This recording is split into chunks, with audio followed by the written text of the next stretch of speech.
Hello, everyone, and a happy new year to you all. I've done a few videos in this new year, but this is our official hello in this new year in 2025 as we look back on the films and TV and best performances and all that of 2024 and look ahead toward 2025. But I can't do it alone. Otherwise, it would be very boring if I was just sitting here rattling off 25 things I liked. So I'm here with four panelists. It was a very heavy competition to get into this panel, so they should be very, very grateful. I'm just kidding. I'm just very glad to be joined by four people who didn't just come with so many great picks, but also came with such great screen names. So I'm going to bring them on one at a time. First off, co-host of the channel. You're going to see him later this week covering movies of 2005 with me and Stacy. Picture this, my co-host, Mr. Chad Wicked. Perfect how that worked out. Wicked. Great. Yeah. How's it going, Chad? It's going well. Tomorrow the world might end, so we'll or at least the country. Yeah, there's a real Y2K thing. Like you got to get in the draft before midnight, otherwise, we may not. Yeah, but it is what it is. Let's have some fun before that happens. Yes, the most anticipated movies that we will hopefully all get to see. Who knows? Next up on the list, another co-host of the channel. We love him. We know him. He is the Mattalist, co-host of Framewreck, Mr. Matt Chapmond. How you doing, Matt? Thank you so much, Dylan, for having us on this channel. I mean, on this show. We're so grateful for you choosing us. We're chosen by Dylan, and oh gosh. No, I'm doing great. I'm very, very excited to talk about some of this stuff. I have long lists, and I'm very excited to talk about all of this. I love it. You're like BAFTA. You don't have short lists. You have long lists. I love that. That's right. Can't wait to hear what you pick today. Speaking of chosen ones, he is the Lisan Al Gaib. I don't know if I pronounced that right, but he changed his name in the last hour. But I'm very excited for his name change. It is Corey, but he is going by the name of Corey Clave today for inspired by Conclave. How's it going, Corey? Welcome back. Someone light the white smoke, baby, because the Corey Clave Lisan Al Gaib is here. I love that. Welcome back. I don't remember the last draft you were on. Was it Matt's birthday draft? Is that correct? I believe so. I believe it was Matt's birthday draft, which was a wonderful time and tons of fun was had. Absolutely. Well, welcome back. We're happy to have you drafting as we kick off the new year. Next up on the panel, we've got our fifth panelist. You see her quite often now on draft day. She's also co-hosted a few other things with me in the Marvel trivia realm, and she's been a guest on Picture This. It is Carly Saw the TV Glow. How's it going, Carly? I'm good. This is a fun panel. It'll be fun talking about 2024 and talking about some fun films for 2025. Yes.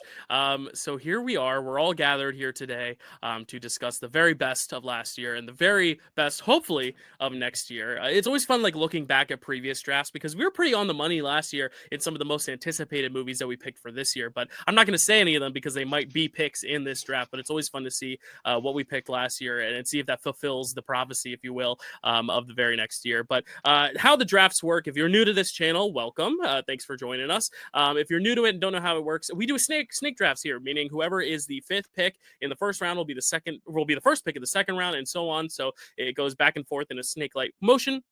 And we decide the order by a wheel, so we will spin the wheel in just a sec. For this draft in particular, this is what every panelist must draft. One of each of the following. One 2024 film, one 2024 series. If it's an ongoing series and a season of that series aired this year, you are picking the individual season. Number three is a 2024 scene. This can be from anything, film or television. A 2024 MVP performer, meaning someone who gave a performance or a multitude of performances that really shined in the year. It can be for a quantity or quality, up to you, but they must have performed in something in the year. So you can't just pick like a random cinematographer, though we do tip our caps to all of them as well. Great year for cinematography. And lastly, we have to pick an anticipated 2025 movie. What are we most looking forward to in the new year? Lots of good stuff to come from. We've already gotten some trailers for things, and a little shameless plug. If you haven't seen my most anticipated video, go check it out because I am very excited for lots of movies next year, and one of them will be drafted today. So last thing, also don't tip picks because we don't do that here, especially for this draft, because I know there's a lot of choices that we're all really itching to duke each other out for. So, all right, I got the wheel. Everyone's here. Matt chose the color black. I love how it aesthetically works with the rest of the wheel. I love it. We had a little behind the scenes stuff. All right, here we go. I'm gonna spin the wheel. I'm spinning it. And who's it gonna be? Mr. Corey. Oh, The let's lead go. guy, but what are you gonna pick? So I'm just straight up picking first. Oh no, you can pick up any spot in the order you want. So you're Oh, I'm going first. okay.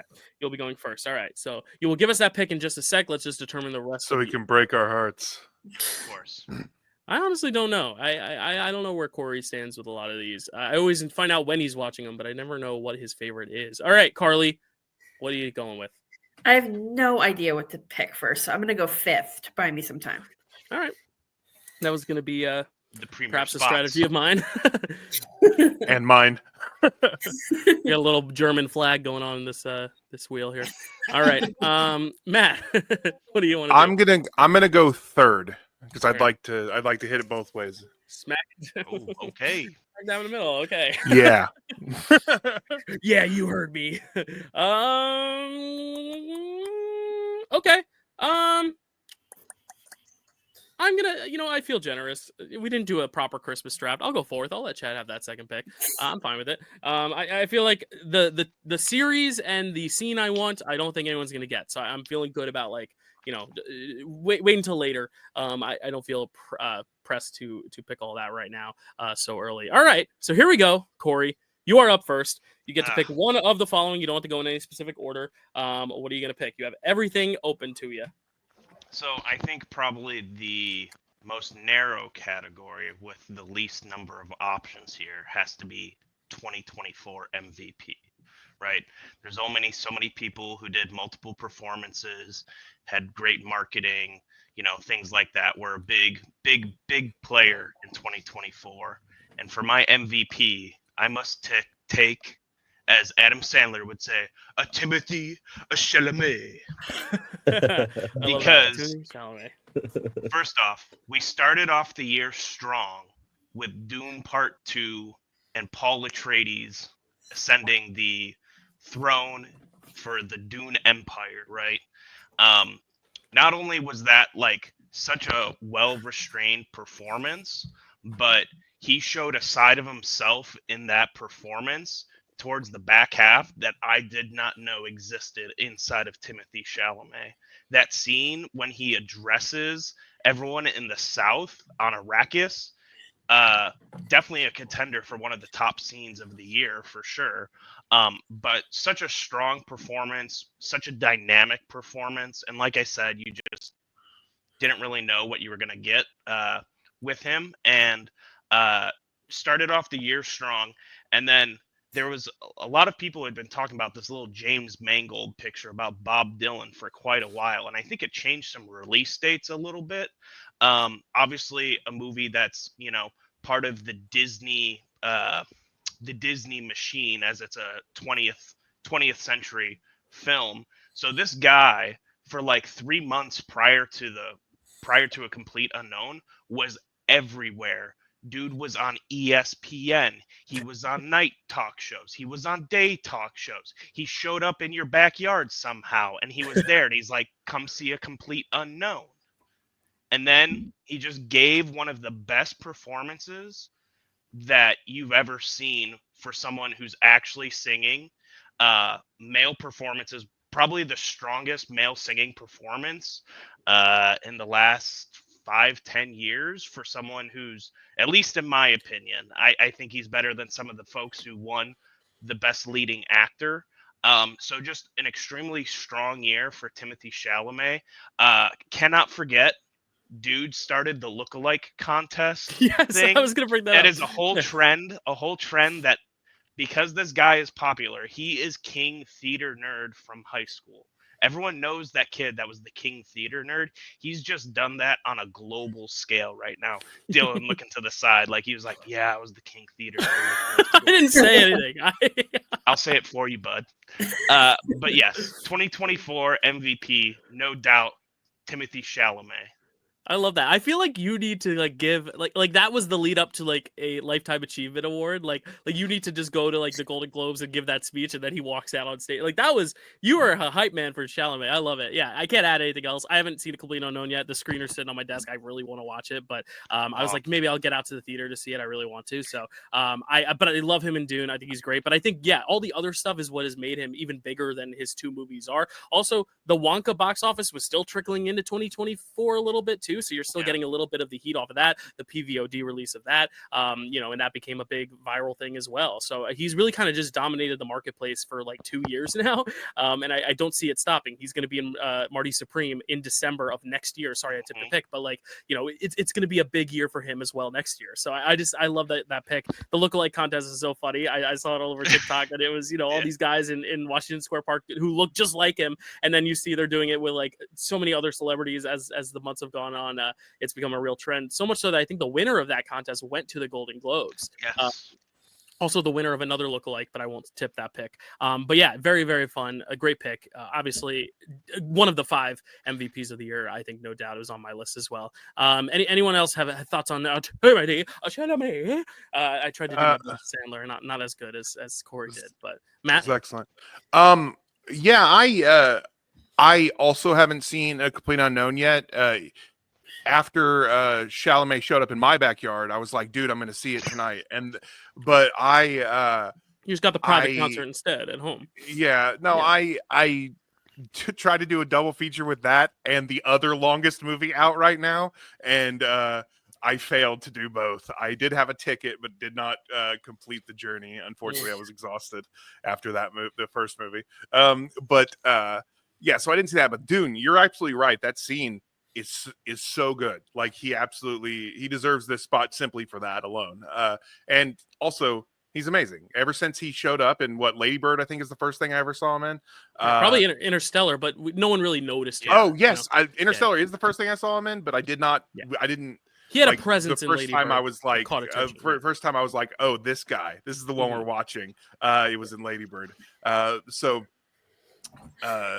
Yeah, so ever since then, I've been like, this guy's amazing, and I purposely seek out movies that he's in because he's great.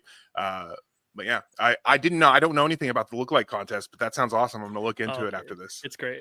It's like all these just skinny white guys in the Washington Square Park, and everyone's like, applaud if this is the winner. Applaud if this is the winner. And like they literally crowned. I think he won like $100 gift card or something. But then also was invited to the Golden Globes, which is freaking cool.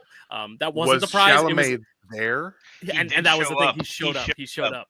What a king! He didn't join in. It reminds me of how Charlie Chaplin once entered a Charlie Chaplin lookalike contest and came in second. It's like I love that. Carly, thoughts on Timothy? I think you pretty much said it all. I'm not I don't dislike him, but I don't love him. Like I like him. Like he's solid. He's good, but he's never one that I'm obsessed with or anything. But I think that is definitely a really good choice for MVP though, with him being into potential best Oscar pictures, and both are going to get nominated for best picture. That's crazy. You're in 2.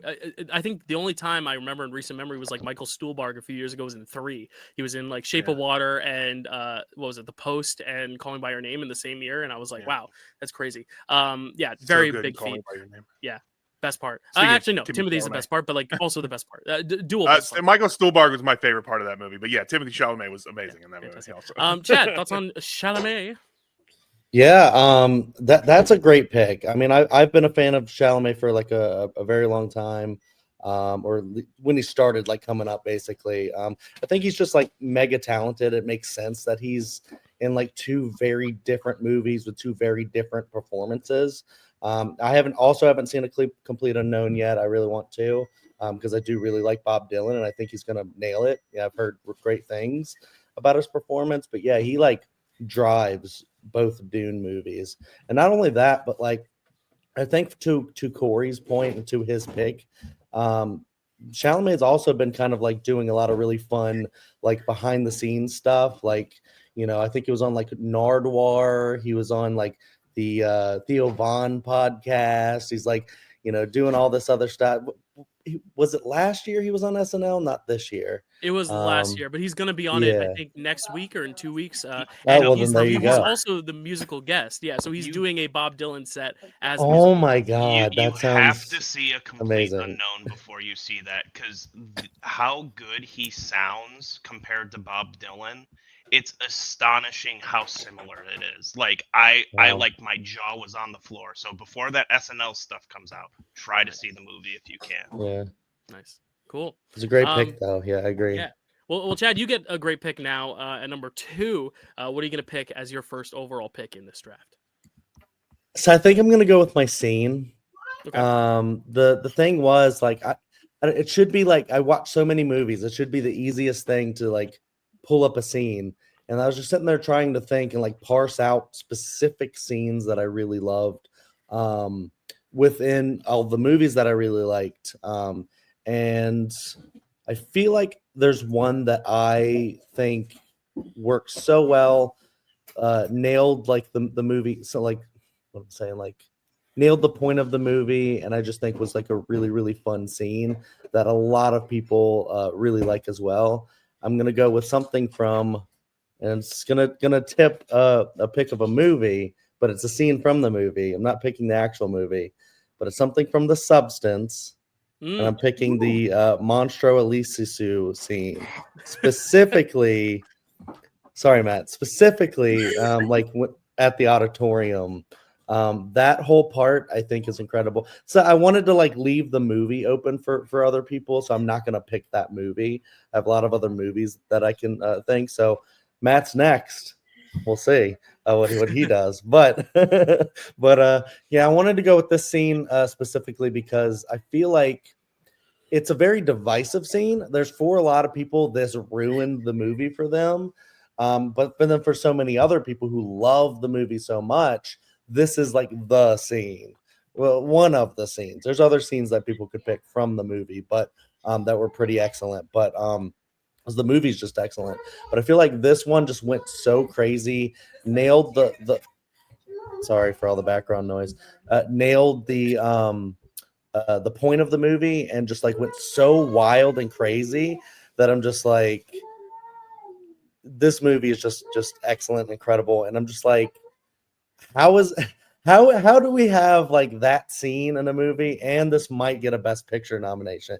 It's just such a cool thing to have both of those things exist in the world. So yeah. It will get a Best Picture nomination, and it might win Best Picture. That's how I feel. I was about to say, you missed about will. Okay, I rewatched this movie today so I could talk more in depth about this scene because I was going to pick it, and I thought it was safe because I know 2 of the people on this panel don't like that scene. So and so I was considering like, my surprise face, I've narrowed down which 2 don't like it. So I was like, I thought it was kind of safe, so I was gonna leave it, which didn't matter because you were before me before I ever had a chance anyway, so it didn't really matter. But yeah, I love this scene, and I understand why it's divisive for people. Rewatching it, I was still in stitches. This is the funniest 20 minutes of any movie this year. It makes me laugh. It's very campy, and if you know me, I really like campy shit. So it's like that really helped me. But also, you're absolutely right, and that's the thing one of the things I want to talk about, how it basically is a thesis for the entire movie, because because you've got and I don't want to get into the movie necessarily here, but you've got the whole theme of the movie about aging and how the industry views women. When you get to the end and she becomes this monster that they created, it's such a huge parallel to how it is now, because you've got all these women like I don't want to say any names. There's a lot of women who went through the early stages of plastic surgery and now aren't getting roles because of how they look now, because they're older, and if they just look natural, they might be getting more roles, but probably wouldn't be getting the roles that they were going to look. But because of that, the industry has kind of shunned them, and that it becomes what that's the monster that the industry created, and that's what she becomes. And I love that so much. but just the blood and the gore and the spraying everybody, and it makes me laugh. It's just, she glues the picture of her face onto her. Plus, you've got like the Demi Moore on the back, just basically screaming on the back of her thing. It's such a statement, but also just very, very funny to me. I really, really love this scene. I'm glad it got picked. I just wish I had picked it. I feel bad because I basically I feel like this is the second time in a row that I sniped a scene from Matt, but Probably it's okay. Yeah. we think alike. Yeah. So I love this scene. I think for me it's that this isn't elevated above the other scenes in that movie. For me, it's always at a high for me. Like there's no lulls to where like Oh yeah. I can't even like pick out a certain scene that like I'm like that's the best scene of The Substance. It all kind of just is one amalgamation of stuff. That's why I think it should win Best Editing at the Oscars, because it's just so well edited. But I agree. Like this is definitely the talking point for a lot of the movie, and whether you love it or hate it, it at least leaves an impression, which I think is important. And now you can call it a New Year's movie and watch it every New Year's Eve. It's great. I love when a movie marries itself to a holiday, because then it becomes an excuse to watch it every single year, like The Holdovers last year. It's like, oh great, now I could just watch this every Christmas and I have an excuse. Not that you need an excuse, but now it's like, if you're with your family on New Year's Eve, you're like, oh, I'm gonna put on The Substance. Everyone's like, why? You're like, it's a New Year's Eve movie, it counts. Family classic. That's right. It's gonna be a new holiday classic. So I love that pick. Carly and Corey, shit all over it. Go ahead. I'm kidding. What do you think of this one, Carly? So it's I do want to rewatch the movie and like knowing how it's gonna end to see if that makes me feel a little bit differently, because the scene does make me laugh. Like I do think her gluing the picture to her face is like hilarious. Like it's very funny. It feels like a bit much. Uh-oh. That's Corey, I bet. Yeah. You okay? Are you in danger? You sure? He mentioned earlier to me that his fire alarm went off at 1 a.m. this morning. So so it's just like a battery test or something. Okay, it's done. Eliza Sue's coming. That's your warning. All right. Oh, no. But no, it did lower my rating a little bit of the film. But like I said, I do want to rewatch it because like I do get why people love it. Like I think the point of the comedy of it and like the social commentary of it is really strong. So I do want to rewatch and see if maybe knowing it's coming makes me feel a little bit differently. But because before that scene, this movie was literally just a 5-star film for me. Like, and it barely loaded to like a 4.5, which isn't, it's not saying much. It's still like a fantastic rating for a fantastic film. But yeah, so I do want to rewatch it and see if maybe with the context of it all, I feel a bit differently. Nice. Corey? Yeah. I'm also one of the people that's not the biggest fan of the scene. I appreciate it is making a choice and making a choice at 1,000,000 miles an hour for sure. So I got to respect that. I do think, the entire time I was watching the movie, I was like, this might be the first horror film to be able to win Best Picture. And then at the end, I was like, oh, this is way too foreign for an American audience, and like I said, I do appreciate it for what it is. I do think potentially the film would be a better film for me if it ended on the monster in the mirror and just kind of like cut to black. But I do appreciate it for the absurdity, and I do like how far it goes in a lot of ways. It to me should be a shoo-in for like hair and makeup potentially, but maybe not. I don't know. There's a lot of good hair and makeup films this year, but definitely something that I won't ever forget seeing for the first time. Very much like Titan, instead of being the entire way through, it's just the last 20 minutes. Praise Titan. Which is odd that I love all of Titan and I just don't like it. To me, it just felt like such a big tonal shift.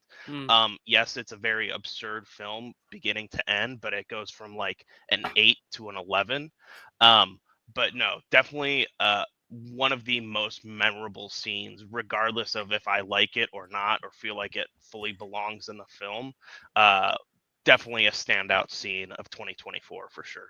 Nice. There we go. A little substance love. I have a feeling we'll get a little bit more later. We'll see. But Matt, you are up next. What do you want to pick? What do you want to snipe from me, Matt? Because I know we have a few favorites that overlap, so I'm prepping for the worst. I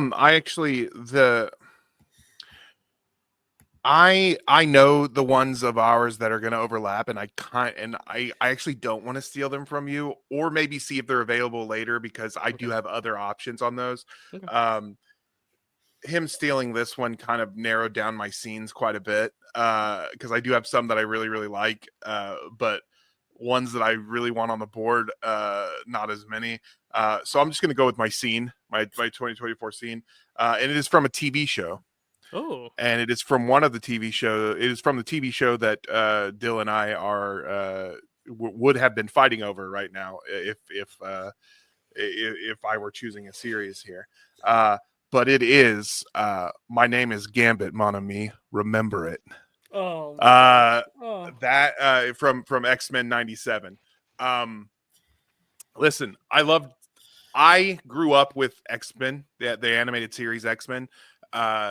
And I am the absolute target audience for the show X-Men '97.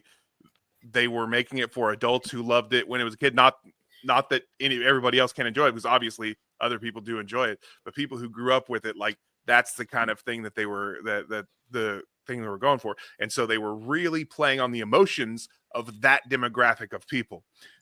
So when this very cool character who we all loved when we were kids, who was kind of not really he was not really your sacrifice guy, sacrifices himself to save everyone, and just delivers that badass line.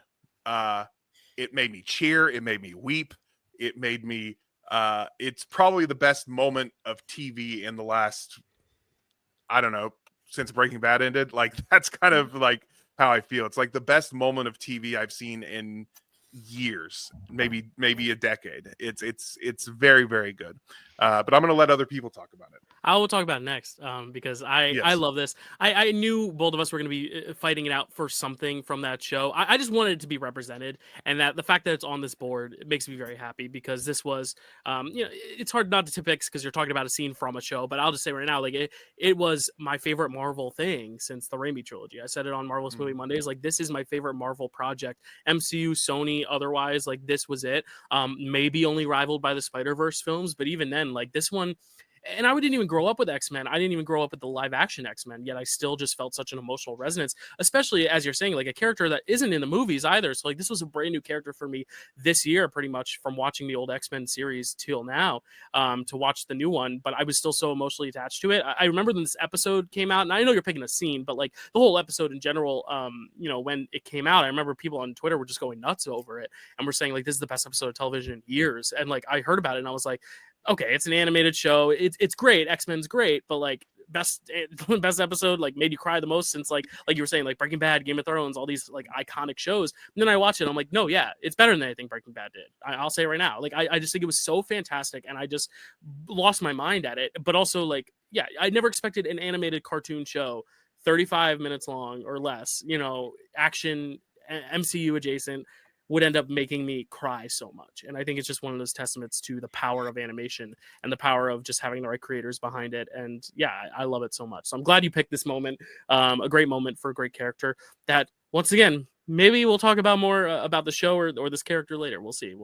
Has everyone else here seen X-Men '97, and any thoughts on it? I know, Carly, you've been rewatching the old one, right? Yes, I'm catching up on the old one. Oh, no. No, I already knew. I already knew the spoilers. Okay. So Yeah, it was all over the internet. It's hard. It's hard to avoid. Yeah. It's hard to avoid when it's, like, such a cultural moment. It's one of those things where, like, watching Game of Thrones after 5 seasons, like, I started season 6, so I was like, I know. I mean, I watched it all up to season 6, but I knew the big deaths were coming, just because it's something that, like, at a point you kind of have to. It permeates the zeitgeist. Right. Yes, exactly. Yeah. Corey, thoughts on this? Or sorry, Carly, if you had more to say. I'm on season 4 right now of X-Men. So cool. Are there 5 seasons? I think. So I will get to X-Men '97 eventually. But I am excited because I really like from what I've seen of the original X-Men show. I really like Gambit and Rogue together, and, like, Gambit's such a fun character. So I am excited to see, like how it happens and how it plays out and all that. So Yeah. yeah, I'm not going to give anything away to that because I don't know what you do know, but it's going to destroy you. Carly Based is on what gonna, you said. Carly's gonna lose her mind at Magneto in X-Men '97. I was about to say that episode also started the Zaddy Magneto memes too. Like, Oh no! It was started the second he showed up with those sleeves on. Let me tell you. I tweeted after the first episode. I tweeted "Slay Magneto Slay" because that dude was sexy as fuck. it's like a swole Lucius Malfoy. It was pretty cool. Corey thoughts? My sign fell again. Oh no! We got to get you some real industrial screws over there, man. Do you have a Yeah. ghost? So Huh? Do you have a Yeah. ghost? No, it's just that I need to actually secure all of that better is my problem. So, one go on. thing about this scene that I don't think anyone's touched on, right, is not only is it Gambit making the sacrifice, but like what absolutely breaks your heart is Lenore Zahn's performance as Rogue, and she's just like, I don't feel you, and like for a Fuck, character bro. for a Fuck, bro. character who has like her powers based in feeling people and inflicting pain, just such a cathartic moment. And to like Dill's point, maybe a tip for later, but animated stuff and crying, I don't know what it was this year, but the animated stuff just brought its heat this year, and this scene was maybe the best of the best out of all of it. Yeah. Yeah. Chad, any thoughts on Gambit's remember it moment in X-Men '97? So my only thought, because I haven't seen the show yet, or really any of the X-Men animated stuff. I just was never like into a lot of like superhero animated stuff as a kid. But hearing you guys talk, knowing that Dylan and Matt absolutely adore this thing, and then also hearing like you guys talk about this right next to like Breaking Bad makes me want to watch it now. So I'll move it up the watch list. It's a little different, but in terms of just like emotional impact of like climacticness, climacism. I don't know the word. I just made up 2 new words. Put them in the dictionary. Okay, cool. I'm up. I'm very happy because for best film, there's just so many to choose from. But I'm also thinking, I'm like, okay, I think Carly's gonna want that one, and I know Matt. There are a few Matt likes, but also like he probably could have taken one before me. If it's tough because I don't have a definitive like favorite movie of the year. I have like 4 or 5 that are always competing for it. But I'm also thinking about all my other categories, and like no one's gonna take my TV show, no one's gonna take my scene. I don't think anyone's taking my MVP. So it's really just like. Yeah, and I'm kind of not forced, but I'm kind of left with my film. So I'm very happy. I'm just gonna pick the one that is right now my number one, but I do think like with more rewatches, there's potential for maybe the film that Chad's scene was from, or maybe another film could take that top spot. But for right now, I'm gonna say that Challengers is my pick for best movie. I just think it's the one that.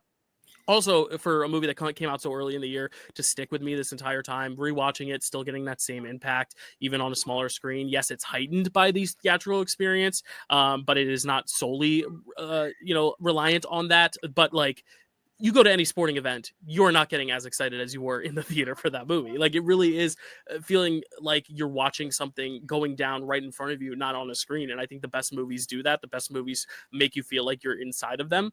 And I feel like for this movie, it was marketed a certain way. I think a lot of people being like, it's not at all what the movie marketed it to be. I think it's a little...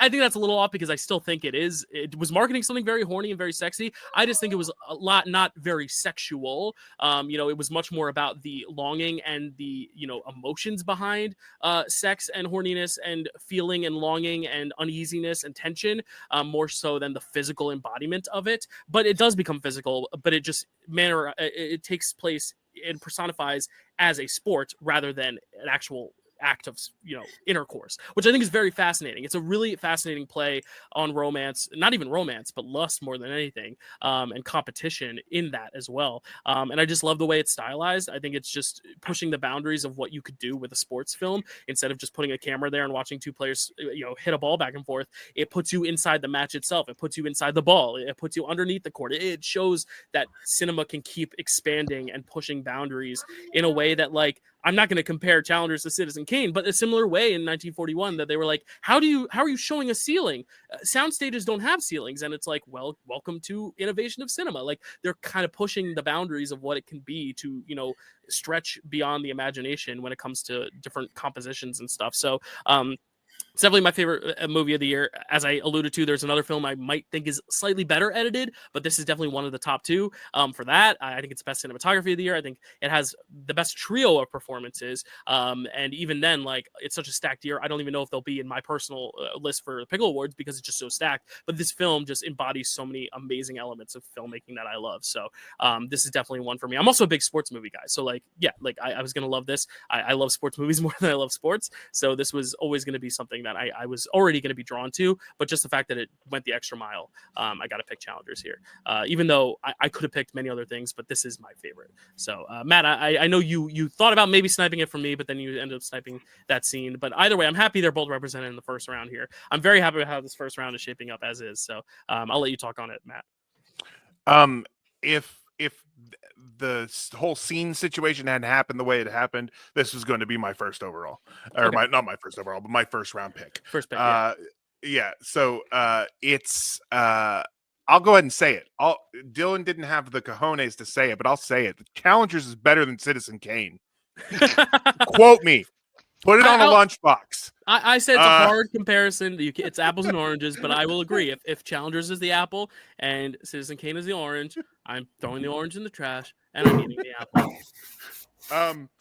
apple. If we will look back upon history, and I'm not talking about Citizen Kane, I'm talking about 1 year ago when we all talked about our most anticipated movies, Challengers was Mr. Matthew Chapman's most anticipated. Look at that right there. And listen, the marketing didn't promise us anything outside of that scene that you just showed. So I don't know. I think people are off base on that it didn't, because it promised, it advertised the love triangle, which we got, and some. Like, it was, that's what anyway, I completely agree. The editing on this is incredible. I think there's a lot of really great, really well edited movies this year. But from the substance and Challengers, I know we aren't we keep avoiding the name, but we've already talked about the movie. We already talked about the yeah. So those to me are the best edited movies of the year. But Challengers, there's just something about the way that it tells the story that puts it slightly above for me. I really, really love this movie from a technical side, from a performance side, and from the storytelling of it. I've watched this movie, I think, 3 or 4 times since it came out. Like, I absolutely love this movie, and part of it is that I have a huge crush on Mike Feist, and that's why I picked it last year for the thing. It's one of the reasons I still love it today. But, I watch it because I have a crush on that bacon, egg, and cheese. So I get you. Well, yeah. Who doesn't? Have you watched? Have you seen him eat that? No. Have you seen him eat that? Of course, you want to watch that again. It's sexual. No. Yeah, I absolutely love this movie. I loved it from this was number 1 on my list when I saw it back in April. I saw it back in April. It became my favorite movie of the year. It has not left my number 1 on my list since then. So nice. I kind of know where the rest of you fall on it, but I don't know how high you guys fall on it. So I'll go to Corey first, because you're the one I don't think I remember any. I don't remember talking about Challengers. I really like it. As a sports film, I think it does a lot of great stuff. It shows like the full gambit from like amateur to college to professional, and it shows especially like on the professional side of it, I really like how they kind of show Mike Feist's character as this like well-to-do version, and Josh O'Connor, right? His character is kind of like literally like sleeping in his car and stuff, and So I really appreciate that. This is actually my first Luca Guadagnino film that I've seen. I actually Ooh. haven't seen Call Me by Your Name, despite being a big Nice. Chalamet fan. So I thought Dylan talked about it a lot. That last scene with like how it's shot, where like the camera is the ball, is just one of the most mind blowing things I've ever seen. Just a really strong trio of performances. It was my first thing I've seen with Josh O'Connor, so I'm like, that's Ooh. someone I'm interested in seeing more of. I know he's going to be in Knives Out 3. And then yeah, it's a lot less about sex and it's a lot more about lust, and what that is, and what that can be, and how that translates to sport, and how often athletics and sex kind of are intertwined unintentionally, maybe, perhaps. Also, just like Zendaya's freaking incredible. Like, who wouldn't be like lusting after Zendaya? Like, come on now. But just a super super well-rounded film, and definitely probably in my top 10. I haven't gotten there quite yet, but like you said, one of those movies that kind of sticks with you. I'm not as high as some of you guys are on it, but definitely one of the best of the year for sure. Nice. Just one quick thing I just wanted to mention, because we've talked about Mike Feist and Josh O'Connor, is that, and this is just a fun fact, they basically play the same role in Bike Riders and Lee, because they play the guy listening to the story, recording Right. the person who's talking about it in those movies respectively. Yeah, That's great. Sorry, I would go love on. to see Josh O'Connor's riff in West Side Story as well, just to see what it's like. I'm kidding. Chad, thoughts on Challengers? Yeah, it's one of those where like I don't want to be like super negative or anything, because I know like people are loving on it. It's just it wasn't really for me, I say overall. It's one of those where it was hyped up so much by the time I got to see it that it just like wasn't gonna really live up to that. But I do have plans to revisit it down the line, especially if it does, pull a surprise and get a best picture nom. Then y'all have to check it out again I'm not counting. for What's the phrase? I'm not counting my our chickens show. before they hatch or something. I Right, don't right. know. But yeah, I mean, I think it's a well-made, definitely an interesting movie. I'm just not as hyped, especially because I go kind of a different way on like the final scene, where it's supposed to like amp people up, and I feel like it did that so much for so many people. But for me, I just had a different kind of vibe at the end there. So I kind of want to sit down and just watch it again for the third time all the way through, uninterrupted, just and see if I can get that feeling that other people got, and because I've heard so many other things about it like since I've seen it, that I do want to engage with it more, just to see. And it, after that third time, if it's not for me, it's just not for me, and it's Yeah, that's fair. just one of Some those movies things. just don't hit, and I'm sure there'll be some that other people pick that other people feel the same way about too. It's okay. Carly, you saw the TV Glow, but did you see Challengers, and did you like it? Yes, of course. I've DM'd you about how much I loved it. No, I know. I was just trying to segue to you. I don't know. But no, I love it. It's not quite a throuple, but like it's got throuple vibes. Like it probably should have been like a proper throuple. I love how like all the characters are kind of awful in different ways to different degrees. I just love that. I love messy dynamics when you're like, none of these people are great, but damn, are they entertaining to watch. Like people have said the direction's great, like with the tennis ball and the different shots at the end. It's just so great. And I also love how like you can tell the two guys are like they are into each other to some extent, and they're into her and she's into them. Like it's just a fun, messy dynamic. And I just love like the innuendo. Like what was it? He took like a bite of, was it a corn dog or a hot dog A or churro. churro? Yeah. Just felt very, I mean, a churro's not necessarily phallic, but it feels like the way he does it. Like he knows what he's doing with the way he chewed it. And yeah, it's just, it's a very, I really like it. It's my number 3 of the year. Okay. Behind 2 other films that are like incredibly high for me that I really love. Okay. But yeah, it's a fantastic movie. I loved it. Yeah, it's great. I think I need to rewatch it again just because I've only seen it the once, but it's fantastic. I hate that I'm interjecting after everybody about this movie, but I love it so much. The fun It's thing okay. about the First round, we churro have time. scene, yeah, the fun thing about the churro scene is that if you compare it to the scene on the bed, not the famous one, but when it's looking at the two of them after she has left, and he stands up and then he whacks his boner, it's almost like the same position. They're like in the same position, and so when he bites his churro, it feels very, very sexual to me because it's like a Right, it's mirroring. recreation of Yeah. that same scene. Mhm. Like so, Yeah. yeah. If anyone hasn't checked out David Ehrlich, great critic, IndieWire is fantastic.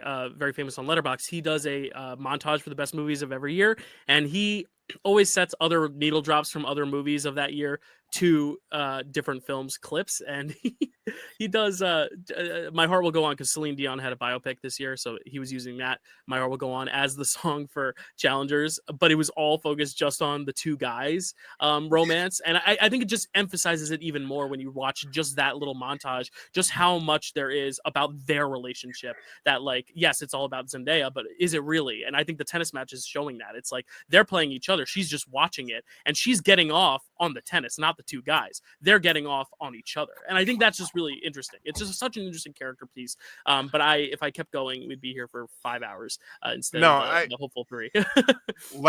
Last thing about it is that when you see it from that supercut was great. I loved that thing because it did focus on that thing that I think some people miss from the movie. Well, I don't know how, but they do. But it all goes back to just even him like grabbing his leg and how it focuses on him grabbing his leg when he's surprised. Like every interaction they have is some level of I love you, I hate you, I want to be with you. Like that's all it is that it's someone jealous of the other. Even if I don't even know that they understand. I think by the end, Josh O'Connor Patrick does understand how he feels about him, but it's very interesting and there's a lot of really subtle, awesome little nods, and I love it. So I'll stop talking about it now. No, it's okay. We'll speed up the next few rounds, but the first round, it's our first pick. We want to make it like meaningful and have proper discussions. So Carly, go ahead, hit us with your number 1 pick. You're gonna get 2 back to back, so it doesn't have to necessarily be in a certain order. But none of you guys narrowed down my list at all. It's so rude. Okay. Because Challenger I didn't even put it on there because I knew either Dyl or Matt would take it. So I was like, I don't even need to put it on there. I'll just put my other 2 favorites. I'll go my favorite movie. So I might as well go. I mean, I named myself this, so I might as well go with I Saw the TV Glow. Perfect. This movie. So I recently rewatched this with a group of friends, and one of them doesn't even really like horror very much. Yet she still like absolutely loved this movie. It's nice. It's just so like it's not a happy movie. It's like very depressing throughout. But like it's just so hard to describe. It's just like it's just such a great movie. Like we do not have enough trans stories. Like there's not nearly enough movies by trans directors, trans writers. Like we just don't have enough out there. So having a movie like this that is just so next level and so fantastic is just so great. And like the story works even without the trans metaphor. Like I've seen people who somehow miss the trans metaphor in this, even though it's pretty obvious, but still like genuinely liked the movie.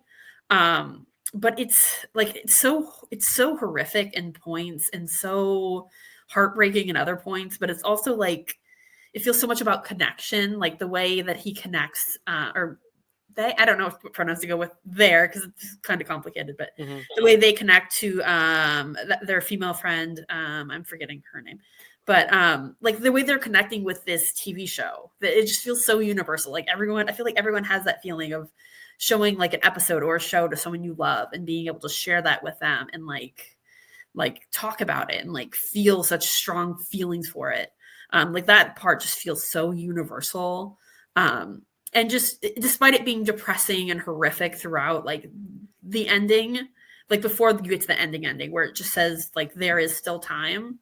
Like every time I see that shot, I'm just like it just hits me in the gut. Like it's such a hopeful, great message to just have in there. And I think it's really meaningful. They don't put that in the middle or the beginning. They put it like towards the end before you get to what feels like hopelessness, but it's still there in your mind. Yeah, and I'm sure other people can say a lot about it. I'm sure I'm missing things about it because it's such a fantastic movie. Like I think I gave it like 4.5 stars last time I watched it, and then on rewatch I was like, no, this is a 5-star masterpiece. It's just amazing, and like everyone should see this. It's just so people say more stuff that I forgot to say about it. Yeah. Well, another movie that has also had staying power. I mean, this is now 2 movies in a row that came out early in the year. This one came out in the summer wide, but like this was a Sundance movie last year, and a lot of people were like, "This is going to be the best movie of the year." I'm like, "It's January, chill." And then I'm like, "Nope." Like it doesn't. It shows that a release date does not dictate when the best movies are saved for. And I think this is proof of that. Everything Everywhere All at Once is proof of that. Like there are movies that come out so early in the year that it's like, it doesn't matter when it comes out. That can be the best movie of the year, and I think its staying power just shows that in droves. And I love what you said about like it being hopeful but hopeless at the same time. I think this is the rare movie that is able to balance 2 very opposite things simultaneously and get very good commentary out of both while being right about both and wrong about both. Where it's like, yes, there's still time, but also this character's trapped and it ends on a sense of hopelessness. It's the most hopeful movie and the most hopeless movie all at once, and I think that's fantastic. I mean, like very few movies can be that. It's either this hopeful, optimistic piece, or it's a movie that's seeping in dread. But this movie happens to be both, and also just with the use of the media of like television or media that we can consume can be our escape into something else and the way we kind of come to terms with our identity and we find ourselves. But it can also be so consuming that it alienates you from people. It can be both of those things, and it's not just catering to the people who are like, let me stay inside, I don't want to go outside and play, but it can also appease to the parents who are like, no, you got to get out a little bit more. It can be both things, and I think that's fascinating, the fact that this movie does not take a stance but still has a stance in both those things. I just find it so perplexing, and it's just beautifully stylized. I mean, the colors, I agree with you, Carly, it was very overt. I mean, one of the first shots is the trans flag as the parachute, but again, you know, some things go over people's heads and that's fine, but I think this is one movie that benefits from rewatches, so you can dive even deeper into the little details, which I think is fantastic. So very glad this is represented. If it wasn't Challengers, this was going to be my next pick. So if Matt had taken that, this would have been my 4th pick, and I would have felt awful because I knew I would have been taking it from you, so everything worked out well. Someone else talking about it. I saw the TV call. Yeah, it's funny how the draft order and how picks can change how you do drafts. Yeah, the thing with the trans story in this, and I've heard people say like, wait, this is a trans story? Because it's all because there's no, I mean, there is a person in a dress Right. in the movie, but there's no they don't actually, nobody actually is coming out as trans overtly in the text of the movie. Everything is subtext, even if it is very overt subtext. It's the same way X2 is a story about coming out as a gay person, and it's never said. Yeah, exactly. Right. So like it's all subtext, no matter how overt the subtext is. But yeah, this is high on my list. It's been high on my list ever since I saw it in the summer. It was as a massive fan of Buffy the Vampire Slayer, there was connected to me on that as someone who struggled with not my gender identity but my sexuality my entire life, and like spent so long pretending to be someone else, or at least and not to the extreme that a trans person has to pretend, but like it was, I definitely identified with it on that level a lot. It's funny because Dylan, you said, and I'm sure that you could have spoken on this much longer and it would have sounded a little different, but you had said that it ends on this hopeless note. I actually think that in the combination with the There Is Still Time, that ending is hopeful to me because it's never too late. Right. It's never more so too late. That character, it ends with them being like, I'm stuck. I forget what he's saying at the end, but you know, him. He's like, I'm sorry. I'm sorry. He's realizing it. That's right. The thing that feels hopeful to me, is that he suddenly, for maybe the first time, understands, which I've been to that epiphany moment. I always want to say epiphany because that's how Michael Scott says it, and I had to correct myself in real time. No, that's a good point. He had that epiphany moment, and to me, that's the start of the hope. Like that's where you're like, there is still time. And it's also really a metaphysical movie, so who knows if that's even his real timeline? Like, maybe. Well, and it could also be the movie ends when they transition. Like that's it. Like they're done with that body. End of movie. like the in next the movie, movie, the but sequel it's like is yeah. that whole like story that he kind of that I say he because the character never identifies as anything other than male in the movie, so I'm just gonna say he, they, whoever they, and I'm not saying that flippantly, just in case. No, I know what you mean. Um, the that whole section where he's telling the story to the camera, and then it goes on to like him being old and all that stuff. To me, that all could be existing within not his physical being, but inside who he is on the inside, or who he doesn't want to be on the inside. And so who knows where he is physically in life. So maybe it's not that late in his actual life. If we're going to take that part literally, then yeah, maybe he's very, very old, but discovering it. And in that case, it's never too late. Go watch Will and Harper. It's never too late. Also, just one last thing, because I love this movie and I could go on forever, but I'm not going to. If you want to hear Carly talk about more messy relationships, tune in to Maddie Loves Movies in February for Camp Film Camp. We're going to talk about lesbians. Yay! Chad, thoughts on I Saw the TV Glow? Yeah, I'm also still going to apologize for the background noise, but yeah, no, Carly picked a hit here. This is one that I feel like a majority, if not all, of the people on here really, really love. It's like really interesting and, you know, sad, and but also kind of exciting, like the whole, like, you know, how everything is going with, you know, trans and just being trans in like society these days. Like right now, it's kind of getting a little bit dour. Where there's a lot of, you know, anti-legislation and stuff like that going through. But I feel like there's also so many, like so much art out there that's coming out that's so pro-trans and so like trying to help people, you know, who don't understand like what it is, understand about it more, and trying to figure out like, you know, what people are going through and why someone would, you know, feel the way they do, to feel they need to make a big change like this. And I feel like, you know, someone brought up Will and Harper, so, you know, we're talking about I Saw the TV Glow. A lot of great like trans cinema out there that you know, is doing that work. And you know, I don't think enough people are seeing these things and really trying to engage and understand with this. It feels like so many people are just so in their own like kind of bubbles and just, you know, being really negative. But for me, as someone who was always like pro trans, but just never really like totally understood, I Saw the TV Glow as one of the movies that when I first saw it, I was like, all right, that was strange. I was so hyped because of the Buffy related stuff, because you know, of the colors and just like Jane Schoenbrun's style. I think they're an incredible filmmaker. But just to you know, actually see it, it was very abstract in a lot of the ways. But then when I finally got to see it a second time, it clicked and I got it. And I was like, this movie, I feel like, is maybe the best movie to kind of show what it's like the horrors of someone not being able to live their full life the way that they want to live it, and show the world who they are. Where I think, you know, there are other movies that came out this year that we've been mentioning that are like a good companion piece to this, but I think there's a reason why it's Carly's favorite movie, is because it's freaking incredible. It's in my top 5. It's, for a while, it was my number 1. As soon as it clicked, I was like, wow, this is like a horror movie that like really, really, you know, gets it and is able to convey that message perfectly. And I want more people to see it. I want more people to engage with it, more than just, well, that was a weird movie, I didn't get it.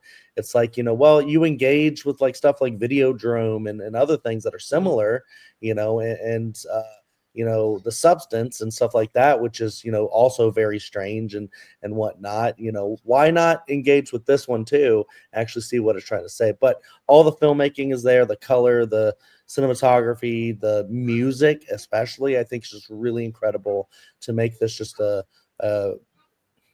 don't want to say enjoyable film, but very important, very necessary, very scary in a lot of ways, but also kind of fun, especially if you are like a Buffy fan and stuff like that. So this is a great pick.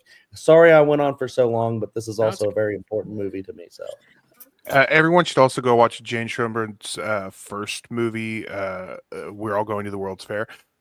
It's not as overtly trans, but on my most recent rewatch, I realized that they actually crafted a very good trans tale in the subtext, if it is what I think it is, which it is, because the consumer is always right about what a movie is about. So. Right. And I mean, even the creator, I mean, if they're pulling from any of their own experience, I mean, there's going to be stuff that creeps in, even if they don't realize it too. It could just be a subconscious thing of like, you know, just the way they craft some of their narratives too. Great point. I loved reading your take on that, Matt, when you posted that review.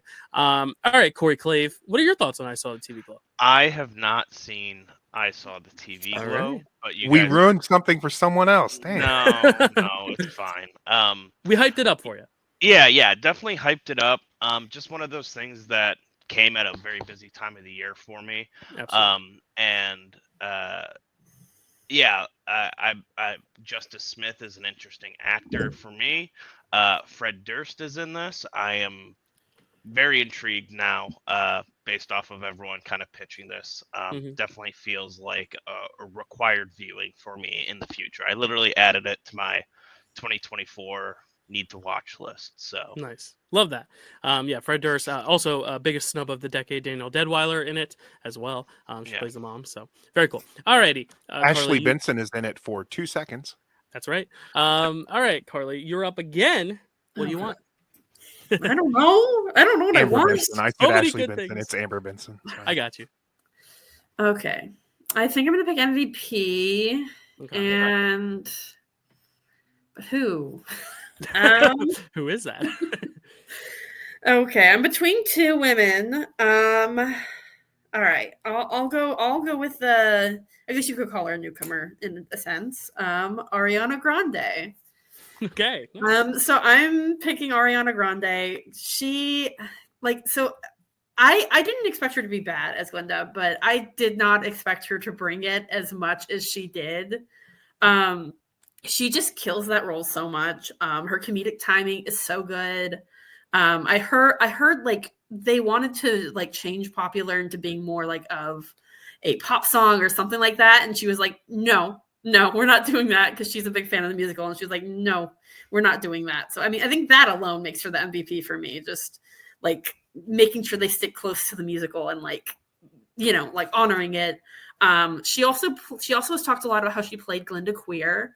So like that makes me very happy. I'm just like, because I mean, I don't ship those two in the musical, but I do ship them in the movie, and I credit that just to Ariana Grande.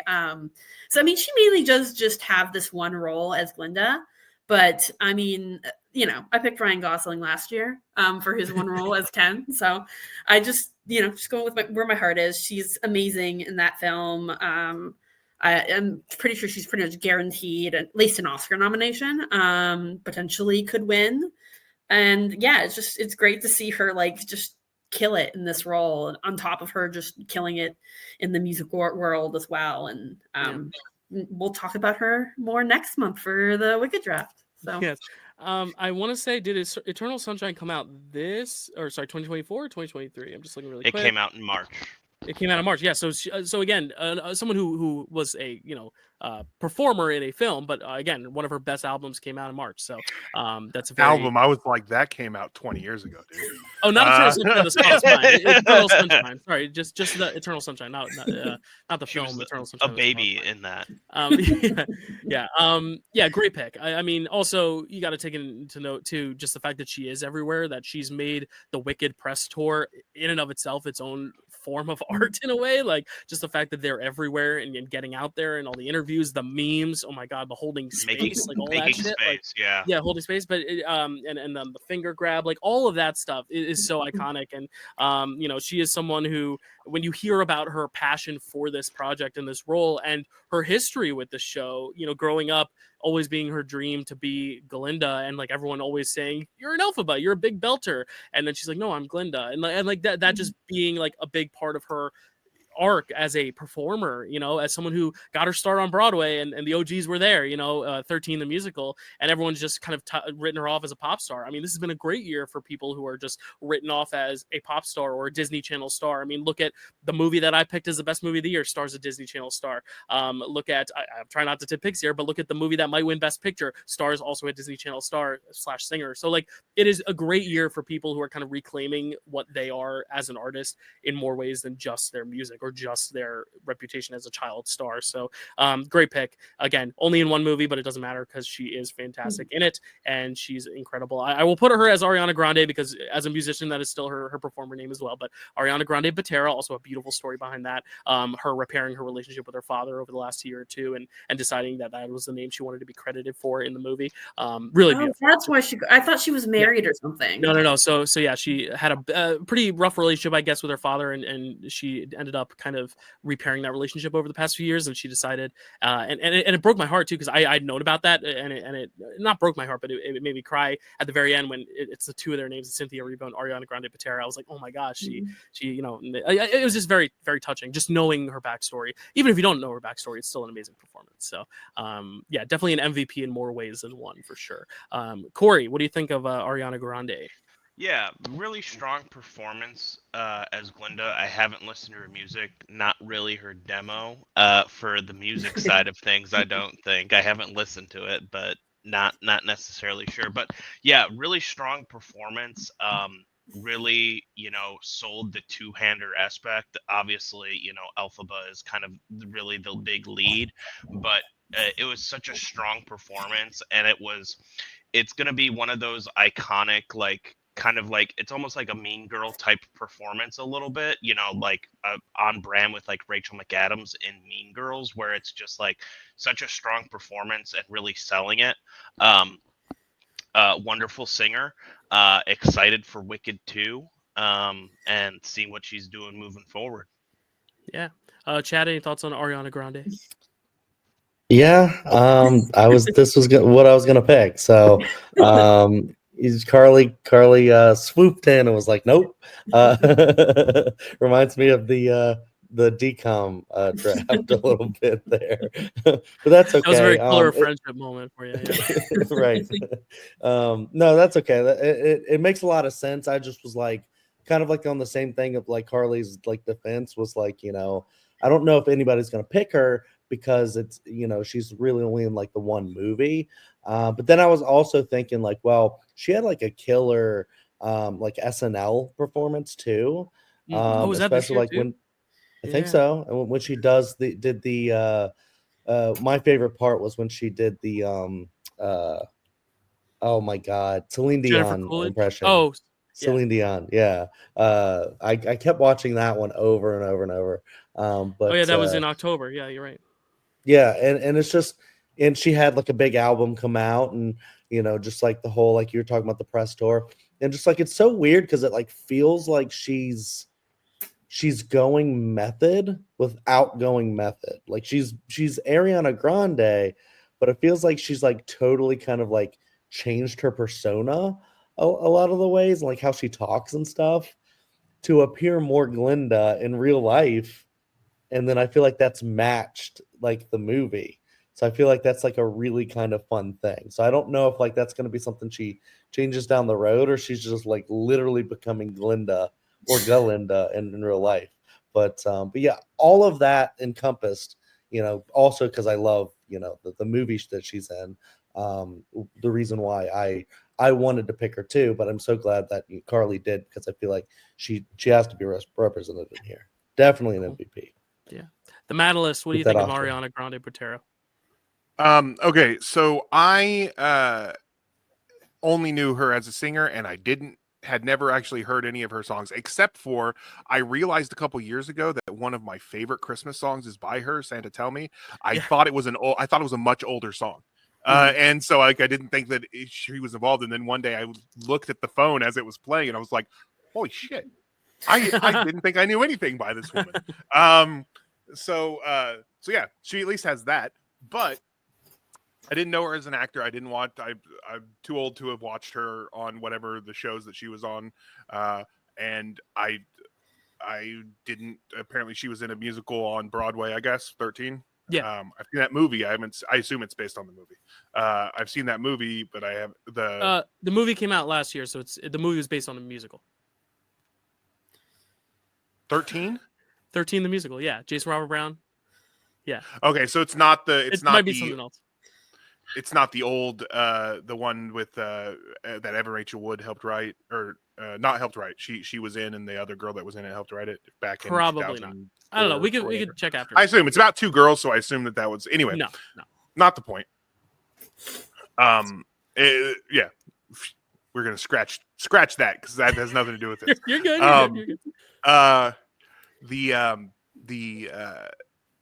didn't know anything about that, so I was she was cast. I was actually upset. I was like, no, this is a great character. We need someone who could actually act. And it went from me being upset that she was in it to when I left going, gosh, she might win an Oscar for this because she was incredible. I don't know that she is going to, but like when I saw it, I was just like, damn, she is so good in that. I love that she played it queer as well because Kristen Chenoweth, Tulsa native, also played that role queer originally on Broadway and didn't tell Ariana Grande until after she told her like on Twitter, like later. So like she didn't know that they had both played it queer, which I thought was really cool. And yeah, I really love her performance. I love her in it. I didn't ever think I would care about her beyond the fact that I love her brother on Big Brother. And that's pretty much I love Frankie Grande. And so I didn't think that I would care about her beyond that, and now I do, and which is pretty cool. Because I'm definitely not her demographic, like Corey said. So yeah, it's really great. Cool. I love that you said that, Matt, because you're gonna segue me now to my next pick, and I was gonna pick my MVP, but I'm still struggling between a few people, so I'm gonna let it go through one more pass to see if it narrows it down for me. But you said Frankie Grande and Big Brother, and I was thinking, I was like, I really want to rep a reality television show because this was such a good year for reality television, but Survivor's always so good.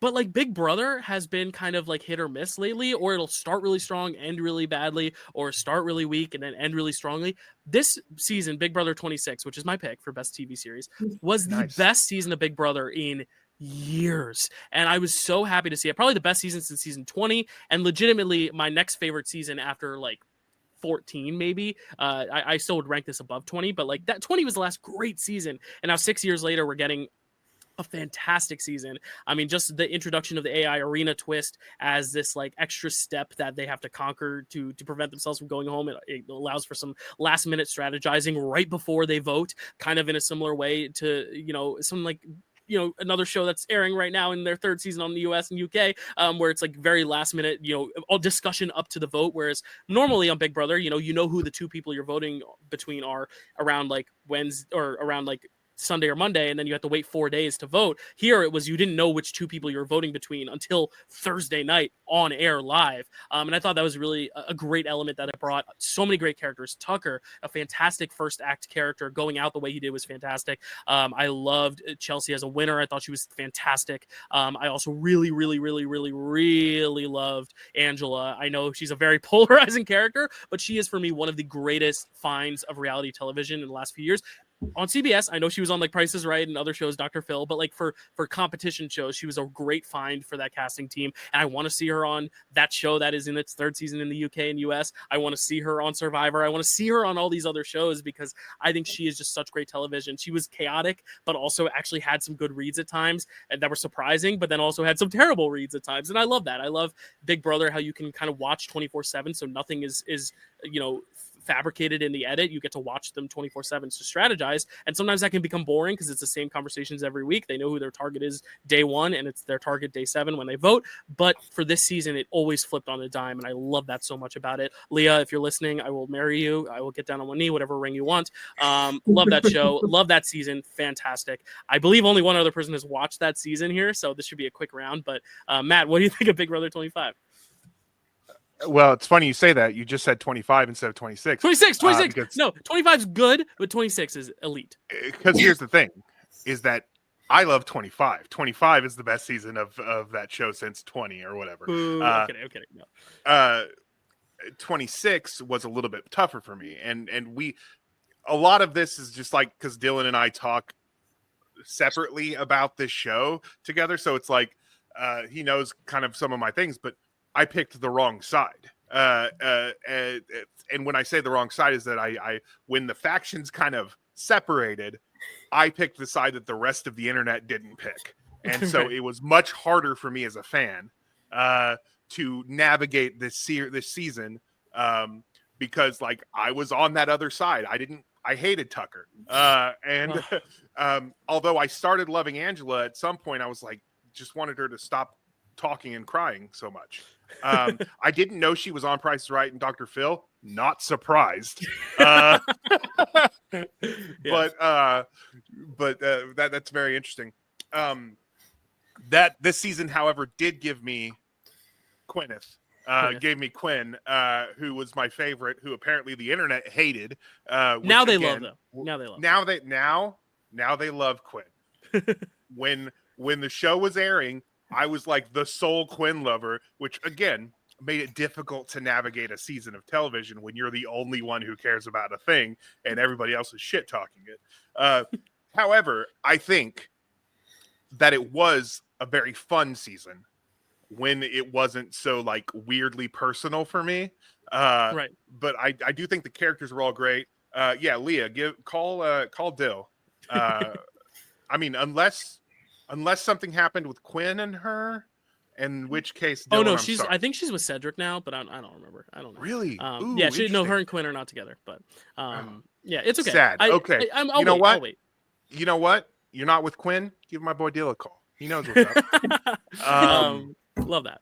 Yeah, but yeah. So it was good. It was a good season. I just for me, and here's the thing: 25 is the first season I watched since season 2 as it aired. Live. Yeah. So it has a different I think that has a different effect on me than when I was binging all of the seasons before this. Like, and that was the one that they brought Suri in, coming fresh off her win. They brought in Suri. Of that, I love Cormerica. Yeah, I'm a Cormerica person, so it was, and it's all when you're on the wrong side, it kind of sucks. But when your person that you have chosen, who everybody else hates, is constantly evading eviction, it does get a little fun, and that's how Corey and America were for a while. Like they were constantly like evading. We're not talking about 25, but that's why the thing about that. Quinn was in a similar situation. He could have been gone almost immediately for stupid reasons, which was sorry. I think other people give him too much crap for no, his I get but you. I get you. And in the moment, it's hard because thing. it's also it's hard to judge gameplay versus entertainment value. All that stuff. Right. Too, so right. All right. Anyone else? We can move on. Anyone want to chime in? I mean, I know this is very much Matt and I's like a little soapbox for the last 5 minutes, but anyone have thoughts on Big Brother that they want to chime in? I just got to say that might not be the only reality show that is picked. Little teasing. Love it. Chad or Corey, anything from you guys or not? I mean, I do want to check it out at some point, but there's so many seasons that I got to gear up to it. And those are long seasons too, because they're literally they do 3 a week, so it's 3 or 4 a week. Wow. Well, 3, right? Veto, eviction, nominations. Yeah. No, you're right. It feels like 4. It feels like an everyday thing because of the live feeds. But all right, we'll move on then. Matt, what do you season 1 is every day. Jesus. Okay, I'm up. I'm pick. It's my pick. Oh, geez, I'm not prepared. Okay, Dylan, I'm sorry. You had the opportunity. Actually, no. I'm gonna pick my movie. I was gonna pick my series. But I just picked my series. Oh, you did pick your series. Oh, yeah, so you I don't thought have you to were worry going about something else. No. So I don't have to worry about it. I just wanted to represent it. I wanted to represent it. The world is my oyster, guys. The world is my oyster. No, I've been nervous each time someone has come up to the plate with their movie. So I'm just going to go ahead and get the substance out of the way. Because it is my second favorite movie of the year. However, it is the one that I want to win Best Picture. I want it to win every award. I want it to win every award it can. It is the one that even though Challengers is my favorite, even if Challengers is nominated, I'm still going to be going, give the substance Best Picture. Because I am just such a champion for this movie. And every award that it wins, I'm going to be so excited and so elated. I want it to win everything, and hopefully it does. It probably won't. But listen, it's going to get nominated. I'm putting that into the universe right now. It's going to get nominated. It has to when you look at the stats right now. It has to get nominated. But listen, it's won a lot too. It's won a lot of best pictures from a lot of places.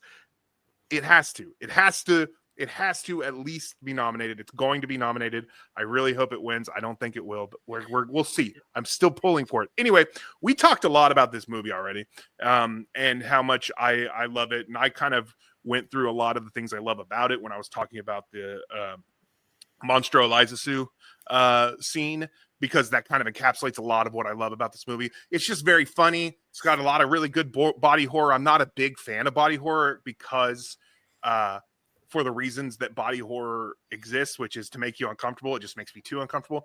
I have a teeth and a fingernail thing, and both things happen in that movie. And that's it's really upsetting to me. But I really love it. It's a fantastic movie. I'm so glad it exists, and I'm so glad it's gotten traction. When I saw it, I was like, oh God, I hope this movie doesn't get forgotten. And it's not. It's in the conversation, and I'm so happy. Yeah, like a few months ago, like when it came out, it was like when it came out at Cannes, everyone was like, "All right, that's getting a makeup nomination," and then it became, "Oh, it's getting a makeup win, and it might get a Demi Moore nomination." Then it became, "Oh, it's gonna probably get a screenplay nomination too," and now it's like maybe director. So I think every week there's like something else being added, and like supporting actress is so stacked that I don't know if Margaret Qualley's gonna get in. I hope she does, but right now I don't think it's gonna happen. But I would love to see it happen because it is such a good and deserving movie, and I'm agreeing with you, Matt, that I think it might not be my number one when we sit down and rank these movies when Chad and I do, but I think it's the one I'm pulling for. It's the one I want to see win because I think it's the most unique and the best kind of thing that could happen to the Oscars this year would be for it to win and prove that anything can win Best Picture. There have been thrillers that are kind of horrors, like Silence of the Lambs. People debate is it a thriller or horror, but this would be the first like overt monster horror film to win, which would be huge. So that would be insane, and I would love to see that. We got close with Parasite, which is kind of a comedy horror drama. Right. There's been other genre films. So it's like, we got close, but this is going to be like the first like big one. Like that's so through and through horror. I'd say gonna be like it's gonna win. Listen, in order to win Best Picture, I've always said you need either directing, screenplay, or editing. And I think directors going one way. I think screenplays are going two different ways. But editing is the one that if it wins Best Editing, I'm like, it has a chance. It has a chance, baby. It's also weird Best Picture year. It's not like people. There's not one thing dominating. It's like all over the place. So I agree. Especially, oh my gosh, that if she was winning actress, that also gives it a big boost. But I'm not going to commit to that yet. But I think that's where I'm leaning as well. I know we talked a lot about it already with the scene. But does anyone have anything to add to it that hasn't been said yet? Go, Cord. Two people. All right, Cord. I really like this as kind of like almost like an episode of Black Mirror. I think that's one of the things that like it touches on. We haven't really touched on, but like this whole like technology and like everything behind that really just kind of like pulls you into it. And it's kind of the premise of it is a little ridiculous, but I do love how well structured the whole process of taking the substance is, and just the fact that it's like she's got to go to this weird like storage thing that like is in a back alley and stuff, and that along with like the set design just really kind of brings you into this whole very stylized world, and I think the performances are wonderful. I also think it's such an interesting thing to make this centered around these kind of like exercise commercials, kind of this like antiquated thing. And for like a second, I'm just like, how are they going to make like a modern version of this with Margaret Qualley's character? And I'm just like, it doesn't even matter, right? Like, it doesn't matter. Like, it's a complete like alternate reality that we're set in. And just super strong performances across the board. And I think we've talked a lot about the substance. I think there's not much more we could talk about. Dennis Quaid, one of the all-time slime ball performances.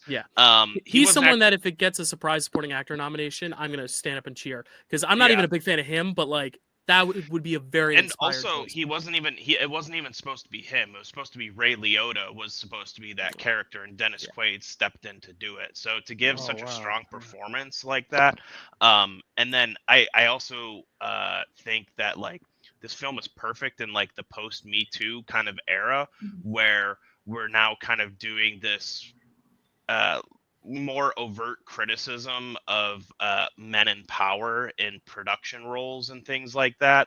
And I'm usually one that kind of hates, kind of these like fisheye, like where they change the lens out and stuff. But like anytime he's on screen and it's blown out, it just really enhances it. There's been some usage of that kind of like technique that really just like takes me out. But I thought it was just so appropriate and so well done. I really hope I forget how to Farage. Corley Farge. Corley Farge.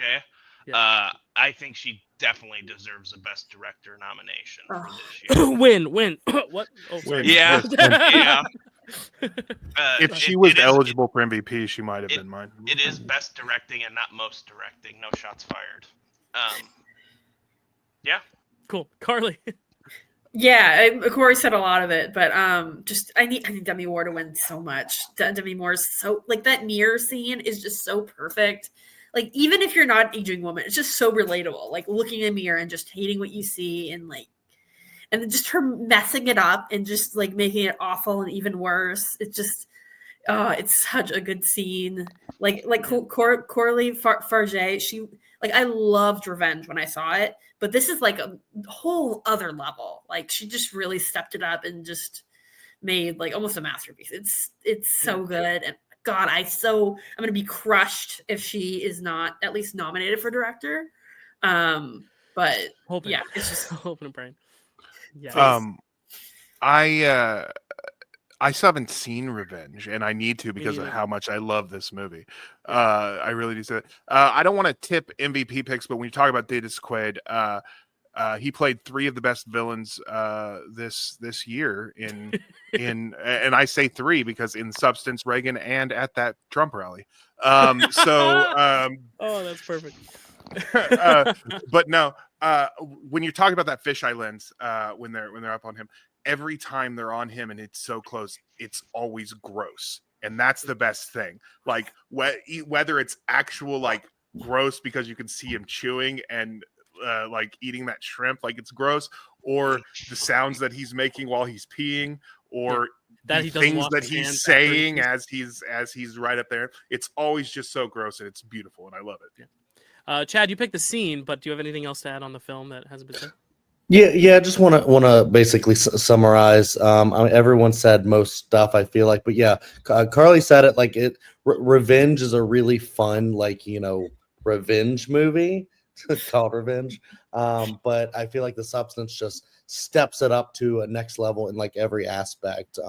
Where it's super crazy, super fun, super funny, super scary, but also it has so much to say. It's like a satire and a parody. It's like, all these kinds of things like all wrapped up into one. It's also devastating, like the Demi Moore like scene, or I can't even talk about the scene, sorry.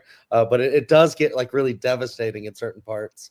And then it's also insanely funny at other parts, specifically at my scene, that I think is really great. And says so much about body image and everything else that this is just a really great movie. Great pick.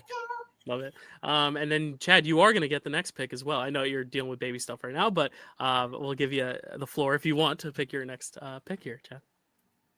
Okay, yes. Maybe he'll be a little bit quieter if I do Dada Bup Up, which is mean I pick him up. Oh, nice. So if you want to say hi, you can. So maybe does he do this wave, the finger tap thing? He does kind of like this, or like a hi. Bye-bye. We can't hear anyone because you're in my ear. But, okay. He's like, why are these people moving their mouths and nothing is coming out? Right. All right. Go ahead, Chad. Yeah. Okay. So I know what I'm gonna pick with my next two, and then one. My first one I'm gonna go with my series. because this is actually I'm trying to make a big change from this in 2025 because I didn't watch a lot of TV in 2024, and I love TV so much that I feel so bad about it. So I just don't have a ton to pick from. I could like pick some of the best shows I haven't seen and then throw those out there, but I'm gonna go with one that I did see that I think is the best show that I've seen. I can't say it's better than the ones I haven't seen, but I'm gonna go with Baby Reindeer. Nice. Because this it's like a mini series, so it's very short. I don't think it's gonna get a sequel or anything. But this is one that I saw that I watched. I think I binged this. Can I just interject real quick? Sure. I have not seen this, so if you want to talk spoilers or anything, Okay. can you wave me back in? I'm just gonna take these out. Just like give me a Yeah. thumbs up wave because I wanted you to be able to talk about it, but I don't know anything about it. I don't even know what the premise is. So I'm just gonna take these out and then just wave me back in when you're. We'll wave you back in, Dyl. Okay. Cool. All right. So I'm not gonna like go in deep into this or anything, but basically it goes from a show that seems like all it is about is like stalking, and it just goes so much further into self-hate, self-harm, abuse, rape, all these like really tough subjects that it really gets into that I just didn't really know, like certain types of abuse that can happen, and what do you call it? Manipulation and things like that it really gets into, that I thought some parts of it were actually funny, but like it's really more of a drama where it just goes so hard into like this guy's life and like what he's going through and just his self-hate and like self-acceptance that it really made me feel something. And I just didn't expect that from a show called Baby Reindeer. So I don't know. I heard people say it was good, and it was one that I checked out and was able to binge, and that just never happens for me anymore. And so I feel like because it was also on like another level of writing and performance, forgive me, I forgot the main guy's name, but like that dude is Richard freaking Gadd. incredible. Yeah. Thank you. Yes. I mean, it's also like a true real life, like autobiographical kind of story too. So it feels like him putting like his deepest, darkest secrets and trauma out onto the screen for you to see. And I feel like, because of that, it's so honest and true. And it's just one of those things that really showed me like a different side of relationships and stuff like that. And it's been a while since I've seen it, but it was very, very awesome too. There's some trans stuff in there as well. There talks to, because there's a big trans character in there. So another more like trans representation in 2024. I think this is also goes to another level of what is like pansexuality and stuff like that. Not just being like in one like lane, and you can just kind of experiment and do stuff like that. So I think this is just a great show for all of that I said. So if you haven't seen it, please check it out, because I think it's really, really great. I really love. Hey, whoa, come on! Go away, Dyl. Go away! Get out of here! Get out of here! So I just have a quick thing to comment on spoilers before we let Dyl back in, unless Matt has spoilers thoughts too. But I do. This show is just so freaking crushing. Like, so few shows deal with grooming of men.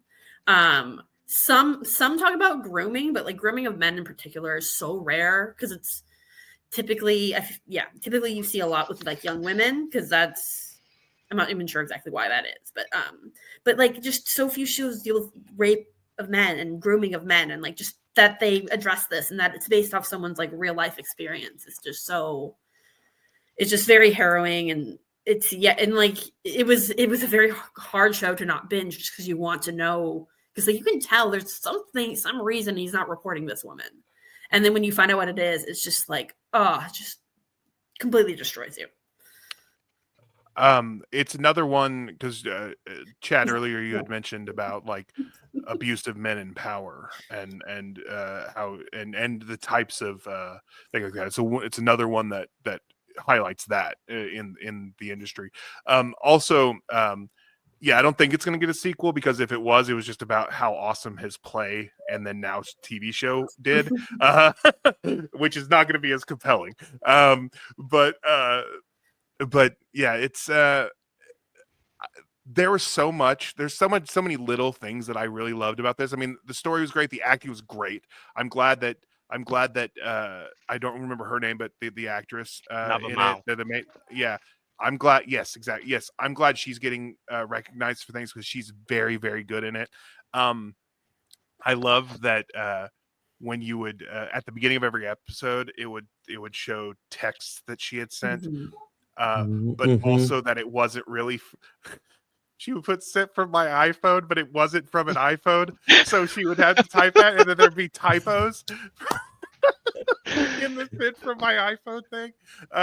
Is all very, very funny. So there's a lot that's extremely funny, and it's because he's a comedian, and that's you kind of got it, and especially it's his darkness and comedian people who are funny. I could tell you from experience. I don't know if I'm funny, but I'm at least somebody who uses humor to combat my own darkness. That you got to use that. So there's a lot that's really, really funny. There's so much that's very, very harrowing in this thing, and I think that it's I agree. I knew that it would be kind of dark. I think I had kind of felt that from it. I didn't realize how dark it would get, and or how funny it would be, and so I didn't expect it to be as good as it was, and it was very, very good. And one quick thing is that there's because the whole thing is about him becoming a comedian, so he's got a lot of failed sets and a lot of successful ones later. But then the one scene where he kind of like lays it all out. Holy shit! I don't know if anyone's gonna pick that, but that was like an incredible sequence. So sorry, Corey. I wanted to just highlight Navamau in that. Wonderful performance, just very real and visceral, and you could the thing about this show, and obviously because it is autobiographical, is there's just this inherent authenticity that comes through, and a large part of that is the performances. I think Jessica Gunning, just all time, like I'll just say it, like kind of like a villain essentially in this story, borderline villain. Um, Incredible performance, and then the scene at the end with his parents, when that happens, just that ultimate kind of catharsis of you've been like living with this secret and finally um, being brave enough to come through. Also the just like the stuff with the slimy producer, like Carly said, it's just stuff that doesn't get touched upon as much. Obviously we just talked about like kind of post Me Too movement, so this feels very in depth in line with that. And then also like this is also a very interesting series from a post social media perspective too, right? There's actually another film that came out this year that kind of dealt with like stories in the post social media world where social media actually plays a part in the story, and everything just leads to the authenticity of this, and yeah, just one of those shows you kind of just don't feel good after seeing it, but you are glad you have seen it, because it just is so real and visceral. Yeah. So this is what happens. Thumbs up, I think, was to Corey, but it was right before the waving. So okay, well, it worked out anyway. All right, we're gonna move it along. We're already an hour and a half. Check that show out, Dyl. Hour and 40, and we still haven't even finished the second round. It's okay. This is a passionate draft. All right, Corey, you get 2 picks now. What do you want? This is a tough one. Let's start off with film, because I think this one's probably going to get taken. 2024 film. I'm going to have to pick Anora. Just recently saw this. What a combination of drama and comedy. I don't know if anyone's gonna pick the scene. I had it on the list of scenes, but the scene where the Russians come in to the house and Honora's fighting back against them, or I forget her, Annie is fighting back against them. Uh, Absolutely hysterical. Just a surreal performance. The film as a whole, just that opening scene, the color, the cinematography, the music. I was almost tempted to immediately pull out my phone and Shazam the song because I was like, this song is incredible. And then they play it again later when they're Yeah, getting married. It's so good. yeah, and it's just one of those films that it's a wild ride the entire time through. Um, I wasn't a lot of people weren't expecting a lot of the like twists and turns from it. I had a little bit of it spoiled for me to a degree, but it still was such a strong performance and so well paced film. You really go through the whole gambit.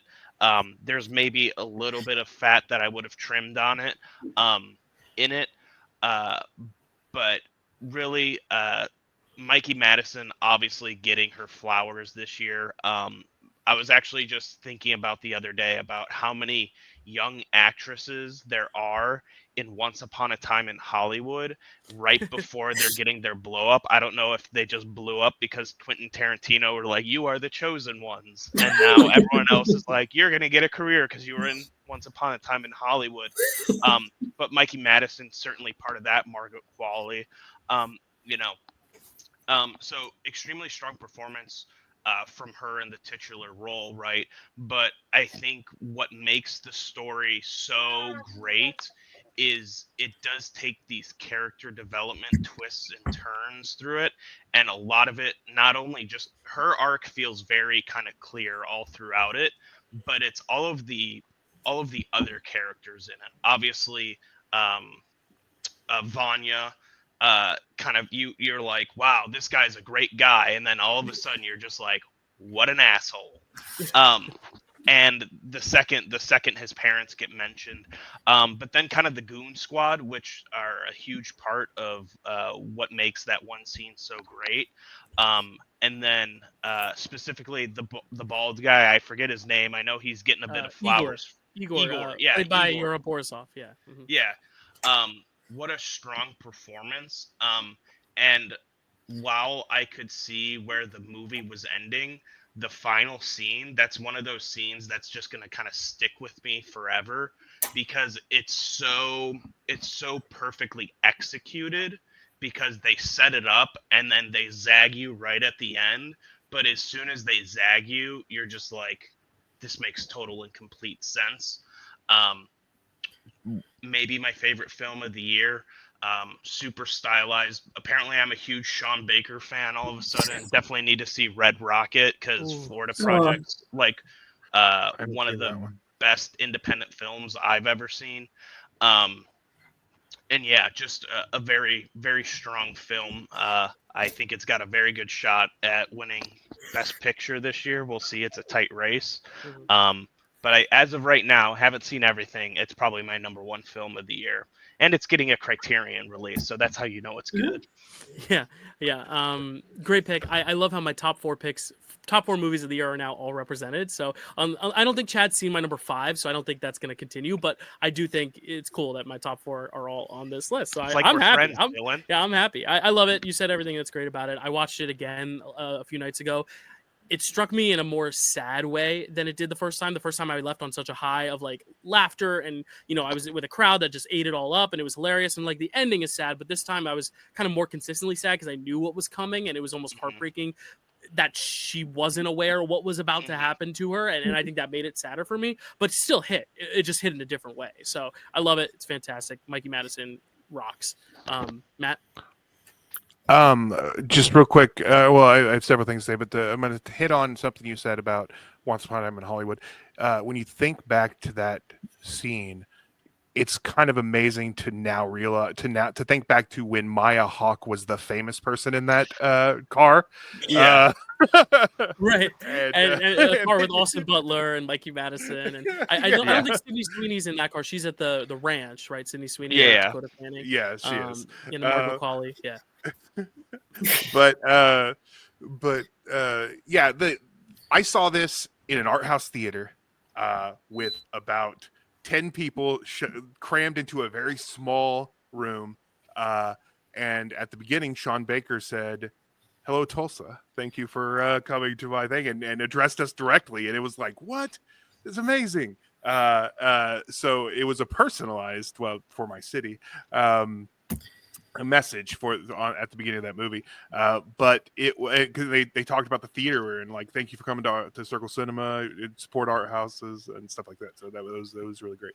Anyway, I really love this movie. The supporting cast is all really, really great. It's very funny. Mikey Madsen is becoming one of my favorite people to watch.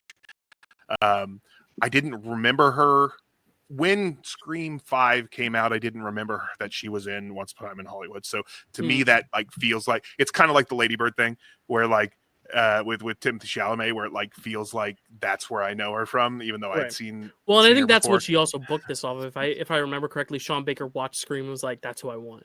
So yeah. Oh yeah, I mean that's not surprising, but she's so good in that in Scream 5. I know it's called Scream, but it's hard. Anyway, she's so good in that. But it's yeah, she's really great here. I think that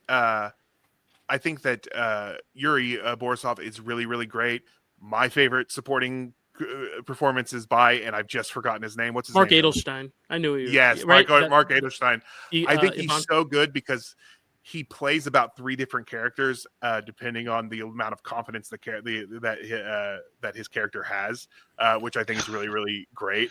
Yeah, it's really phenomenal. I will not be mad at any award it wins, except maybe upset that Substance didn't win whatever that award is. But I will be happy. I'll be happy to see it win whatever awards this movie wins.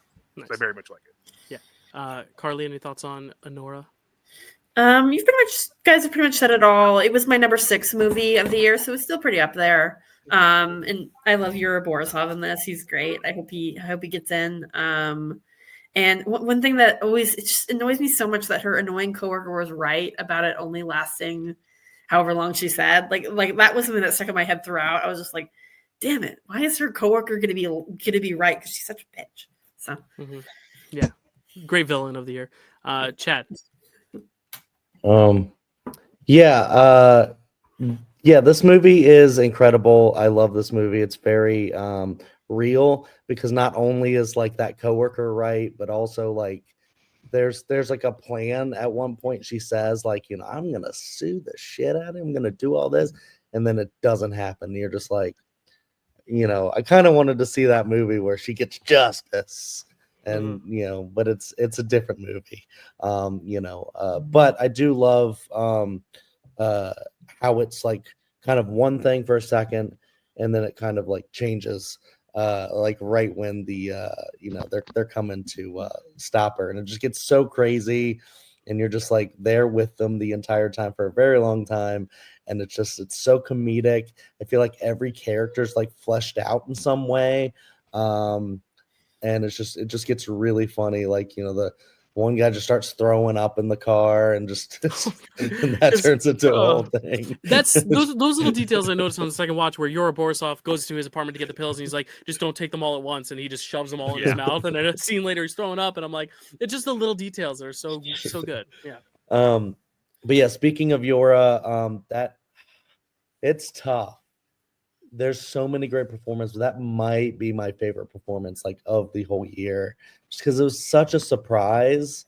And it's like one of those things where like I didn't expect like the weird kind of henchman guy to be like so deep and so surprising and just like make me like go like, who's this guy? Like he's like the way he's looking at her like the whole movie is just different than I thought it would be. The way he's acting and then things he does throughout the movie just makes me go like that. This is a different thing than I was expecting. I just love like the whole movie's like that, where it's just totally like changing what I expect might happen, and just literally just surprises. And you guys talk about the last scene and everything like that. It's just like incredible performances, direction.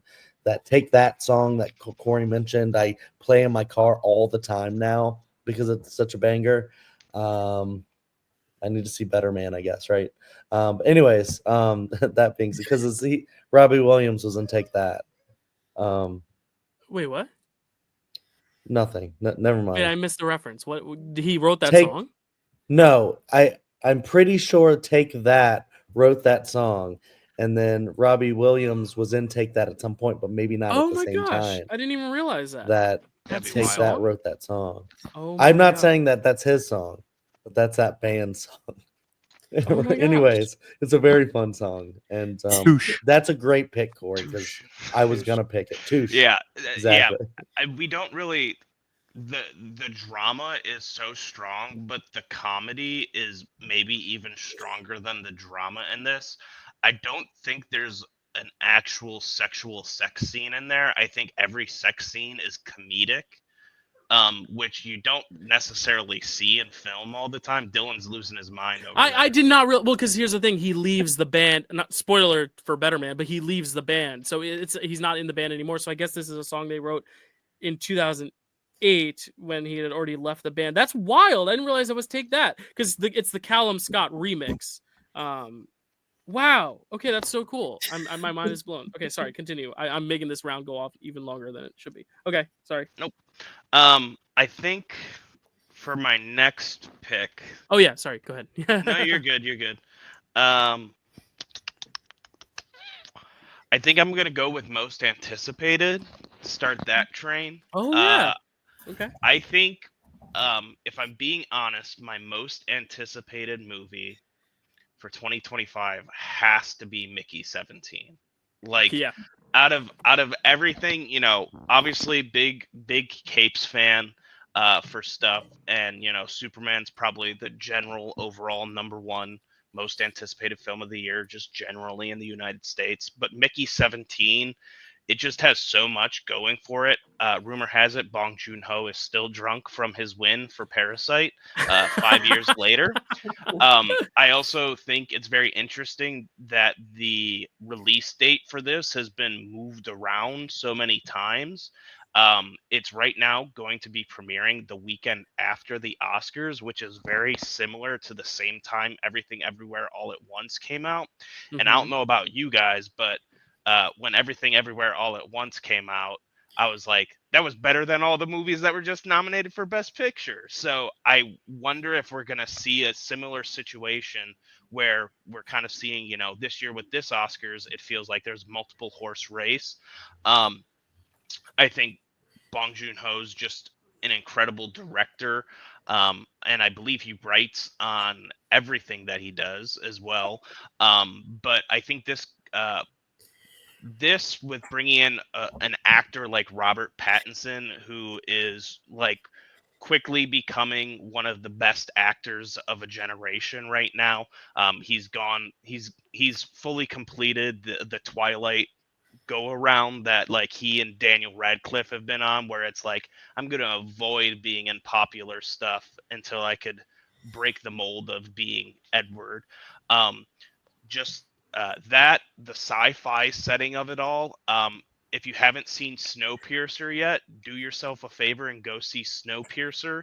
The production design, like he really puts together just some insane production design in Snowpiercer, and I see a lot of similar stuff with that with Mickey 17. Awesome supporting cast: Mark Ruffalo, Stephen Yeun, a couple other folks in there that that aren't coming to mind right now. But anytime I see, I think Tilda Swinton's in it. Gotta be Probably. probably. But just really, a who's who of big name actors, and obviously, after Parasite, the list of people that were like, I need to work with this guy was very long, I have to imagine. So just that, the high sci-fi concept, but also like I think some of the best movies, or at least for me, some of the best movies are not just straight drama and not just and well, typically it's straight drama, but the best dramas also have comedy in them. And just the entire premise and everything that we've seen for Mickey 17 so far says it's going to split that right down the middle in a lot of ways that I think Parasite did. Okja a bit more serious and a bit less comedic. Same thing with Snowpiercer. So just really excited for Mickey 17 this year, and will not be surprised if it is up for Best Picture for the 97th, 98th Academy Awards. What are we on? We're getting close to the century. That's awesome. Yeah, I'm very excited for it. I don't know a lot about it because I've been trying to not watch the trailer when it comes on in the theater, but I know enough to know that I'm intrigued. It feels more of the Okja Snowpiercer vein than Parasite. It feels a little more fantastical, but I'm very excited for that. I think it's got a great cast, so I'm really excited. Anything Bong Joon-ho makes is going to be great. The release date shifting has me a little nervous because it was supposed to be at Cannes, and then they pushed it, and then it's coming out early first quarter of the year. But as we've learned, doesn't matter if you come out in the very first beginning portion of the year. Challengers, Everything Ever All at Once, Black Panther, Get Out, it doesn't matter anymore. So especially if you're Bong Joon-ho. Right, Yeah. exactly.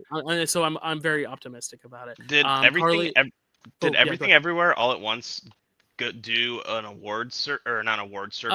festival circuit at all? They premiered at South by Southwest. That was their festival premiere. So it didn't go to any other festivals.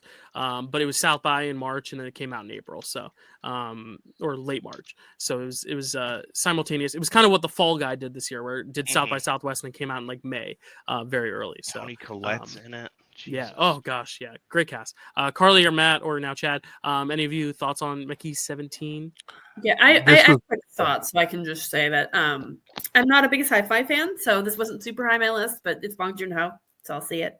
And I love Robert Pattinson, so yeah, absolutely. I'm excited to see it. I'm just kind of waiting for it to come out before I think much on it. Matt, with Bong Joon-ho, for me, the genre is kind of irrelevant for me, just because I've seen a lot of his stuff, and the genre is important for the film, but they are entertaining either way. So it's if you guys haven't seen The Host, is a movie that he made back in the, I think, mid 2000s. It's a creature movie, like a giant monster movie, and it's very good, and it's very funny, and I actually get a little bit of that from the trailer for Mickey 17, which I've only seen once. It hasn't played any theaters. I've only seen it once online. So but this was number 2 on my list. It was number 1 until I realized I need to put another one above it, but I'm very, very excited with this because I love Bong Joon-ho very, very much. Yeah. So yeah. Nice. Chad, any thoughts on Mickey 17? Yeah, actually, like everything you said, I was like, yeah, same. Like I just haven't like looked up a lot because I don't want to know, and I'm just really interested. And you guys listening off like the cast and stuff gets me more excited. But also just like, yeah, Parasite might be like just one of the best movies ever. So that, and like it also Snowpiercer is incredible. So yeah, he can do kind of any genre and all genres in one movie, apparently, with Parasite. So I'm very excited for this as well. Cool. Well, take us away with your second pick, or your third pick now, Chad. What are you going to go with? You already got your series and your scenes. You still got your movie, your MVP, and your most anticipated. So I'm gonna go with my MVP. Okay. Because I feel like the other ones are a little bit deeper for me. That I can pick like a lot of different stuff. This one is slightly deep, but like I was thinking about picking one of my favorite performances, but I just talked about him a second ago when someone picked a certain movie. So I'm gonna go with another one, an MVP that has been in multiple movies, just like Chalamet has. And I'm gonna go with someone Dylan might like, Glenn Powell. Oh, cool. Yeah. Cool. Yeah. I didn't fall in love with Hitman. I know Dylan has been like really, really in love with that, and I really want to revisit it because I'm just a huge Linklater guy. so I know it's probably one that I can get on that wavelength and really, really love. But even though like it's not one that I remember absolutely adoring, I think just Glenn Powell in it is just incredible, doing like all the different kinds of performances and stuff, because you see Glenn Powell generally as this, like hunky guy that's gonna have like shades on, is gonna say something really cool, and just be like the pretty guy in the movie. He was that at the very beginning of the year with Sydney Sweeney in that rom-com, right? Anyone But Mhm. You. Was that It this came year? out end of last year, but it was the same thing with what we were talking about with Wonka, where it trickled into this year in terms of the Yeah. conversation for sure. So I would say the reception of that kind of bleeds into the MVP pick for sure. Yeah. Yeah, so he was that at the beginning of the year or towards the end of last year, and then he was Hitman, which is a really cool movie, and just he's so crazy in it in different ways, and just so many different things, which is really cool, showing his range and his versatility. But then also later in the year, in the summer, he was in Twisters. And he was really incredible in that, and that instantly became like one of my favorite movies of the year that I love so much about it, but particularly him, because I thought that he played this kind of like really good, like kind of douchebag sort of like in the video kind of in the beginning, but then he grows and he becomes so much more. So I feel like he can kind of do it all. And of course he was in Top Gun Maverick, so that's also a plus for me, and Set It Up and a lot of other great movies that he's just a really great actor. So I get really excited every time he's showing up in something. So Yeah. yeah, I'm happy to choose Glenn Powell, and I'm very excited to have him on my board. Yeah, definitely one of the big emerging movie stars for sure. You said everything I would say, so I'm not going to go any longer on it. But I also want to say he's the other person I was alluding to with the lookalike contest, because there was also a Glenn Powell lookalike contest, and the winner of that also went to the Globes. So there was a picture of like Glenn, Timothy, and then their two lookalikes on the red carpet, which is so funny. I think Glenn Powell is becoming an even bigger star by the minute. I don't love Twisters, but he is great in it, and I think he elevates a lot of the parts I don't love. So fantastic. Hitman, one of my favorite movies of the year. So definitely happy that he's on the board. Surprising choice. He wasn't in my top 5, but I should have thought of it because he's great. Carly, thoughts on Glenn Powell? Yeah, I love Twisters. Like he's like, but like the great thing about him in that movie is I feel like the movie doesn't start till he shows up. Like when he shows up, I feel like the movie like lights up. Like he's just dripping charisma in that. His chemistry with DC Edgar Jones is so freaking good. I almost picked a scene from Twisters, but I was like, I can't just pick one. Like every scene, he's just killing it in that movie. So nice. Matt, thoughts on Glenn, Mr. Powell? Any other year, I feel like I would be like super hyped about this. I didn't really love either of the movies that he was in this year. Twisters, because I'm a original Twister truther, and it just being from Oklahoma, it didn't. I liked it. I liked it a lot. It just there's a lot of it that I just didn't really love. And Hitman, I have a consent issue with that movie, but we don't have to talk about that.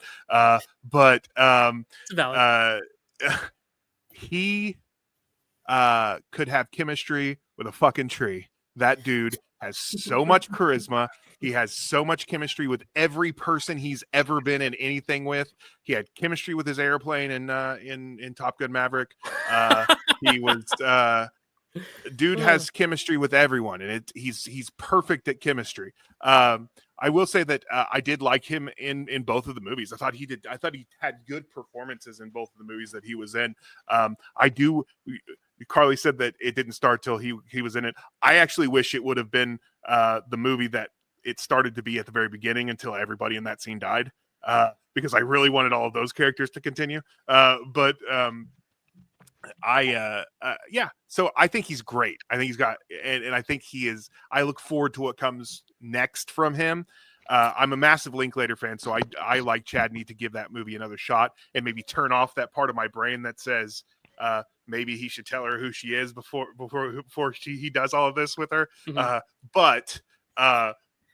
Other than that, I think it's a really fun movie and I enjoy it. I need to rewatch that. But he's great. So it's one of those things where if you can like separate if you're like, oh, the movie's not telling me this is okay, the characters are flawed, it works. But because he's so charismatic, it's hard. I agree. It's like hard to be like not rooting for him despite the issues going on with the consent in that film. I totally agree with you, Matt. I'm 100% If the movie there had with you. addressed the consent at all, it might have been different. Right. But Yeah, it and if he didn't weren't seem so to care. damn, if they both weren't so damn charismatic either. Yeah. Yeah, and I will say I'm very excited for his next project. Not going to say what it is in case it comes up on someone's board. Very likely it will, considering the people on this panel. But yeah, very very excited for what he's bringing us in the new year. Corey, any last thoughts on? Oh no, you Yeah. picked. No, yeah, I thought it was your pick for a second. No, go ahead. Talk about. Corey. I haven't seen Hitman yet. Added it to the list. That was one of those ones that also kind of just came out and wasn't necessarily a priority, despite it, I think, being a streaming movie. But he is the glue that holds Twisters together. Admittedly, it is not the best film. I lean like Matt to being a Twister truther. But it's one of those movies that like I just like could turn my brain off, and like he is like the main reason why he is the glue that holds that film together.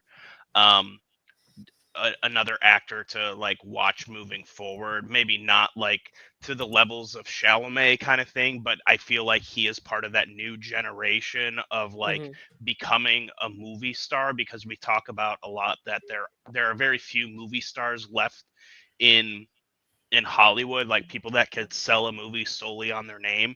And I think we're getting this new crop of guys and women showing up. And I think he's definitely part of that.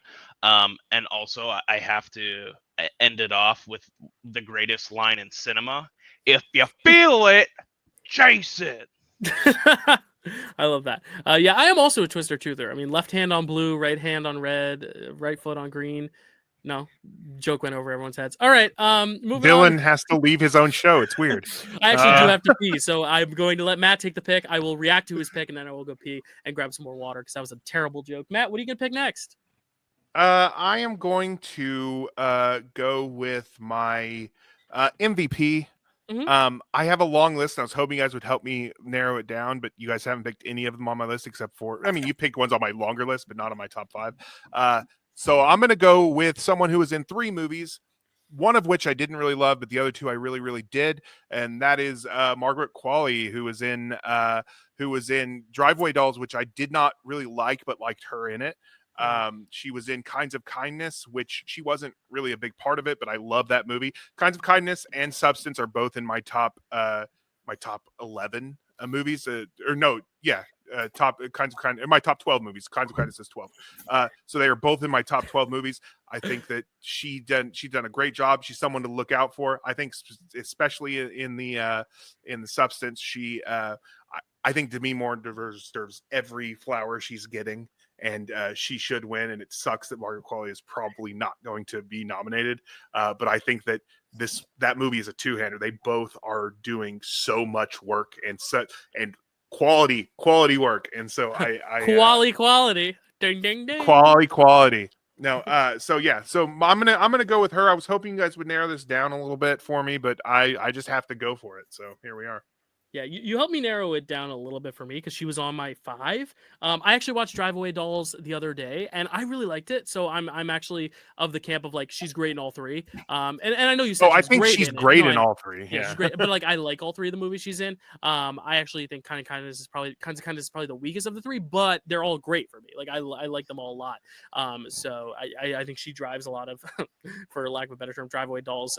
Really really great. Another movie that the title you see on screen is not the title that is advertised. Well, that's an off-air thing though, because I might get copyright struck if I say the actual title of that movie. But I love Driveway Dolls. I love Substance, and I love Kinds of Kindness. So she had a great year, and also just becoming more of a face, more of a name. She got married this year, right? No, or that was maybe last year. I don't remember, but her wedding was held on in the town that I spend my summers at in Beach Haven, New Jersey. So she was there to marry Jack Antonoff, and Taylor Swift was at the wedding. So of course, the island was going crazy because Taylor Swift was there. But yeah, Margaret Qualley having a great few years, just becoming a great star. Fantastic. I'm gonna Does go she know pee. Taylor Swift, or does her husband know Taylor Swift? Well, Jack Antonoff is like one of her Taylor Swift's like music partners, producers. He like writes a lot of music, so they're very close. So Zoe Kravitz was at the wedding. Her partner, who's now ex-partner, was at the wedding as well, who might be a pick of mine, so I'm not gonna say it. But yeah, very, very star-studded wedding. So it's very cool. It's like Margaret Qualley's getting married on the island. We were all like, oh my god, that's insane. But yeah, great performer, so good in everything, especially the substance. I mean, she is.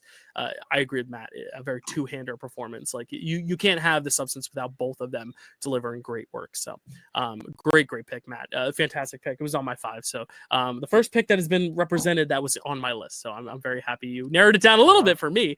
But also I was laughing because Elliot was just walking around in the background, and I remember a month ago we were on Matt's channel talking about Christmas movies, and Elliot took his first steps. So it's kind of a full circle moment. I'm like getting choked up seeing him just like in the background just walking around. I'm like, oh my god, this is amazing. The miracle of life.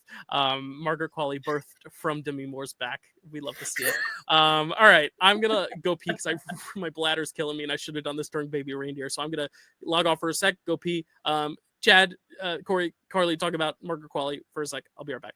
Or talk about your summer homes, because we all. Hey, stop. I'm just kidding. Oh, I'll go. So Margaret Qualley, I actually didn't even think about her till we were talking about the substance, and then I was like, wait, she's been in quite a bit this year. And like she's really blowing up because I actually know her by name now. Like with newer actresses, it takes me a while for me to like match their face to their name. And now like I'm immediately just know her just because I loved her so much in the substance that it just stuck now. But yeah, she's a great pick. She was great in everything she was in this year. Yeah, I think that's a solid pick. At least, unlike my pick, who's only been in one movie, you got someone who's been in 3. So That's all right. Hey, yours was wonderful. You got Corey. Oh, okay. How do you feel? Yeah, no, obviously, like incredible performance. In the substance, obviously very difficult to kind of channel. Like she is playing Demi Moore's character, so there's always kind of like levels to that, but in the end it's still like this kind of independent character and a very fine line to go through. Did not the substance was really the first movie I kind of like was like, who is this? And then when you were like, oh, she's in Kinds of Kindness, so didn't quite remember her performance. Absolutely insane film, obviously. Kinds of Kindness, one of the weirder anthology films to come out in recent years. And I haven't seen Drive Away Dolls, but definitely an actress I'm looking forward to watching in the future. And I don't think any of these films are going to come up, but she's got a stacked 2025 as well. So she's got a Linklater film coming out called Blue Moon with Ethan Hawke, Bobby Cannavale, and Andrew Scott. She's got another Ethan Coen film that's described as the second movie in a lesbian B-movie trilogy with her, Aubrey Plaza, Chris Evans, Charlie Day, and Billy Eichner. I'm just like, oh my what? god. And then she's also in a remake or adaptation with Glenn Powell and Ed Harris next year. Jessica Henwick, Topher Grace, Zach Woods. So like, wow, she's gonna be all over the place in 2025. After being all over the place in 2024. I guess, like I said, once clearly everyone saw her in Once Upon a Time in Hollywood because she plays Pussyfoot, right? Everyone saw that performance, and yeah, she's the one with the hairy pits and her feet out the window and stuff in that. So clearly people are like, get that woman in every movie possible because she'll have 6 movies over 2 years, assuming everything comes out. Right. Yeah, I'll just throw in a quick word. It totally makes sense that Andy McDowell's daughter is gonna blow up one day because one great actress to another. But yeah, it's so awesome to see her Once Upon a Time in Hollywood, and then like a smaller part in or not a smaller part, but a similar small part in Poor Things, and then the next year just explode. And like Matt said, 3 different movies.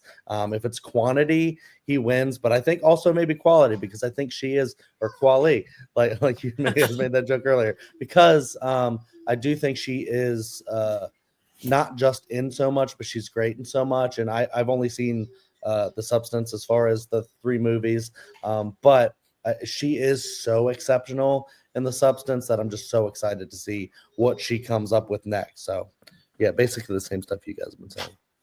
Cool. Has everyone talked on quality? Mhm. Fantastic. Yeah, I just want to address the Driveway Dolls. Is that one of my big issues is that and Corey had talked about an upcoming movie from Ethan Coen that she's going to be in, which is going to be part of a lesbian B movie trilogy, and that bums me out because part of my problem was this straight dude telling this lesbian story. And I was going to do it 2 more times. That bugged me a little bit. Yeah. He's also they're all collaborations with his wife though, and she may be queer, but I'm not 100% sure. But again, I couldn't find anything on that. I know that Right. their collaboration with his wife. So that is a thing. Also, it just felt so much like a Coen movie, which is good because I love the Coen brothers, but it felt like every Coen movie, and that bugged me. That also bugged me a little bit. It is very fun to see though, like Ethan and Joel, their separate works now. It's like one is very much in the like Big Lebowski camp, and the other is very much in the like No Country for Old, like did Macbeth. Like I just think it's very funny how very different they are. It makes sense why they collaborate together because they couldn't be more different. But yeah, so that I just wanted to mention that. I think she's great in that, and I had a lot of fun with Driveway Dolls. It wasn't one of my favorites. It's lower on my favorites list. Yeah. All right, I'm up next. I was gonna go MVP, but I'm still gonna wait a little while just because I don't know. Now I'm looking at it, everyone else has taken an MVP, so I'm not gonna get it whittled down anymore. But I'll save it for last just in case. I'm gonna go with my most anticipated now because I think that's the most. It hasn't been chipped away as much.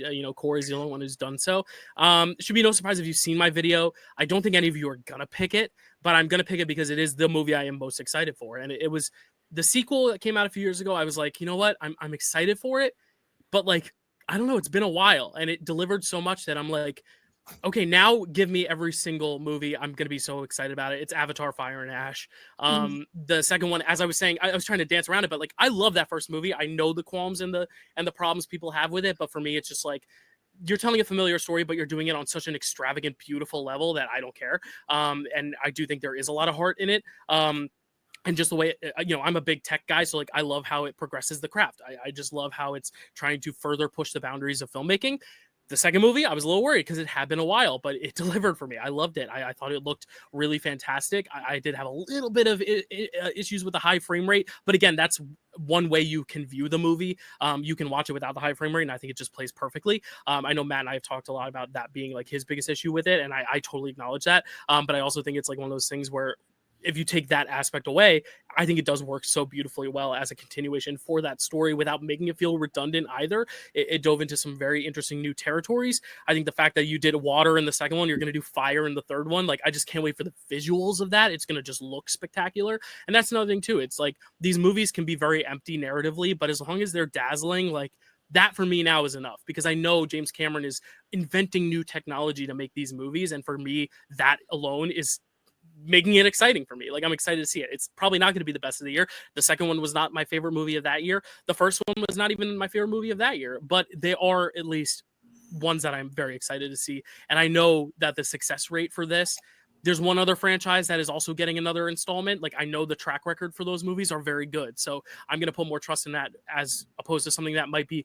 starting fresh or rejuvenating a franchise. Like, there's a lot of risk in that because we just don't know. We have no basis to go off of. There's one new movie of a franchise coming soon that, like, based on the director's other works, I have faith in. But like a lot of these other like fresh installments or remakes or things are scary to me, but this one, because of the second one, I have a lot of faith in. So I'm gonna go Avatar, Fire and Ash. I know it's definitely not gonna be picked by Matt. It's definitely not gonna be picked by Chad. I don't know if Carly was gonna snipe it. I forget how she feels about these movies, but I don't care. Like, it's one of those things. I know no one's gonna pick my scene, and everyone's picked their MVP, so I had to pick it. Yeah, this is the point to pick it. So I'm happy with it. Matt, because I know you differ the most from me with the second one, but I know you still like it. Yeah. But I just want to give you the spotlight. Okay. I thought you were about to pick a different one because there's a third movie coming out is on my list, and I was like, oh man, he's about to take it. But it's not. It was not this one. Listen, I love that you picked this because I know how much you care about this franchise. Like, it was never going to be on my list, obviously, and I know how excited you are. So that's why I love that you picked it. It's perfect for you. For me, in 2009, I went to the theater and I saw Avatar, and I was like, that was really good. I'm never watching that again. And which meanwhile, was a lie I saw it because 4 times in the theater. Which was a lie because I did see it twice at home after that. But when I saw the third one, I was like, that one is all right, but I wish it didn't look like video game characters because of the theater I saw it in. I haven't watched it since. I should probably watch it at home to see how I feel about the movie as a whole, because the Avatar, I thought the spectacle was where it was at. The movie itself didn't really do a lot for me, and that's how I felt about the second one. I'm still a little excited about the third one. I'm always excited about advancing technology. Listen, if they can fix the thing that I didn't like in the last one, in this one, it's going to be awesome. That last act of Way of Water was excellent, and probably because it was all really, really dark and they didn't look like cartoon characters the whole time. You know, like that's probably what it was. Which they're going to adding fire, so the darkness is not a factor, I think. But that third act was mostly set around fiery things too. That's true. So That's true. It was more of a shadowy. That third act was really good, and while I did not love that whole movie, I did enjoy it enough that I am a little bit excited to actually see the next movie. I'm excited about any movie really, but I love that you picked this. That's the important thing, because there's one that my number one is one I was worried you were going to pick based on your history, and so okay. But because there is a number one that I also thought you might pick. I also thought Carly might pick it. So I'm very curious to see if you guys pick those. But all right, Carly, thoughts on this one? I like what Matt said about how he saw it. It was like, that's really good. I'm never watching that again. That's pretty much how I feel. I think I've watched Avatar once. Like I've rewatched it once at home, and I was like, yeah, this is a theater movie. Like it's one I will never watch the second one at home. It's like, and I won't watch it more than once in the theater, but when I do, it is such an experience. Like it feels like a theme park ride. Like it's just you're so in it. Like usually I don't mind getting up and going to the bathroom during a movie if I really need to, but I remember having to pee during this one so bad, and I didn't want to get up because I didn't want to take off the glasses and I didn't want to interrupt the other people's like immersion. So a movie about water didn't have to make you pee. A 3.5 hour movie about water.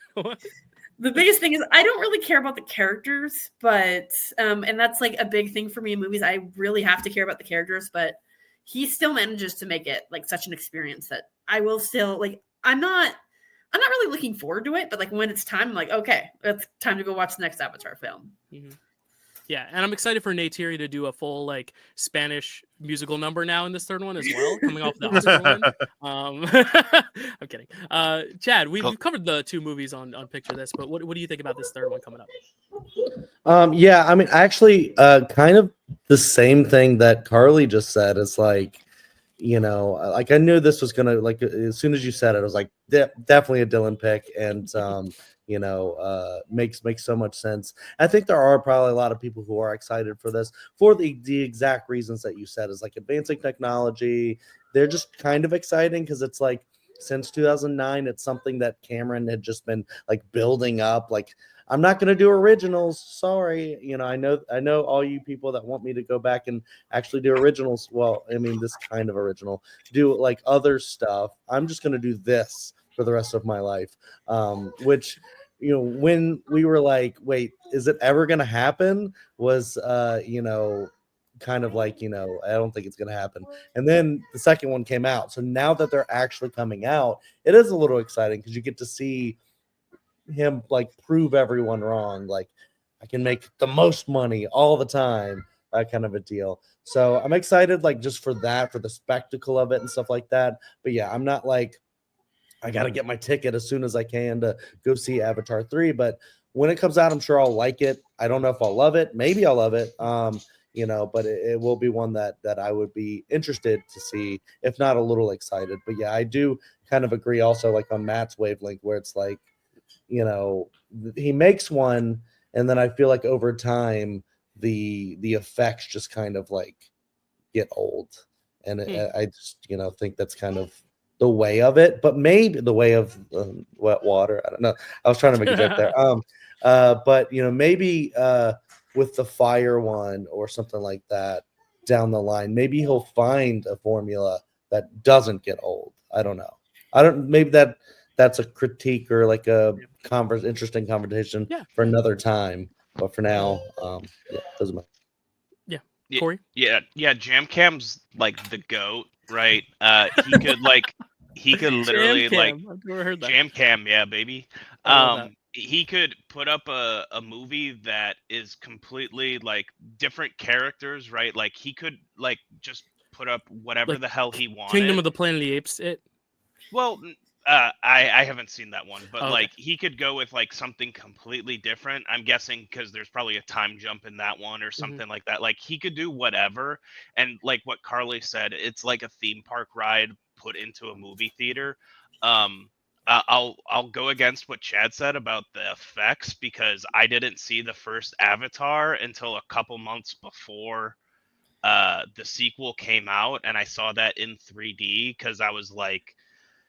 It kind of like solidified for me that like just what he's doing is truly it is art in the experiential sense and not in the necessarily filmmaking sense, because this we could like poke and prod at the stories, although I will say that I feel like the second one is a much stronger story. I mean, that scene with the freaking whale, you're just like, where did this come from? Like, dude, come on. What a boy. And and the mouse wanted him to cut it, and he was like, no, we're not cutting it.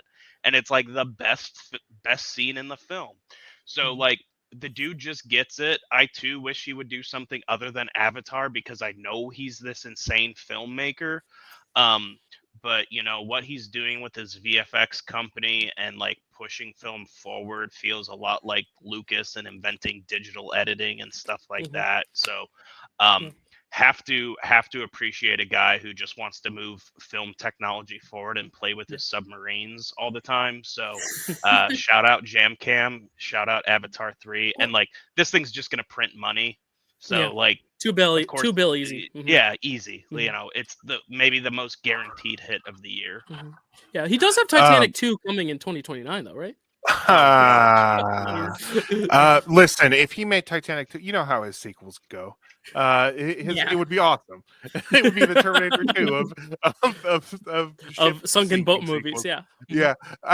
But I will say that I know Scorsese meant this negatively, but I mean this positively, that Jim Cameron movies are amusement park rides. And that's, I mean that in a positive way. They're theme park rides. And it's great. Corey's literally wearing a shirt. My boy. Because it's my favorite shirt because I agree and disagree with him at the same time. Yeah. You agree with the sentiment, not the tone of voice. Not the negative. Yes, I mean I could write a whole like 1 hour episode of a show we don't have time about for that statement, of course. But I think Marvel could learn a few things from Jam Cam when it comes to the experience of it all. Because they are trying to play in that same kind of field. It's just they're playing with freaking Babe Ruth. Yeah. All right, Carly, hit us with your MVP. No, you I'm know you ready. already picked it. Hit us with your TV show, your scene, or your most anticipated. All right, I'm saving the show for last because there's one I need to be picked and one I want to pick. So I'm hoping someone will pick the first one so I can pick the second one, but we'll see. So I will do my scene. And I'm really glad I realized that we could pick from TV because okay, I'm picking something gay, of course. Shocking no one. I am picking the Agatha and Rio kiss from the finale of Agatha All Along because I mean, like I could pick. So I really wanted to pick the scene where she licks her hand because I remember exactly where I was sitting in the living room and like I almost dropped my water. I was like, oh my God. Is that a euphemism? No. Corey. Sorry, I'm the worst. No, you're good. You're good. I've made far worse comments. You're okay. but like I was like, what? MCU isn't allowed to be horny. This is so weird. Like, and their dynamic throughout the season was like part of the reason I rate that series season. I don't, Marvel's weird about whether it's a show or a season, but like I was just obsessed with them all season long. Like, I mean, she's spoiler, but Rio's like literally death. Like that's so hot. Oh my gosh! Like death is gay, and she like has this like morally gray witch that she's like really into. Like just the quotes from them, like saying that her heart is black and it beats for her. I was like, oh my god! And then they finally kiss, and yes, she immediately dies.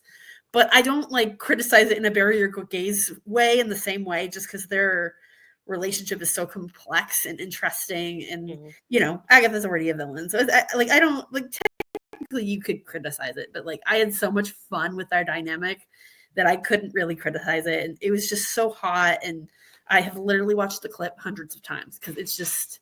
I mean, in Aubrey Plaza, kissing a woman, like, that's my dream. And, like, it being Catherine Hahn, like, oh, my God. Like, you watched My Old Ass and you were like, I want to be that girl. I want to kiss Aubrey Plaza. Yep. Yes, exactly. Mm-hmm. So, yes, this is my scene.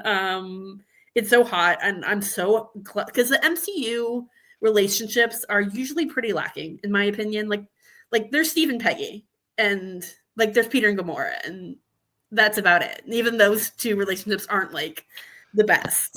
So actually getting something that was sexy and fun and like messy, I was like, oh, finally, thank you. This is Eternal's boning erasure. Please put some respect That's true. That's true. on Icarus and Cersei. Please. 3 pump chump. Oh my god. Yeah, great pick. I think it's also great because like Disney always likes a pat on their back. Like, oh, we have the first gay character, like with LeFou. It's like the first gay character of cinema. Beauty and the Beast. Here we go. And I'm like, no. But I think this is one where they're actually like putting their action where their mouth is, and in more ways than one. Where it's like, you know what, you're right. Is that the phrase? I don't know. Talking the talk, money where your mouth is. That's what it is. Yeah. I was just thinking mouth action. I think action where your mouth is like you're not just gonna say it, you're gonna actually do it, and that's what money where your mouth, whatever. But it works. Like it's something that they actually like didn't just tease, but actually followed through with, which I appreciate. And that whole moment. I mean, you don't expect the main character of your series to die in the penultimate episode, so it was just a bold swing in that sense too. And I like how it was all constructed. So very good. Corey, you mentioned the Eternal scene, but what do you think of this one? Yeah, no, like this show is very gay, very queer. And obviously that's kind of like the most. I mean, it's the first lesbian kiss in the MCU, I assume, or gay kiss, whatever. But I also think it was a bold choice, not only just from the social perspective, but to like go in and, spoiler alert, kill Agatha, creates a change where if we come back to these characters, right, where it's completely different. And I think it's a very bold storytelling choice. I also think, for being one of those typical like shoot 'em up, and it wasn't the final episode, which was also another bold choice, but one of those like climactic action finales, I do think it was a very bold choice in how to like end the fight. Essentially. I also thought it was just so beautifully done. Both before when we see her in the skull face and stuff, like absolutely gorgeous. But then when Agatha falls back into the flowers and stuff, just like very well done. And shout out Jack Schaefer, baby. Yes. Matt, thoughts on Agatha all along, the kiss with Rhea? The kiss of death. I just got that. Okay, yeah. Sorry. Listen, I'm slow. The realizations from Dylan from this discussion are no. I felt the same that Carly did. I did drop my water, and that is a euphemism. No, I'm just kidding. No, Matatar, the whale water. this was not on my list, but another scene from Agatha All Along was on. I don't. Is anybody going to pick one from Agatha All Along, or is it on your list? No, I thought you were asking if anyone hadn't picked a scene yet, but No. 'cause Is anybody me going and Corey to haven't pick a picked a scene from Agatha All Along? Because I'd like to talk about it as well. Corey, are you going to pick a scene from Agatha? All right, so you're good, Matt. Okay, so I was going to pick the Witches Road song at the beginning of the when they first do it. Because I absolutely love that. I listen to that on repeat. It's just so beautiful. But if I were to pick a second one, it would probably be that whole situation because it's really, really great. Like it's really a lot of fun. I don't know that it's because did Teen kiss their love interest earlier in the season? I don't think so. I don't think so. No. Okay, I wasn't sure if it was the first gay kiss because I thought they at least were together. Like they were. I think they were together, but I don't think they romantic. But yeah. So but it was a really great moment. It was super hot, and it was it was a surprise. Like they all said, like to kill your protagonist and it didn't feel like burying your gay. I mean, part of it is because spoiler alert, she died, but also like because she did die, but she's not gone. Right. But it didn't feel like that. It didn't feel like they were doing that, and which I thought meant that they handled it really, really well. So, but yeah, I really like that scene as well. So, well done. Yeah. Chad, I actually haven't talked to you much about Agatha. What are your thoughts on this this moment? Well, I still haven't seen it, but now I know a lot more about it. Oh, sorry. So I'm so there you sorry. go. Oh my gosh. That's I'm okay. I'm a terrible trivia leader because this whole time I've been. Yeah, I'm sorry. I could have bowed out just like you did during Baby Reindeer. It's not a big deal. I do want to watch it. I'm very excited to get to it because I know a lot of people are kind of hyping it up and praising it. And as soon as that, well, I mean, I might. This is a little bit. I don't know if anyone's going to pick this, but Daredevil. As soon as that trailer dropped, I was like, "Holy shit!" So I think I'm going to try to get into a lot more Marvel TV soon, because I feel like it is ramping up quite a bit. But yeah, Agatha All Along. The one time I actually was like, "All right, let's watch it." I put it on, and Elliot was there, and then there was a dead body in like the first scene, and I was like, "All right." Not a show I can put on when Elliot's in the room. This is gonna take a while for me to see. So one day. Well, I'm glad we spoiled it for you. So now, no surprise. I'm kidding. No, yeah, you'll forget it. Yeah. Watch when it happens, you'll be like, "Oh yeah." It's definitely unexpected when it comes. So. And tangentially related, and Matt brought it up. Like that song is going to be around every Halloween season. The videos of like clubs playing that song was just one of the wildest things I've seen.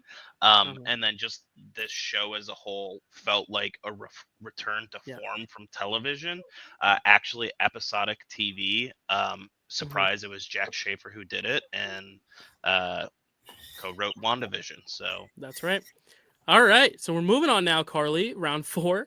What are you gonna go with? You still need your what do you need? Your TV series? You need your scene? No, you just picked a scene. I'm a terrible host. Most anticipated. That's what it is. Which is what I'm picking. Okay. So I've already mentioned this one to Dyl because I had to make sure he put it on his video for most anticipated movies. You've already forgotten, haven't you? No, I remember every conversation, Carly. I know exactly what you're talking about. If it's the one about your favorite director, yes, I remember that. No. Okay. And no, I don't remember. No, I really wanted to pick the one with my favorite director, but I remember it now. I remember it now. Okay. It's got an exclamation point at the end? I think so. Yeah. Okay. I'm running it down. So I wanted to pick the one by my favorite director, but I was like, no, people know about the one with that one. They're going to talk about that one. So I want to go with one that, like, as soon as I heard the premise, I was like, oh my God, I need to see this. And that is The Bride, directed by Maggie Gyllenhaal. Oh, Matt, did I snipe? Was that Matt's pick? I didn't pick a movie because I thought Matt was going to take it. And I thought Carly was going to take it just now. It's not my number one, but I was secretly hoping people would whittle it down, so I had to pick it. Right. But no, I'm so excited. Like I was like, okay, Bride Frankenstein, that sounds like fun. And then I heard it's gonna be a musical. I was like, oh my God, I need to see this. It's starring Christian Bale, Jake as Gyllenhaal. the monster. Oh, yes, he's doing another musical. Newsies from High Rise. Newsies, the return of the Newsies. So excited. I know nothing about this other than Bride of Frankenstein musical, and it's like that's all I need to know to be sold. Like that's amazing. Oh my God, Peter Sarsgaard. Yeah. The cast is great. Like I'm so excited. I cannot wait for this one. Like this is gonna be amazing. And like directed by a woman. I love that. I love a horror film directed by a woman. She's married to him. Yeah. Yeah. So, I'm so I had that realization too when I saw The Lost Daughter at the Q&A. Maggie Gyllenhaal and Peter Sarsgaard kiss, and I was like, "Wait a sec!" And then I realized they're married.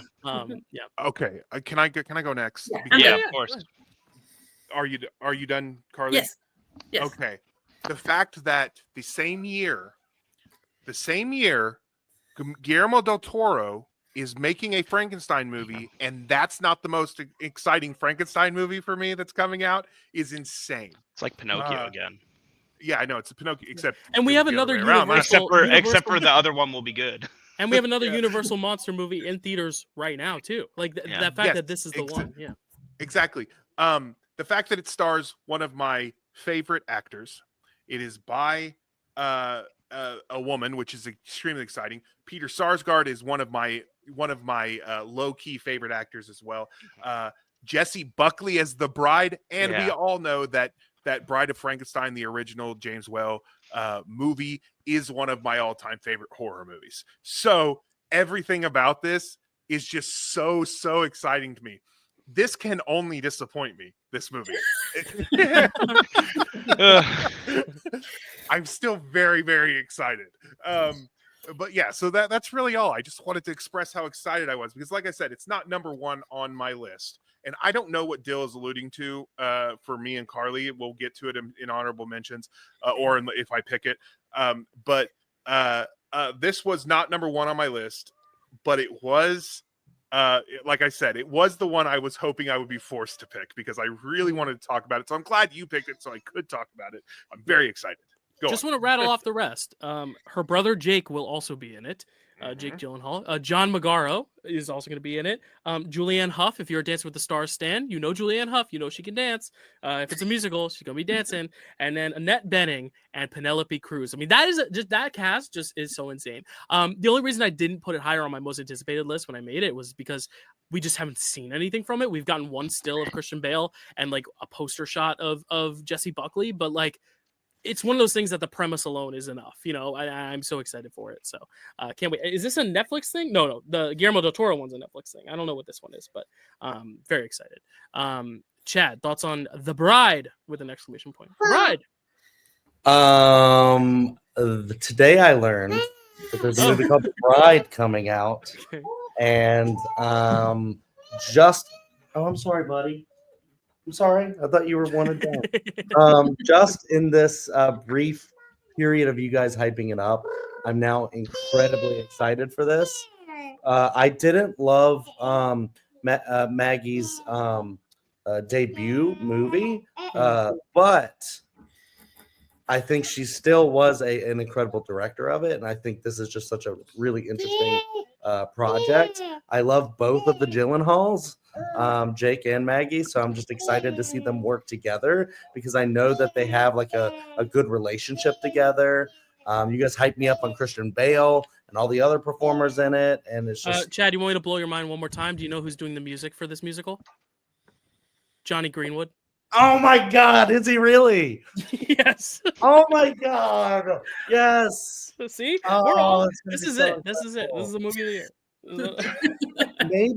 Maybe this could be the movie that he finally wins an Oscar for. Probably not, but like Jesus, like because he came out with the 3 scores, and then Hans Zimmer had to come out and be brilliant that year.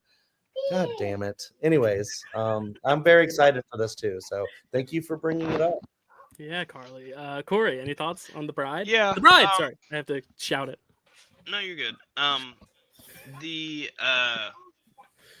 not horror in general, not really for me. Musicals also typically not really for me. But I am excited at a unique premise like this, mashing 2 things together that I'm like, I don't know if I like either of these things. Like I know obviously people love musicals and love horror, and I'm not saying I like hate them, but it's just like I'm very particular about both of them. So the idea of smashing them together has me very intrigued. Obviously, Universal Monsters. I do need to see all of the Universal Monster films before May 23rd, 2025 for some reason. Um, and we'll need to really check those out to get like a better understanding. But I could definitely see this being something that I'm very intrigued with. Christian Bale, just one of the greatest actors of all time, of course. Jessie Buckley, I don't think we've sung enough of her praises. Wonderful actress, doing tons of crazy stuff in the last 5 to 10 years. So yeah, excited for this one. Yeah, and she can sing. If you haven't seen her Sally Bowles in Cabaret, it is fantastic. And John Magaro is going to be reuniting with Christian Bale after Big Short and Peter Sarsgaard after September 5. So there you go. All these reunions, I love it. And Jake and Maggie since the womb. I mean, like that's so exciting. Can't wait to be nominated for Best Picture. I honestly, after talking, I'm like, if it nails it, I think it's going to be. Yeah. Christian Bale and Maggie Gyllenhaal from The Dark Knight. That's right. Oh my gosh, so many reunions. I love it. Okay, I'm gonna. Everyone's picked their MVP, so I'm gonna pick my scene. Although I think Corey has not picked a scene, so I'm gonna pick my scene because the odd chance Corey takes it, I'm gonna be very devastated because there was only one thing I wrote down. This is the only one I have no honorable mentions for because I was like, this is it. This is it. When I saw it in theaters, I was like, this is the scene of the year. And it is something that I don't think anyone here has seen. You may have seen the clip of it. They put like a 1.5-minute clip on social media, and now they've since released the entire thing. But I honestly don't want people to go like when I'm talking about it, don't like mute yourselves and go watch it because I want it to be like I want you to experience it in the movie. But if you watch it separately, I want you to be like really honed in. So like don't go watch it now. But it is my favorite musical number of the year. It is fantastic. It is Rock DJ from Better Man. And as someone who saw this movie and was like, saw that this movie was coming out and was like, CGI, Robbie Williams. I knew Robbie Williams. I was talking to Matt about this. Matt and I were both Hee Jun Han stans on American Idol, and he had sung one of Robbie Williams' songs on that show. And then I realized David Archuleta had also sung it. So like I knew who Robbie Williams kind of was. He wasn't a big name for me. But like all those American people who were like, like British star, couldn't care less. And I'm like, that's why you should go see a biopic because you don't know anything about them. You can learn. You don't need to know more about Bob Dylan. You need to know about this guy. Anyway, go see both of them. They're great. But I do think this movie just blew me away. I was not a big fan of The Greatest Showman, but this director, Michael Gracie, I think his name is, just totally understands the medium in a way that not many directors do. I feel like nowadays movie musicals, they always want to cut. They always want to like try to make the editing feel like it's dancing with the actors. I love when a camera is just showing the dancing, showing the performances, like really just like allowing it to breathe in a way that those classic movie musicals do. Look at Good Morning from Singing in the Rain. There's not a cut in that scene. It's all them just tap dancing and moving around the room, using the space rather than letting the camera do all the work. And I think that is what this scene is. It's one take and it's 5 minutes and they're going through all the streets of London. There's a CGI monkey dancing, which is already a feat, plus all these interesting different placements of and directions of different actors and extras and dancers. The music, the song is great. Rock DJ, you probably have heard it. If you haven't, it's a great song. But I just loved this amalgamation of the craft plus the material plus just the point it comes in the movie too. I mean, it really does feel like a big climactic high after everything that was building up, him trying to get his start. And then finally, you sign that deal and boom, you're now dancing in the streets. And it's this beautiful, cornucopia of sound and thrills and visual splendor. It reminds me of that scene in Singing in the Rain that everyone says is unnecessary, where it's just like this celebration of sound and art and color. And I think that's what this moment is. It's like a 5-minute one take that is just captivating, and it makes me inspired. It's one of those moments that I see it and I'm like, I want to make movies. I want to be in movies. I want to absorb movies every second of every day because of scenes like that. And I know there are some big musicals that came out this year, 2 of which will probably get nominated for Best Picture. I think this is, for me, the best musical number I've seen in quite some time since Steven Spielberg did West Side Story. So, and even that is a little bit of a rival at this point. Like, I seriously believe that this single musical number changed my life. So I love it. It's fantastic. I know none of y'all have seen it. Some of you might have seen the clip of it, but it is fantastic. So if anyone wants to try it, you can. But yeah, Matt. I avoided the clip because you like retweeted the clip, and every Is chance that I can. Yeah, I retweeted it the first time. I retweeted it when they released the full clip. I'm a big fan. I avoided it because I was like, I just want to see this in the context of the movie, so I avoided it. Yeah, Robbie Williams is the same with me. Like for me, he was the guy who did the song on the who did the Queen cover on the Knight's Tale VHS tape, and Yes. then like only later did I was like, oh, he's not just that, he's someone else. And then now when this came out, people are like, who are Robbie Williams? Who's Robbie Williams? I was like, you guys don't know about the Knight's Tale VHS? It's not But a popular name, but it's still someone that like I feel like it people sounds shouldn't like be a popular name because Right, it sounds like Robin Williams. Yeah. But yeah, it's if you're from the UK, it's a very popular name. But yeah, so I'm excited to see this, but no, I don't have anything to say about that That's good. clip because I can't wait for y'all to watch it because I do. It's just I hope I'm not overhyping it because it is just one of those things where you're like, how the fuck? It would have been impressive with a human actor, but then seeing that they did that scene and also put it like made it a CGI monkey the star of it, I'm like, I can't believe it. It was fantastic. Sorry. Any thoughts from Corey or Chad or Carly on this one? No, Chad. Yeah, no. Oh, No. Carly. Sorry. Go ahead. So this is one that I wasn't really much interested in at all, and then you were raving about it. I was like, Jill loves it that much. I guess I have to go see it. So I probably won't see it in the theater, but I will see it at home. And when that scene starts to play, I'll make sure I'm super honed in. You'll know exactly when it starts because it won't cut and you'll be like, wait, this still go. Oh, it's still go. You'll know. Okay. Chad. Yeah, I mean, this is definitely one that like you started to build up and was kind of one that people were like, what is this? Like it looks kind of interesting. And then a lot of like kind of like negative criticism as far as like, I don't even care who that guy is. But I was always interested. I've had like reservations about like, specific reasons why I might not be in a rush to check it out. But then I will say, a lot of people, including yourself, Dylan, hyping it up, has made me want to go sooner to see it before it leaves the theater. And I'm hoping I get to, but I don't know if I'll have a chance. But, once it does come to streaming, I'll definitely be checking that out because I'm interested. I love a good movie musical. So. Mm-hmm. Corey? I don't know who Robbie Williams is, and at this point, I'm too afraid to ask. He's the guy from the Knight's Tale VHS. Oh, okay. People That describe clears him, things up. and after seeing the movie, I can say this: the Justin Timberlake of the UK. Okay. Yeah, boy band star, had a yeah. solo career after. Yeah. I'm not the most interested in this movie. Dylan's certainly selling it. Selling the scene. The movie's great, but the scene is fair enough. I might catch it on streaming when it comes out. There's obviously a lot of movies to see, and Justin Timberlake of the UK doesn't really do it for me. But that's just me, not trying to yuck anyone's yum or anything like that. But I'm sure it's a wonderful musical number, Dylan. Thank you. Not like I made it, but thank you for your kind words. Oh my God, if I had made something like that, I would feel like my not life with that attitude, Dylan. Not with that attitude. All right, Matt, go ahead. You still need your TV show and your most anticipated. Who else picked anticipated?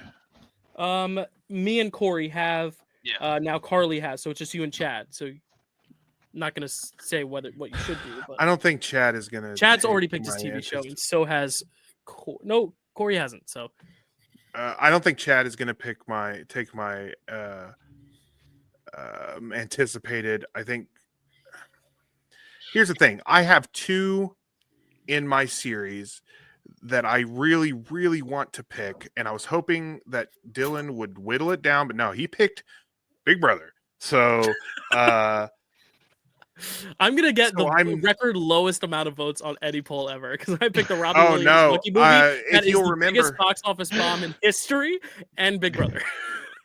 No, if you remember, I received -1 vote because someone voted for me and then removed that vote, so then I had 0 again. Anyway, I am not going to go with the one I really kind of wanted to pick. It's technically my number one because I already talked about the show. So I am going to go with the other one, which is season 2 of Shrinking. Which I worry might be the thing Corey was going for, but I know there's another one we both love that you might also be going for. So, it's just a wonderful continuate. Like, you think that they can't keep it up, but they do. Number one, everyone knows Harrison Ford's one of my favorite actors of all time, and he's crushing it. It's like, for me, he never went away, but it's like he's coming back for everyone else. He's just so good. He's playing this role so well. Jason Segel's great leading man. He's very, very funny.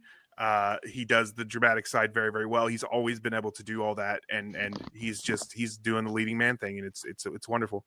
The rest of the cast is so good. The thing is, like, this was made. It's hard. It's weird when I consider that this show and Scrubs were created by the same person, because they don't feel like the same show. Like, they don't feel anything alike, except for that his wife is in both. His wife plays Liz, the next door neighbor, in Shrinking. Bill Lawrence. He's made just like some really, really great shows, but this one is just so good, and it's always on the verge of making you laugh and cry. And it's just I love it so much. But I would like to talk about in season 2. Oh my God, Brett Goldstein. Corey, thank you. God damn it. It's just walked straight out of my mind, his name. I just want to talk about Brett Goldstein, who has officially told the world, I am not going to play Roy Kent for the rest of my life. Because he played a role that is so different than Roy Kent, so much different, makes you cry. It's just he's so good. He could have been my MVP. Maybe I should have picked him because he's just very good. And yeah, so Shrinking season 2, everyone go watch it. It's excellent. Haven't seen it, but I very much wanted to. I haven't seen any of it, so I'm excited. Oh to my watch God, it. this show's incredible. I didn't have it on my list, but massive oversight, of course. Glad Matt took it. Otherwise, no one else would have taken it. But yeah, Shrinking season 2, one of the best seasons of television. Like Matt said, it's a great continuation of the first season. And when they show you who Brett Goldstein's character is, because he's also a writer on the show and he wrote himself into that role, I literally said, oh shit. I was flabbergasted that he put himself into that character, because like Matt said, it is so diametrically opposed to what Roy Kent is. And it's just such a soft-spoken role, and it's absolutely so heartbreaking. Truly one of the best ensemble shows. Obviously, Jason Segel and Harrison Ford kind of do a lot of the heavy lifting in the show, but everyone that's a supporting actor, Damon Wayans Jr., at first when he showed up, I was like, but then he just kind of like so seamlessly like fits into the rest of the cast, and the dynamic really endeared me to him. And just there's this scene, it has to be in the finale of the season, that Harrison Ford gives, that everyone that was in the scene was like, said they were like legitimately crying at it. And just the subjects that the show touch on are subjects that people don't really talk about very much, especially in film and television. And then everything just feels so real. The show is like going to therapy, though, because of how real it treats it, but also how funny things can be, because there is often comedy and tragedy, and the show is very tragic in a lot of ways. And yeah, just phenomenal show. If you haven't seen it, another Apple TV Plus banger. Go check it out as fast as you can.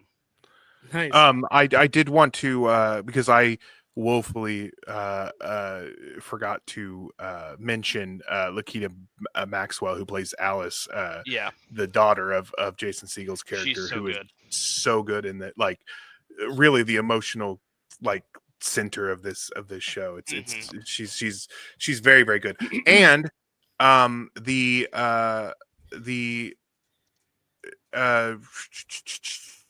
theme song is great. It'll make you want to go listen to Death Cab for Cutie and the Postal Service, because it is by what's his name? Ben Gifford. Yes, it's by Ben Gifford, and it's very good. So anyway, yeah. Chad, have you seen Shrinking season 2? No, but I've seen Shrinking season 1, and I'm really anticipating season 2. But you know, I just haven't gotten around to seeing it, but it will be one I watch very soon, especially because these guys are hyping it up. Yeah, it's a very recent one too. It just came out like November, December. Yeah, it ended right before the cutoff for this list. So I'm very happy it didn't extend into January. It ends on a Christmas episode, right? Or Thanksgiving episode. It ends on a Thanksgiving episode that comes out on Christmas. Mm-hmm. Yeah. That's right. Carly, have you seen season 2 of Shrinking? Yeah, I think I may have picked it last year, but I can't remember. Someone did. It was either you or Matt. Yeah. It might have been me. I picked The Bear last year. I made sure that I wasn't picking Shrinking 2 years in a row. Okay, so I think I picked. Yeah, it was you, Carly. It was you, Carly. Yeah. Okay. But yeah, I do like this. I do want to air one issue I have with one of the plot lines is I hate there's a certain character that like says he doesn't want to have a kid and like they talk him into it. And as someone who doesn't want to have kids myself, I kind of hate that they didn't just. I don't know. I just wish they would have gone about it a different way. Like it felt like his friends were pressuring him into it, and it's like no. You should have it if you want to have a kid. You should have a kid. It shouldn't be something that you feel pressured to do. I do want to just mention on that because I sympathize with you, and I don't not that I don't want a kid. I have 3, but I stopped wanting to have them. With that character, I see where you're coming from, but they started out saying you don't want to have a kid. Don't have a kid. You don't want a kid. And then it kind of went to them. Now that you're having a kid, you have to the pressure of like following through with it. So I do agree with that, but it did start out where they're just like, no, you don't want a kid. So, but I can see where you're coming from. So yes, I just wish there was more representation for people who just are happy and don't want kids. So, but I mean, I'm also a teacher, so I'm kind of cheating a little bit because I get my cute kid fix and then I get a good one. So. Yeah. But just generally about the show, though, like Harrison Ford continues to bring it. Like his plot line is just so emotional, and like it's going to just get so tragic as you go on, and it's just he just continues to bring it. And I really love Jason Segel's plot line this season of just not being okay. Like I think that's really great, and I'm really excited to see how they go on to it next year. But everyone said pretty much everything. So all right. So Chad, you are up next. You get to pick you still have your movie out there, and you have your most anticipated movie out there. So you're doubling down on movies in the next 2 rounds. What are you going to go with first? Yeah, this one is actually pretty tough because there's so many freaking movies 2024. Like when people say like 2024 wasn't a great year, I'm just like, then why is my like top whatever 10, 15, 20 so stacked? I say every year is a good year for movies if you look for the right movies. Right. It might not be a good year for blockbuster is a bad movies. year for movies. Right. It might not be a good bad year for movies on the internet. So that's just right. But it may not be a great year for blockbuster movies, but it might be a good year for prestige movies or vice versa. Like some years there's a weak Oscar lineup, but it could be a good year for genre films. So or international or American. Like I think that whole sentiment of bad year for movies is such a stupid one. But and I know none of us share that sentiment. It was a great year for movies. But I mean, it doesn't make it easy for you. I agree, and it makes it really tough. And like this is the thing: is my list. I still have a lot that I could choose from, and we've had people in here in this panel picking awesome movies, and I still have so many. But I'm gonna go with the one that I said was my number one. I've seen some great movies. There's one that might have overtaken it. I'm not sure. I probably have to see it again, but I'm going to go with the one that is still currently at my number one spot. I'm going to go Wicked. Or if you're Dylan, Wicked Part 1, whatever you want to call it. I just call it what it is on the screen, but we've already been through that discourse. Yeah. But yeah, this movie just floored me. I don't know if it's like technically great or just like whatever, but it's just one of those where from like a pure like audience like crowd pleaser thing. People were going into this one just I'm gonna sing, and then other people, you better not. And then they actually started to have like sing along showings of it and stuff like that. So it's really one that people were super excited for, myself included, especially because I've only seen the stage show once, but it was something like super special where I actually took Carrie. I think it was for your birthday. Yeah, a birthday present where I took her to New York City and surprised her, and I had to like, she didn't know about it at all. And so basically what I had to do was try and, guide her towards the Gershwin Theater and just kind of like act like it was for something else. Let's go check out these shops over here. And she's like, the hotel's back that way.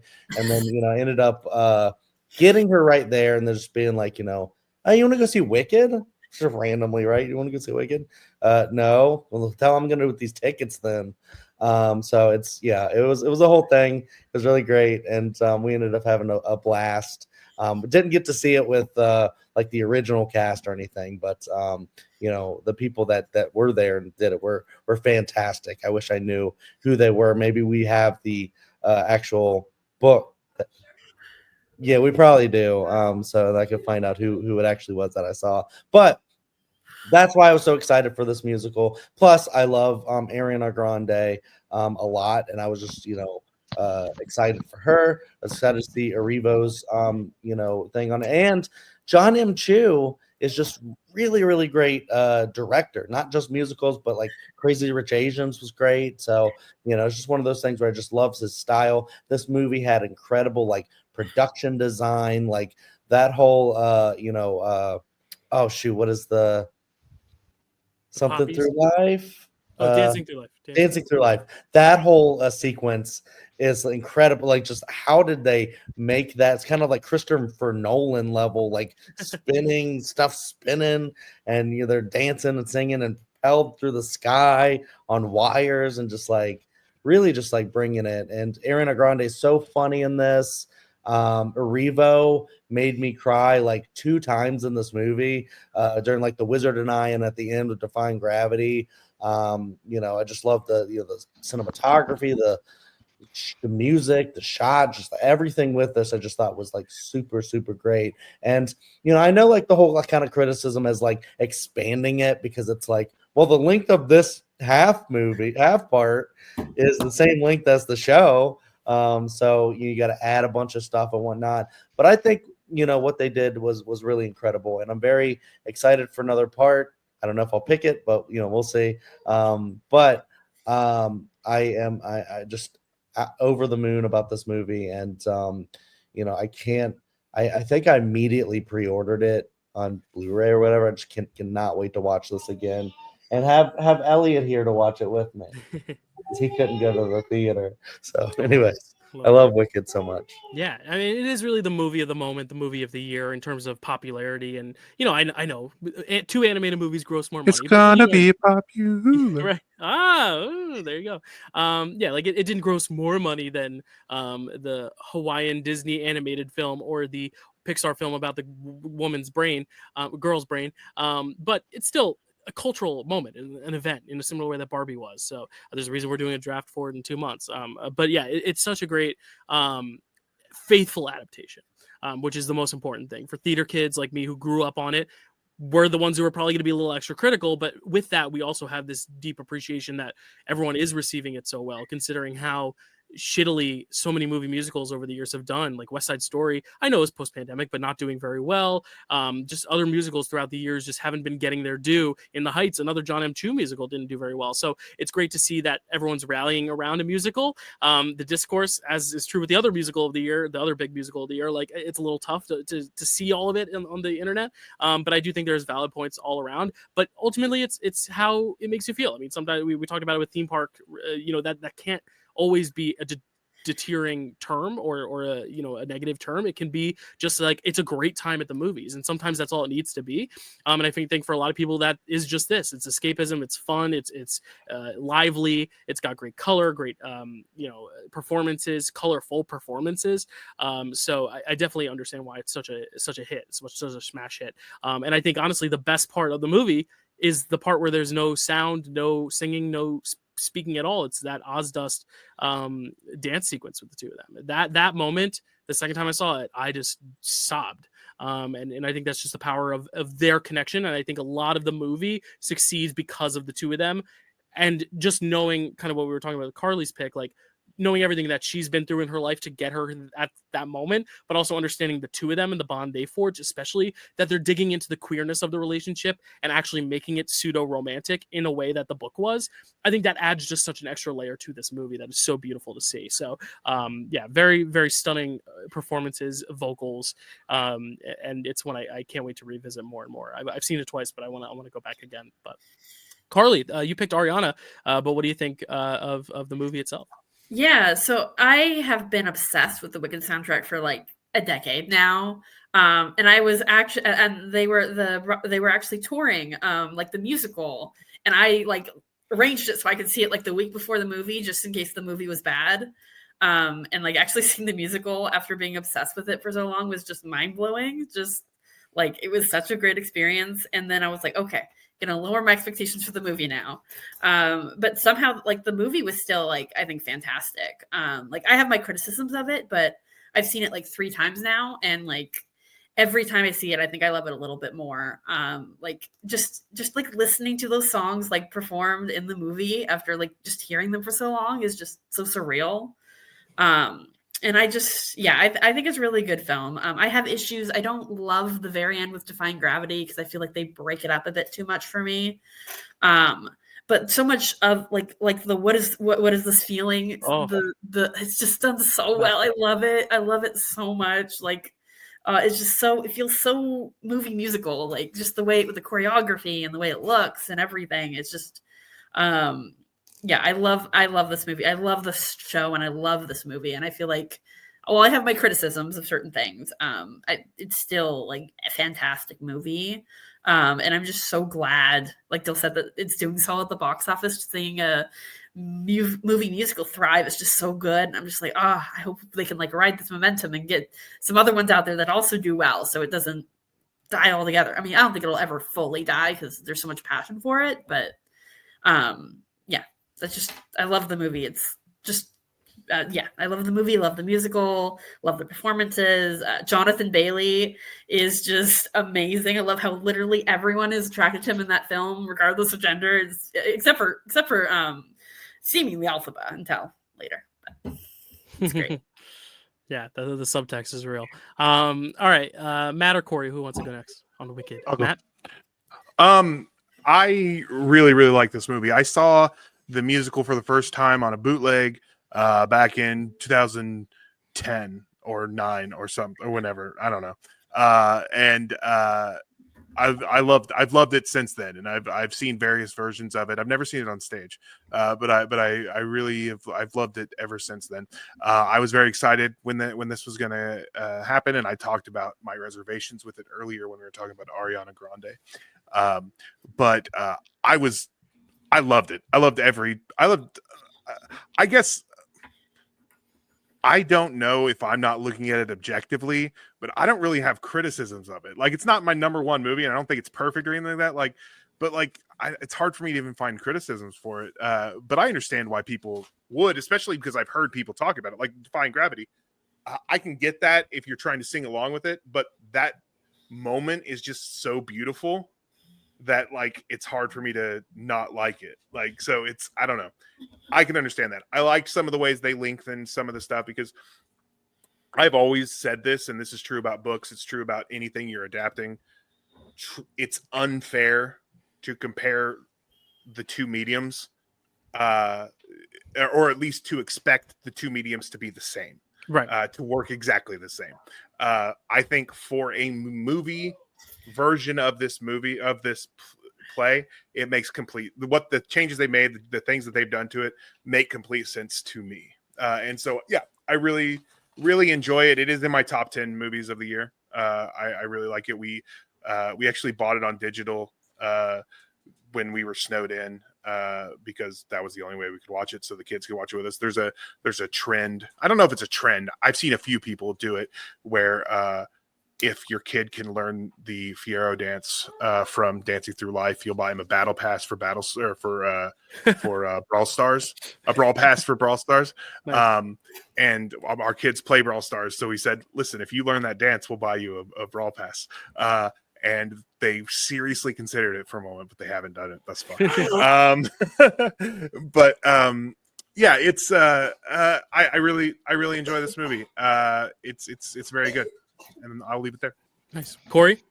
Yeah, so I hadn't seen the stage play. I actually did perform in marching band in college, Defying Gravity, and just like the circumstances of it, like it really stood out to me. So I kind of like I had high expectations for especially that part as well. But I think Chad touched on it. The production design is just absolutely insane on it, specifically at the school, and some of the behind the scenes look. I think they planted the same guy who, speaking of Christopher Nolan, the guy who planted all the corn for Interstellar planted millions of tulips for Wicked, and then just very strong musical. I saw it like at 10 p.m. on Thanksgiving night, so I did doze off a little bit. No fault of the movies at all. But I think the casting was extremely strong. The direction is extremely strong. I also find it very interesting that Elphaba's story is a very allegorical story for being ostracized. Also, I think it's very interesting that a black actress was cast, and we don't see people yelling, "Oh, it's woke, it's woke, it's woke," kind of thing. But it is woke in the very real sense of the term, and not what it's been bastardized to. And just Defying Gravity hit everything it needed to for me. I very, very seldom do I do songs or things stick with me from movies, but when I'll be driving, I'll just throw on both this version of Wicked and the stage version of Defying Gravity and just listen to those, because it's just such a insanely good song and performed incredibly well by Adele Dazeem and Cynthia Erivo. That's a little inside baseball for anyone who doesn't know that one. But just absolutely incredible film. Looking forward to seeing what the second one's all about, because I got no history other than obviously something happens to that girl in a wheelchair. So we'll have to find out how she goes from that wheelchair to under a house, but seems a little not woke. Oh But definitely one of the best musicals I've seen. I thought it was very strong. I've come down a little bit on it since then, but when I came out, I was like, that might be the best musical since West Side Story. You haven't seen Better Man, Corey? That's true. I have not seen Better Man, but I did see A Complete Unknown.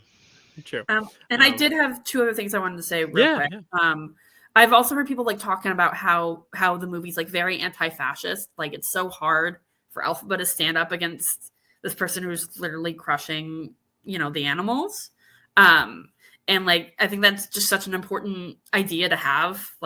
These times we're entering in is just a very anti-fascist film, and her having to literally stand against her best friend because that's the right thing to do. And I also want to mention the actress who plays Nessa is actually a wheelchair user.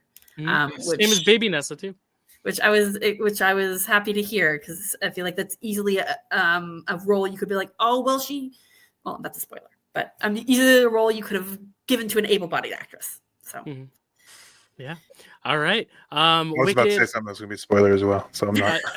I was also going to make a inside baseball Ethan Slater joke, but I also won't do that. All right. Moving on to the final pick in this round. Corey, these are going to be your last two picks. Back. So you're going to hit us with all the who has series left? Not that it matters, but Carly has series. Is that it? Matt just picked his series. Yeah, just Carly. And I think she alluded to a reality show. So potentially, I might pick a different one. Man, this is tough. Um, I'll go with my scene first. I'm gonna pick the flight scene from The Wild Robot. Aw, Oh, that's so good. nice. Because like I said before, animated stuff this year just on a whole nother level. Shout out Arcane, other incredible animated show that came out this year. But first of all, The Wild Robot is like a straight up painting. It is one of the most gorgeous films made, but the catharsis and the emotion when you see Bright Bill being taught to fly by a freaking robot, and Roz is just she's building runways, she's climbing up to get Ving Rhames as a hawk or whatever, a falcon, to help teach him how to fly. And then you got is it Bill Nye is Longbill, like just incredible cast. And then this climax of this scene where it's kind of this bittersweet moment where it's like you know he's got to leave to get away from the island for the winter, and Roz just doesn't know what she's gonna do afterwards. And the scene where she keeps running and she runs to the edge of the island, and then Longbill just has him do a little lap around, and the score, I think I don't think it'll get nominated for score, but it is a crime because that score is one of the best scores I've ever listened to. Usually when I'm watching films, the score does not come through for me just because of being a musician. Like as a percussionist, I've like trained myself to bury everything that isn't the rhythm, essentially. But it's just such an incredibly emotional moment. And I think it was the only time for a movie this year that I like started to tear up and like had to like look around and make sure like no one saw this like guy by himself just crying at this kids movie. It's okay to cry, Corey. Of course it is. But yeah, just an incredibly fulfilling scene for something that I was not expecting out of this movie. And probably one of the best DreamWorks movies made in probably since Shrek. I don't know. Truly incredible. What, Yeah, Matt, you disagree? Matt's reaction. There's some How to Train Your Dragons in there too. How to Train Your Dragon movie. Yeah, that's fair. That's fair. And Shrek 2, but no. Go ahead, Matt. I really do love this scene. I think it happens too early in the film, but unfortunately that's by necessity of the film. The film needed it to happen early. It felt like a climax, and it happens way early in the movie. This was great. I, like you, also have trouble paying attention to score during movies, but it's for the opposite reasons, because I'm not a musician. I'm a cinephile, and it's all part of it. So like it doesn't really think. So if people are like, how about that score? I'm usually like, oh man, I'm gonna have to go listen to that score because I don't remember. I remember how it made me feel. I don't remember hearing it. And so when I do recognize the score, some people say that that's a bad sign. But those are usually the ones that I like love because I recognize them. Reznor and Ross, really, their scores I always notice, and so that's why I always love them every year. But that's just because they're pretty, like, they're very noticeable scores. But yeah, this is a very sweet movie, and that was a very, very touching moment, which I really loved as well.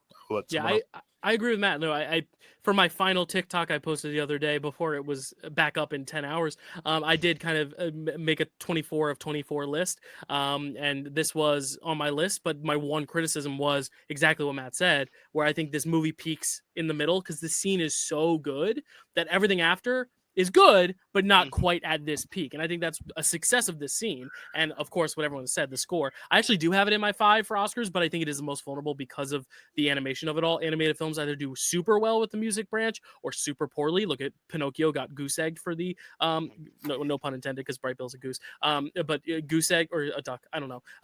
He was goose egged for Pinocchio for any music nominations, but then Encanto got in for both music categories. So I'm not sure what'll happen with the Wild Robot. I think that moment though with Chris Bauer's score is so good. So I think that whole scene is just terrific. And honestly, I agree with Matt. Like I think if the movie had ended there, it would have been a fantastic movie. I think it didn't even need to continue, and it did, and it was great. But I think that is the movie to me. Like building up to that moment, and when it happens, I'm like, wow, yeah, this is it. Like this is the movie. I do want to say that I did watch that TikTok, but I forgot you said that, so I was not cheating off of you. No, it's okay. You can copy me. No, I love when my friends agree with me. Carly, thoughts on Wild Robot? Yeah, Or the scene. Sorry, the scene. I feel similar about that scene. Like it made me cry. And stuff makes me cry much more easily these days, so it's not as big as a compliment. But yeah, it's a really emotional scene, and it's just it made me cry like a little baby. It's not my favorite animated movie of the year. That would be the Golden Globe winner, but it's a really, really great movie, and like there's parts of it that I don't like as much as others, but that scene is like gold star of that movie. It's great. Nice. Chad and Elliot, because I know you watch this at home. What did you guys think of this moment in the Wild Robot? Yeah, it's a little loud at this point because he's going nuts. No, it's fine. He's nuts for Bright Bill. Yeah. Well, it was one of those things where that's specifically why I wanted to watch this movie like as soon as possible. I couldn't get it to it in the theaters, but like I did just buy it on 4K. I was like $30. I don't give a shit. I'll just buy it right now. I want to watch it with my son. And we were floored. To rip him away from Blippi even for a moment was something, but to watch like a full movie, he didn't. Dude, are you serious? he didn't watch the whole thing, but Clary and I did, and we were like in tears like for most of it, or at least towards the end. But, like this scene, it was one of those scenes, just like thinking about like you having a kid and then like growing up and like leaving you, and like but like you taught them so much. There's so much like in the scene, in the movie as a whole, that you guys hit on it is just really incredible and truly like hits to like, especially if you're a parent, but even if you're not, I think you can get so much out of it. And oh my god, but all good. yeah, it fits for this conversation that is happening during our Wild Robot combo. He has so many thoughts on the film, Chad. You have to let him share. True. Don't do that. But I did I did almost pick this movie as my movie though, because I adore it so much. It's like that and like Wicked, and I wish I could have two, but I can't. So honorable mentions are coming soon. But Corey, you gotta round us out here with your what is it, series? Series. This is a tough one because there's so many options. I'm not gonna pick the probably the better one. The better one is probably Shogun. But I have to pick a show that I have been camping for since I saw it during the pandemic. This is the 3rd season of a show on HBO that nobody sees. Ooh, got him. Matt got a sidewinded, or whatever you want. The show on HBO is called Industry, which most people have not seen Industry. This is the 3rd season of the show. People very much know one of the stars of the show, David Johnson. This is like where he started to get his like breakout into the industry. No pun intended. Obviously critical acclaim for Alien Romulus, and he actually was not in this season because I believe he was shooting Alien Romulus during it. But there's actors and actresses. You would recognize the guy who played Harvey Dent in Joker 2. You would recognize Mahala for being Mahala from Bodies, Bodies, Bodies. And then I believe Ken Leung, who's also incredible, and then Marissa Abella are the kind of main part of the cast. This season, they usually bring in some bigger names to bring Yeah. into the season, and this year they brought in Kit Harington Yeah. and Sarah Goldberg from Barry. Mhm. Absolutely wonderful additions. This is a show that is all gas and no brakes. It initially kind of starts out as this kind of like Euphoria, Wolf on Wall Street kind of mashup, uh, sex, money, and drugs. But it's such a high octane show. And what they did this season by bringing in Kit Harington and pairing him with what's his name, Harry Lottie, yeah, who I think should be the next James Bond. Was some of the funniest, most intense stuff I've seen on TV.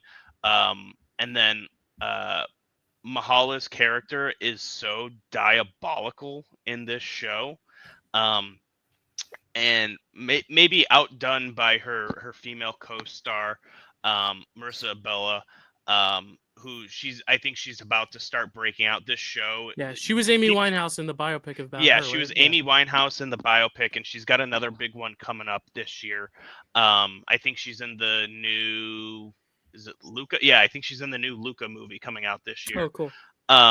But this is going to be one of those shows that people come back and look at and be like, oh my God, there's so many stars that kind of came out of this show. Give it like another 5 years, but cannot recommend this show enough. Definitely not to watch with any children around. But if you're looking for sex, drugs, and money, this is the show. And every episode afterwards, I'm just like, it just delivers every week, and this season was no exception. Yeah, And I'm sure no one's seen it. I haven't, but I've only seen one episode tangentially when I was riding the bus home from New York one day. I was sitting behind a guy who was watching it on his iPad, and there was a very graphic scene, and I went, "Oh my God, why are you doing this in the middle of a bus?" No, but it's something I've heard about, but only recently. Like David Ehrlich, another plug of him. He's been raving about the show nonstop, and I hadn't even heard of it until then, and now this is the second time I'm like hearing about it. So fantastic pick. I love it because it is very popular. It's just not it hasn't been spreading very much. It's like the people who've been with it have been with it. It's like one of my favorite shows. It's but very dedicated fan base. Sunday nights after HBO, the memes that come out, absolutely incredible. Well, and it needs to fill that slot. That was the Game of Thrones slot. That was the Succession slot. So yeah, it makes sense. They need something else to kind of anchor that. Anyone else want to talk about it? I mean, I haven't seen it, but Matt, what'd you think? I haven't seen it either. I'm very interested. I don't know much about it. You actually told me way more about it than I already knew. I just kind of knew the cast from when I'm scrolling HBO or when I'm scrolling HBO Max, and I come across it. I'm like, I don't know why I never hear about this show. But yeah, as a guy who loved Succession, it kind of feels like it might fill that void, even though it's not the same exactly, but like it kind of feels like it might fill that hole a little bit. So nice. What did you think it was, Matt? What did I didn't know what it was. Like it seemed no. What did you think I was gonna pick for the I thought you were gonna pick the Bear season 3. Oh no. Not that this year. Yeah. Right, but we still the lead up though of I watched this during the pandemic and it was on his 3rd season. Very much I thought the same thing as leading up to it. Not that I think it should be in the top 5 shows of the year, but I agree. Like I thought the lead up was Chad or Carly, any last thoughts on industry? Any comments to make? No. Cool. Well, then we can transition, Chad, to your last pick. You got to go with your most anticipated. Yeah, and this is really tough because I realized how many ones I'm very excited for, and I'm still debating right now, but I have to pick something. And there's like at least 2 that are from directors that I just love and rave about all the time. But I think the one that I'm going to pick is not the one that's already confirmed to be really good because it was about to come out this year and then didn't, and then it's been pushed. But I'm going to go with shocked right now. Wait, so if it's pushed to next year, then it's not eligible? next year, not 2024. We're talking. That's Oh, sorry, so this it was year. pushed from last year to this year. Okay, no, I just It's was confused currently because I was like, 2025. no, Yeah. you're good, you're good. I just wanted to make sure before you picked. I don't even know what's coming out next year, like Shrek 5. So I know. So I know it's an honorable mention because just I don't know. I'm between two, but I'm gonna pick the one that is I feel like is gonna be maybe the more like theater movie, which I think gives it a slight edge. So I'm gonna go, and Dylan already mentioned it, The Running Man. yes, Because let's go. yeah, because of the Edgar Wright of it all. But not just that, it's Edgar Wright plus Stephen King, and You're doubling down on Glenn Powell too. and Glenn Powell, yeah. And the other guy that I was talking about normally does Stephen King, but now it's another one of my favorite filmmakers that's doing a Stephen King adaptation. And I'm just extremely excited to see what this is going to be, and like hearing like all of the different names that are attached to it. And this has like been something that has been in the works for a really long time, and yet Edgar Wright has never ever given me a reason to doubt something that he can do. Like even when Soho came out, Last Night in Soho, it's not everyone's favorite. There's a lot of people who are kind of like down on it a little bit. I love But I that. think it's incredible. I think it's if you are a fan of like giallo filmmaking and stuff, I think he knew exactly what he was doing, and he crushed it. So Edgar Wright, especially thinking about like his attention to detail and editing style, what he's going to bring to an incredibly huge action film, I think is just going to be next level. So, and there's so many in my honorable mentions that I wanted to pick, but more and more I thought about it, I was like, this is probably going to be like the big move, one of the big movies of the year. So I'm really, really, really excited for it. I love that. It's in my top 10. Yeah, I love it. Matt, go ahead. As an old man, I'm the old man here. Gary. I kind of grew up with the other Running Man movie, the Schwarzenegger one, and in that, I am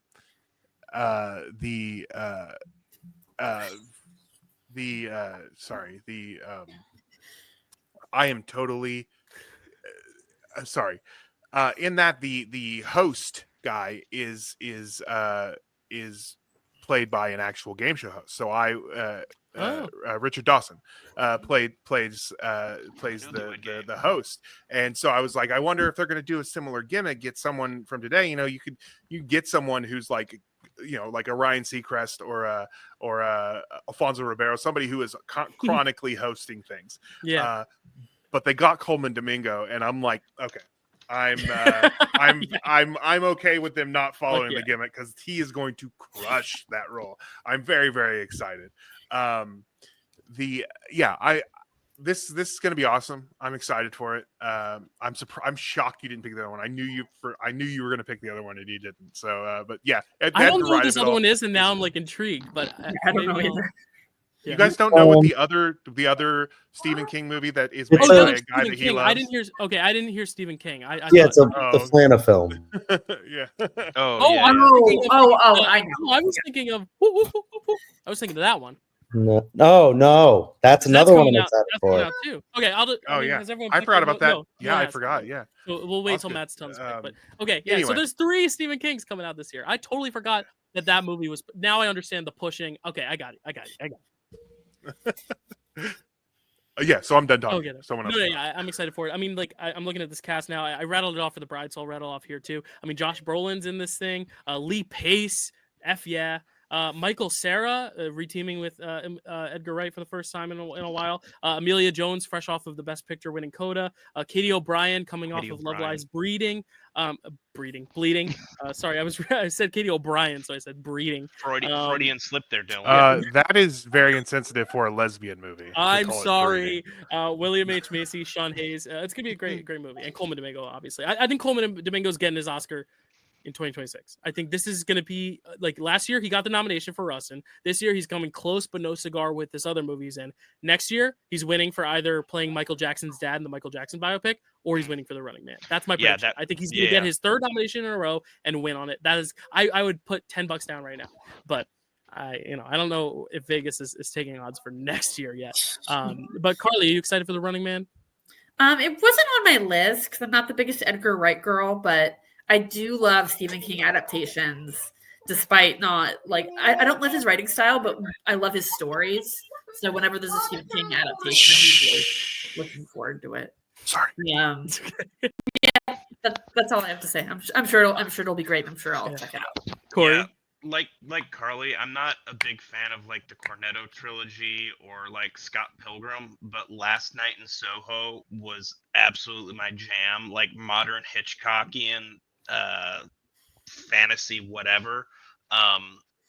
So I'm very curious to see how he does and what he does with his style, because to Chad's point, right, everything he does is very stylized, whether it's his style or he's kind of like trying to do like, you know, a Hitchcockian style. I haven't seen the original Running Man. I'm very excited to do so, partially on the back of just Glenn Powell being king charisma, but you know, I said Katie O'Brien earlier, one of my most interesting actresses to watch these days. Excited to see where she goes with it, and just like a stack. She was cast. wasted in Twisters, I'll say it. Of course she was. But she was like, her lines were so funny. She was such a not well fleshed out character, but like very quirky character. Should have had some more lines though, for sure. Yeah.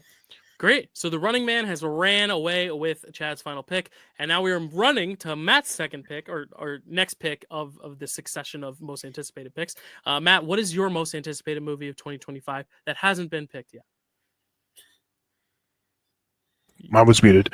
Okay, this is my last pick, right? Yep. All right. My most anticipated movie, and I've got a long list, and I cannot wait to talk about them in honorable mentions. So we got to leave time for that. But my most anticipated Still 6 movie, hours left on the clock. You're good. my most anticipated movie is a movie that I was anticipating last year, but didn't end up coming out. So I'm anticipating it this year, and I simply cannot wait to see Band on the Run. Hells yeah, man. Let's go. I was just talking to Dylan about this yesterday. For anybody watching who doesn't know, Oh our my boy Dylan God, made you his son of a film bitch. debut. Oh my Feature God. film debut in Band on the Run, and it hasn't come out yet. And I'm so excited. Every time they post TikTok, every time they post Instagram, every time they post, well, it used to be Facebook, but I don't have Facebook because I was suspended. And I wish it was for something cool, but it was for being hacked. But every time they do that, I have to go on there, and every time they post something and be like, hey, what's this? I'm like, I'm so excited because I can't wait to see this movie. I'm so excited. And yeah, there's some movies, high profile movies that I'm very, very excited to see. And on some level, like from the cinema point of view, yeah, maybe I'm more excited to see that.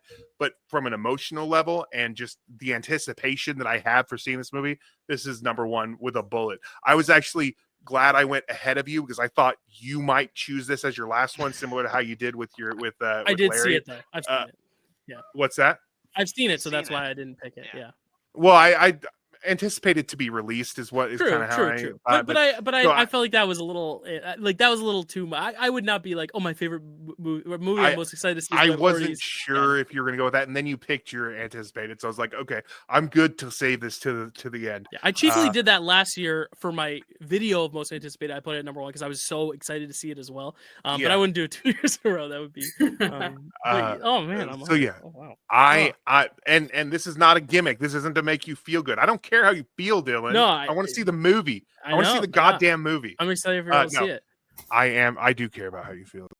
That was just a joke, but that's not why I'm doing it. I'm excited. I would probably be upset if you said you were not excited to see it, but the fact that you're excited to see it, I know, I genuinely believe the excitement. I don't think you're just trying to make me speechless here, but wow, that's cool. I'm very excited for y'all to see it. It's great. It's one of those movies that I can't even judge the quality because I'm, when you've worked behind the scenes on something, you've been with it for a few years, like crafting it. It's a different experience, but it's a fun one. If you like road trip movies, if you like comedies, a little edgy, edgier, but still very warm and endearing. I think it's a good one. Great performances. Larry Bagby, you just saw him in Horizon for a few seconds, and then you saw him on Buffy the Vampire Slayer, Walk the Line, Hocus Pocus. He's great in it. The cast is great. Daniel and Landon, and of course Matt, who leads it. Yusuf. What? Oh, Matt. Matt is great too, but not in the film. But wow, yeah, did not expect that. I was gonna be like so shocked if you or Carly didn't pick Superman, but now I'm kind of like, all right, like I was like, how is Superman not ending up on this draft? I'm just shocked. It was hard for me not to pick it. I really wanted it's on my list. But I got texts from all three of you, not as much Corey, but the three of you. You were all going crazy on that trailer, and I'm like, okay, but so no, good. Hey, you know what? That's the fun of the draft. You leave me surprised. You leave me speechless. Well, I mean, everyone knows about Superman. Not many people know about The Bride, so that was my reasoning. That's fair. That's valid. You're definitely picking more low key. Like there's only one franchise film that's gone, which is Avatar, which is kind of cool. Like The Bride is an independent thing. Band on the Run's independent, obviously. Running Man is a remake, but it's its own idea. It's not a franchise. And then Mickey 17, an original thing. So I like How that we're repping to be a original shill, Dylan? a corporate chill for Disney. I love it. Disney chill. No, and my backup was Mission Impossible, so I am such a chill. But yeah, no, I'm honored that you're very excited for my film that I was in. It's not my film; I didn't make it, but I helped make it. Everybody who works on a movie is a filmmaker. They are making the film. You did make it, just not alone. It was great when I was at Twin Cities. When I was at Twin Cities, I got to wear a filmmaker lanyard. It said filmmaker on it, so we could get get behind the scenes without having to buy a ticket. Even though I already bought a ticket because I wanted to support it. But the hope is we don't have an official release date announced right now, but it is coming out this year. It will be out this year. I am figuring out just where my life is at, how I'm going to be able to show it to people I want to show it to on a big screen. We're hoping we can get that done soon, but if not, it'll be on streaming hopefully soon as well, unless there is a theatrical distribution that I may or may not know about. We'll see. I know rumblings of things, but not confirmed things. But it will be out this year. People will be able to see it by December 31st. You will have seen it, hopefully. I mean, if it's out and you guys don't choose to watch it, I'll be a little, a little bummed. But it's I'm very excited about it, and yes, I'm so honored that you reserved your one spot for an anticipated film for that. Even though I know you're not doing it for me, but if it feels a little bit, I don't care how you feel. I know. No, I'm just you're watching it for Matt Pearl and Larry Bagby. But yeah, if anyone else wants to talk about it, I can't make up the words. I'll just have to say, if it does get theatrical distribution, your distributor is going to get a very interesting phone call from a man speaking Japanese one day, and then I'm going to have to reach out to him and be like, I need you to get this film in Japan so I can see this in theaters. Yeah, it's going to be like gross in the United States, $20 in Japan. Yeah, right. International gross is like 20 plus whatever the US gross was. That's funny. All right. Anyone else? I mean, we all know who's getting Dyl's vote on the poll now. So, I mean, it's you've all made it tough. The thing is also, I have not seen that series. I'm changing it. No. I'm just saying. No, everyone has something though that I've never seen Industry. I've never seen Shrinking. I've never seen Baby Reindeer. So Carly, if you pick a series I've seen, there's a chance by completion's sake I might, but I'm not. I don't like to talk about how I'm going to vote because also I take into account the strategy and how well you draft it because I think that's important too. So we'll see. I mean, wow. Okay. And now I have to go next. Go ahead, Dyl. Okay. Yeah. Sorry. Wow. Ooh. Okay. I'm like taking it back. Hey, can I say something real quick? Yeah. Go about the. I mean, because of course I'm extremely excited for Band on the Run. I mean, there's two movies. I think both are coming out this year that I have a vested interest for. And now I'm actually blanking on the. Hold on. I didn't write it down. They should have called it. They should have called it The Run. Stuckman's movie. It's Stuckman's movie. Shelby Oaks. Thank you. Shelby Oaks. Is that coming out this year? I think so. Yeah. It came out at Fantastic Fest last year. Yeah. So I think Neon's gonna put it out like this year. So yeah, I have vested interest because I was a Kickstarter guy on that. And I was too. Yeah, it's nice. And then of course, one of my best friends is in Band on the Run. So I'm very, very excited to see it. However, you think we should see it, whether it's on streaming at some point or if we can get out, all hopefully get out to a theater to see it. I think that would be just an incredible thing. So, and of course, Larry Bagby. I'm a Buffy the Vampire Slayer guy, so excited. And hey, we'll talk off air, but like if you want to bring it to a theater, I know the guy who made the movie, and I don't know what the distribution rules are, but if it's like, hey, I want to show this to my town for a screening and just have people to go see it, we could. Ooh, yeah, we'll talk about it. We'll talk about it. They should have called it. They should release it in November and change the name to The Running Band. So that pair it with The Running Man. Yeah, that's funny. That's great. I was going to tell a story, but we have no time. I'll tell it. It's really quick. I'm a server in New York City, and the guy came out to me. We get a lot of international tourists, and when you hear "on the run," you think there's danger because he goes, "I'm very hungry and I'm on the run," and I just was like, oh my God, like it was just very funny. I felt like he was like being chased. But all he meant was that he was in a rush. But on the run, it just made me laugh because I was like, oh, that's my movie. All right, cool. All right. Quantity or quality is really my question. One of my people was in 3 movies and like big parts of all of them. One of them was in 5 movies and like medium parts in all but one of them. I'm gonna go. They're both quality. I'm going to go with the one that when I thought of this category, I thought of this category years ago for like Jenna Ortega because I was like, she's having such a good year. And then last year I was like, Io Debris just having such a good year. And when I think of this category, I want to pick someone who's like just having such a good year. And for me, that's Fred Hetchinger is having a fantastic year. He was the best part of Gladiator 2. He was hands down the best part of Kraven the Hunter. He was not the best part, but he was a very good part in Nickel Boys. He was a very prominent supporting role in Thelma, and he was in one of my favorite documentaries of the year that's going to be pushed to 2025. So it doesn't necessarily count for the strap, but Pavements, he's also in that. So he had such a good year, and the whole thing is that like he has a similar type, like he has a similar style, but every role is still a little bit different. Like Nickel Boys, he's very antagonistic. Gladiator 2, he's an antagonist, but he's very, misguided in some ways. He's a little innocent and just kind of led to believe the things he believes by other people who are controlling him. I love the scenes with him and Denzel Washington. They're fantastic. Craven, he plays such a nuanced character as well, being this kind of middleman as well of someone who is, siding with the father, but also he loves his brother. So what is he going to do? He's kind of in the middle. And then Thelma, just such a great comedic performance, with June Squibb being the center of that and Richard Roundtree being the next biggest character. I say right after that, Fred Hetchinger. I don't know if that's the right way to pronounce his last name. Chad might know. Hetchinger. I don't know. He hasn't corrected me, so I say like Hetchinger. Right.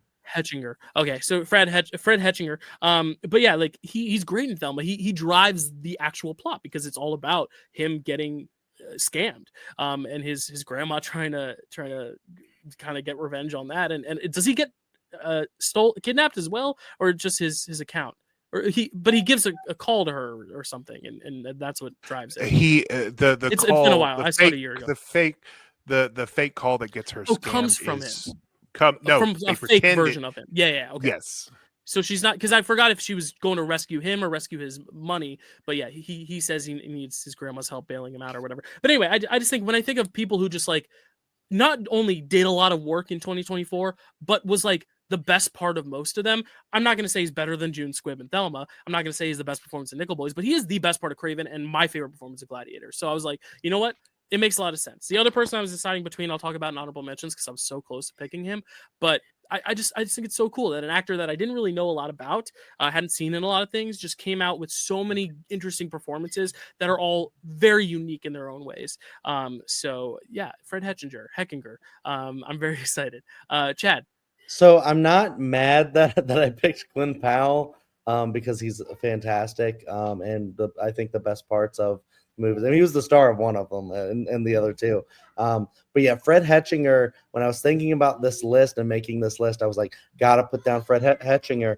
And I forgot. And then you brought him up and I was like, shit, I meant to pick Fred Hetchinger. So this is actually a great pick just because like he's like, yeah, my favorite kind of actor in like anything that he's in that I see.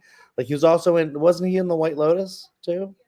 Not this year, but he was in the first season of it. Yeah, he's the kid also on the White Lotus. on the boat, So he's my favorite part of the White Lotus too. Like, and he's also like my favorite part of the what is the show? What? The Fear Street Oh yeah. movie. Ooh. First Okay. Fear Street movie. Series. And so yeah, he's always like, just magnetic on the screen. And yeah, I adored him in Thelma. I adored that whole cast. And I just think he really was perfect in that movie. And I can't wait to see. Well, actually, he was very small part of Nickel Boys, so it wasn't But much.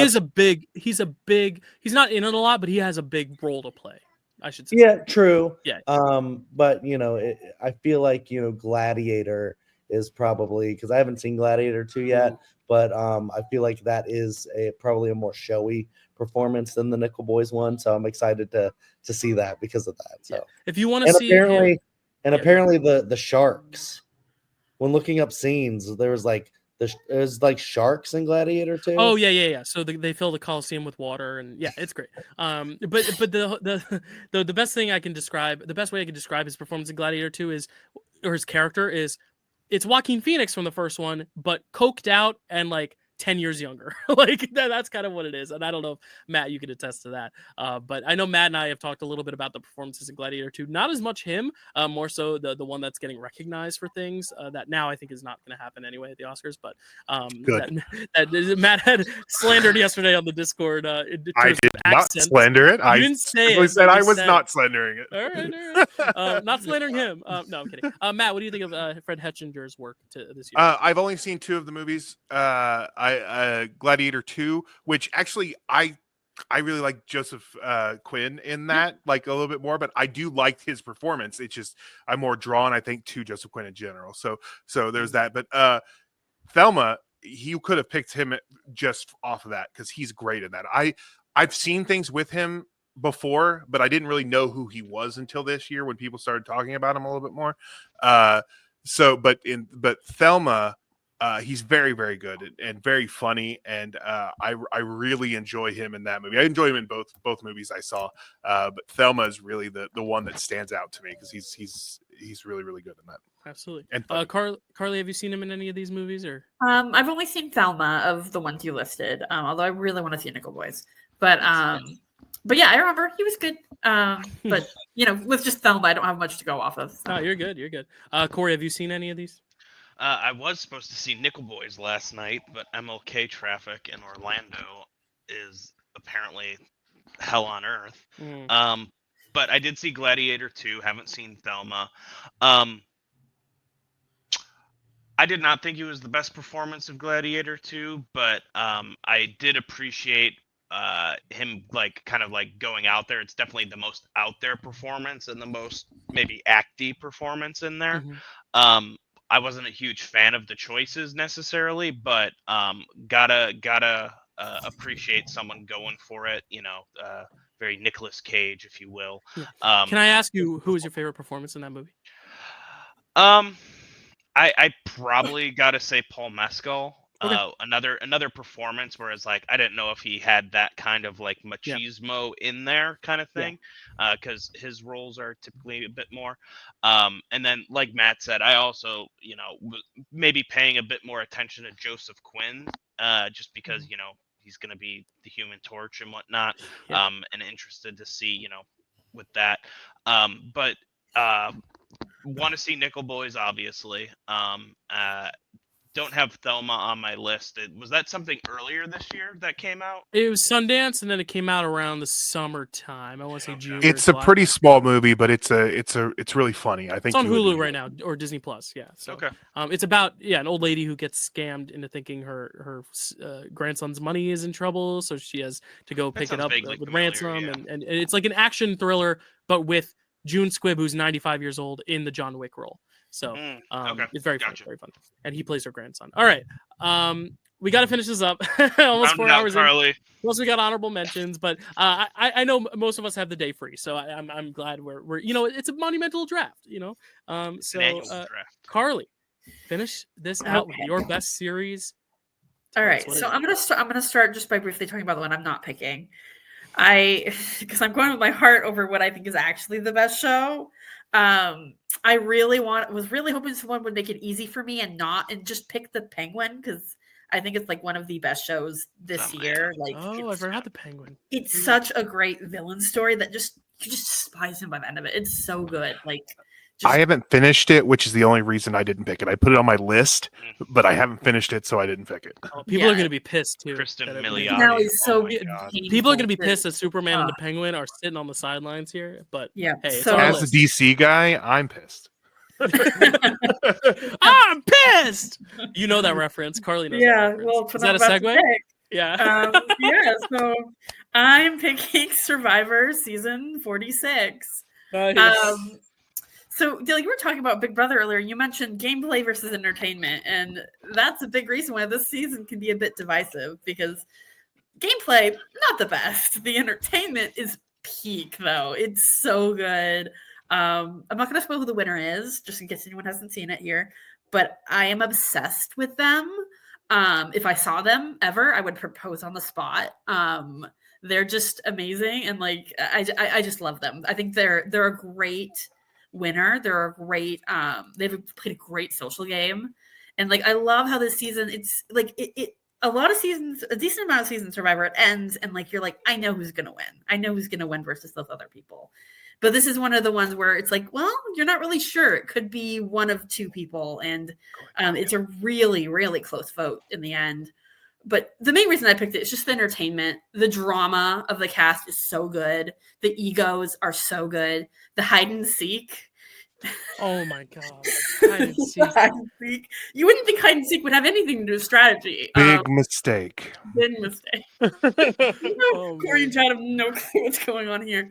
The idol plays or lack thereof, beautiful. It's peak comedy. First time ever a forced fire making went my way. First time ever, and like I was so excited. And it's the first season I actually like was reading into the winners edit, and like my winner pick won, so it was just so much fun throughout the season. Part of it was just chatting with Matt and Dyl about it, and just having all our theories, and yeah, that was great. So it's a very hard pick, but it's so fun. I love this season so much. It's so entertaining, and the characters are so great. I love so many of them. So our theories, as in the 3 weeks where Dylan was convinced Venus was winning and Matt and Carly thought he was a crazy person. No, I will say the Liz Applebee's meltdown is the best moment in television this year. Like or last year, I could not believe it. Like she, for those who don't know, I mean, I'll tell us for Chad and Corey too. Like there was a reward for one of the challenges was Applebee's. So like you got an Applebee's feast. Applebee's came to the island and you got to like eat real food. And this one woman hadn't That's been generous of you, Dylan. Real food. Hadn't been on a well, I mean, like compared to like coconuts. I know. Yeah. But like, this woman who was like allergic to everything has not eaten in like 20 days, and finally, someone she's not even friends with wins the challenge, and he gets to pick 2 people to join him, and he doesn't pick her, and she has a meltdown, and it is the best thing. And the whole episode, it's, well, I wish I could be eating that bourbon burger right now. Like just the best television I've seen. Not to mention the 2 people wanted to give up their spot for her. And the one they're who like, won, we'll give it up. We'll give it up. And he's like, nope, I won. I choose who's going with me, because he couldn't stand her.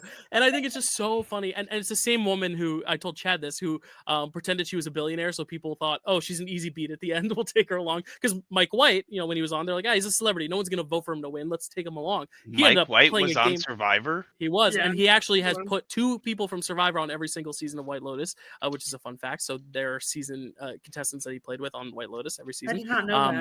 Yeah, this upcoming season, it's going to be Natalie Cole, Can I Have Her Jacket, and Carl, Bing. They're going to be on the season 3 of the White Lotus. But yeah, I think this is a great pick. I love the winner trajectory, but yeah, it's all about the characters. Not good gameplay in that season, but that's what makes the season. There are good game players that play good games, but the majority of them are just terrible. But it works so well because it just makes it that more chaotic. Was it 4 idols in a row that went home unplayed? All of them, right? Well, one wasn't in a row because it was pre-merged with Gem, right. But then it was. I'll just say because they're not going to remember the names. It was then Hunter, then Tiffany, then Venus, then Q. It was 4. Yeah, so crazy. Yeah, Matt, what are your thoughts on 46? I'm glad you picked 46 and not 40 several, because 46 was that's an inside joke too. Well, Jelinski was 46. Oh my god. Yeah, he was. Jelinski was 46. I love this season. I feel a little bit differently, but I always feel a little bit differently when people are talking about gameplay, because I think that good gameplay comes in all packages, and I think that some people were playing really good games In all that Q didn't skirts, work you out mean? for them. Yeah. I can't stand Q. But my I will say that the winner, who I also won't spoil, is my favorite winner of the new era. Them, and 42, and the winner of 42 are like my favorites, like my big favorites of the winners, and so of the new era. So I really love that. Had a lot of really great stuff. Bonu, I know everybody hates him, but I love him and I want him back. And as I said, while the show was airing and everybody's like, stop focusing on Bonu, I was saying, focus on Bonu. Change the name of CBS, the B and CBS to Bonu. That's how I felt. Sweet Bonu. But no, it was a great season. I love it. I really enjoyed it, and two of them possibly had sex with one another at Ponderosa. So, Really? you know this. Oh yes, I do. I know exactly what you're talking about. Okay, I Who totally was forgot. it? Do we know? I don't want to say it here because I don't know if it's public. It's like, Okay. I don't want to talk about it here. I can't remember. I think I Because forgot. it It involves was a know. Twitter thing, so it wasn't just you. Okay. Yeah, let's not talk about it here. We're just in not case. going to do it, but you know. Yeah, I know. I'll text Carly. Carly all right. knows. So I know Chad and Corey haven't seen this, so let's just jump in honorable mentions because we're already at 4 hours. I'm excited. I know Chad's gonna watch Survivor soon, so I can't wait to hear his thoughts when he watches it. But okay, honorable mentions really quick. Let's try not to elaborate too much on these, but let's start with movie. Corey, we're gonna just start with you and go clockwise, and then we'll keep going. Corey, any other movies honorable mention for this past year, 2024? Nosferatu, very well executed. Eggers just one of the must-see directors of the day. Let me see here. Give me 1 second. Last Showgirl, just saw that on Friday. Pamela Anderson, if she gets Oscar nominated, will not be disappointed. If she wins, will not be disappointed. Won't win, but 4:30 movie from Kevin Smith. What a love letter to films. Matt, are you mad I took that one? No, I haven't seen it. It hasn't come here. Oh man, I paid real money for that, not A-list. Another movie, but also like possible MVP, Lupita for Wild Robot and A Quiet Place. They won. Nice. Very, very strong performance. Megaflopolis for being the most insane thing. Love it. I think about that movie once a day. Mhm. Those are kind of honorable mention movies. Cool. Chad, any honorable mentions for 2024? Shit, I'm sorry. I had a couple things to do. Okay. So many. But here's the movies that I wrote down. The one that could become my number one, not sure. The Brutalist, because I saw it in 70 millimeter, which was awesome. The Wild Robot, I love. The Substance, I saw the TV Glow. Rebel Ridge was very surprising.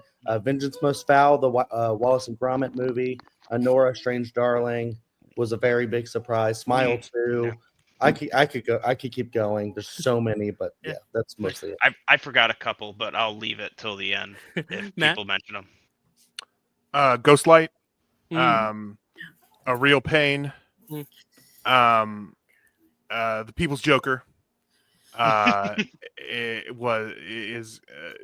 Everybody should see that. It's incredible. Fire Inside. Ooh. Brian Tyree Henry should be nominated, but won't be. And Piano Lesson. Nice. Heretic also. Yes, I thought you might pick Hugh Grant for your MVP for that. But yeah, great I pick. considered it. Yeah. My honorable mentions, my number 5 in that top 5. 4 of them were picked today, so I'm very happy. My 5th was Seed of the Sacred Fig, which I know not many people have seen yet. When you do, life-changing. Also life-changing, The Remarkable Life of Evelyn. It's on Netflix. If you haven't seen it, you have no excuse. Watch it, please. It's report great. back to me. It left me a puddle.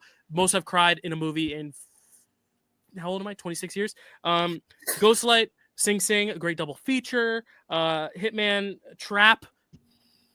M. Night Shyamalan's going off, and I love it. Daughters, another great documentary. Dune Part 2. The Brutalist. Different Man, sneaky best of the year on Max right now. You should go check it out. Love Lies Bleeding. DD, The Last Late Night with the Devil, and Gladiator 2. Love Gladiator 2. And then also Chad's most anticipated from last year, Kingdom of the Planet of the Apes, actually delivered. Very good. Carly, any honorable mentions? Yeah, like Matt mentioned, Ghostlight, that made me cry. Like I saw that literally just yesterday too. Twisters, Flow, which I absolutely love, such a beautiful film. Strange Darling, The Fall Guy, Late Night with the Devil. It's What's Inside is like a smaller horror movie that's like really good. It's so interesting. Young Woman in the Sea, I really like that one with Daisy Ridley, and yeah, that's it. Yeah, I'll also shout out. I haven't seen it yet, but Terrifier 3 is on a lot of my friends' best top 10, so I want to shout that out too. And I haven't seen The Brutalist, so that could land on my list. I got 3 more to add. Yeah. Love Lies Bleeding, awesome film. Oh, I should have. I can't believe I didn't have that on mine. Yeah, that's one of those ones that I think a lot of us like really liked, but just didn't mention. A documentary, Super/Man, the Christopher Reeve story, also put me in a puddle of tears, and then. A movie that came out way too early, totally overlooked, The Outrun with Saoirse Ronan. Absolutely incredible film about alcoholism. Cool. All right, Chad, take us away with a TV series of 2024. Any other series on your list? Series. I actually wrote Quiet on the Set, which is similar to Baby Reindeer in some ways. I know, it came out so early. That was this year. Oh, fuck. Yeah. I Fallout was actually really, really good. And I didn't love this season of Cobra Kai, but like if I had to, I was going to throw that on there. And then I did write down Penguin and Shogun because I know those are very favored. So I was like, even though I haven't seen them, you know, if I'm up against the wire or whatever, I might have to pick one of those, and they would play really well. Nice. Matt, any other series? X-Men 97 didn't get picked. That's a shame. I'm glad I at least represented it on the graphic. It's a shame it did get, because it's probably the best series of the year for me. The Bear season 3, it's not the best season, but I love getting together with those old friends, and so it was a good time. Agatha All Along, which I really enjoyed, and like I said, I replay that song all the time. It's just a great song and great scene.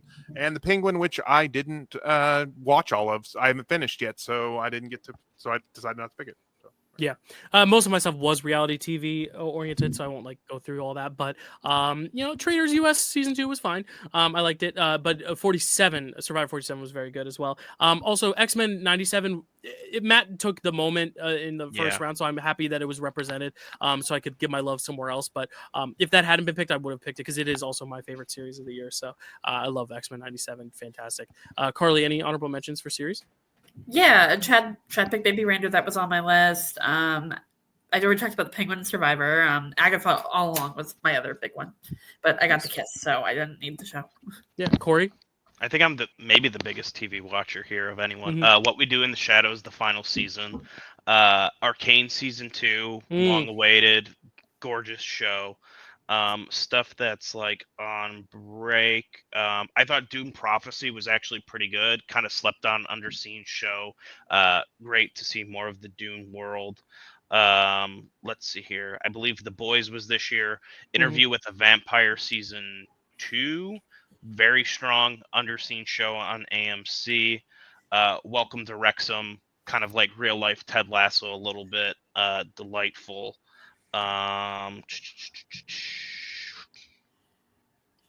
Squid Game season 2, I guess. They do make fun of them, those guys on Ted Lasso, or at least mention them, where it's like, I can't figure out if it's a joke or not. The Wrexham guys. Nice. I do have one more that can I just say one more? Yeah, and then after you're done, let's go into MVPs. Yes, my basically my perennial favorite every single year. This is my favorite show, so I don't really ever mention it, and that is Last Week Tonight with John Oliver. It's a show, it's a needed show, it's a necessary show, and we're gonna need it in the next 4 years. It cannot what I just thought of another one. So finish what you were saying. Yeah. I can tell you this, that it went off the air when it went on its break. Was right around when Trump was elected, and I actually felt despair that his voice wasn't going to be in my life during that kind of really rough time. And so that just tells you how the effect that he had, that show and he has on me. I just wanted to mention it because it's just my favorite. It's been my favorite show since it came out, since it started. I want to add one more show that isn't technically eligible because season 3 started 2 years ago, but like it's an animated show, and cartoons sometimes just like their seasons go for years. But Bluey, we love Bluey here. It's a controversial topic on this draft show, but it is a great show, and the best episode of Bluey came out this year or 2024. So that's true. Matt, any MVPs? Oh, for scene. Wait. You can do scene. Let's do scene. Oh, I have them in a different order. Okay. Do it in scene because I don't have any scenes. Berta Berta from The Piano Lesson. One of the best. It's probably my favorite movie scene of the year, where they're all singing together. If you guys haven't seen Piano Lesson, I highly recommend it. If nothing else, then for that little musical number they do in the middle there.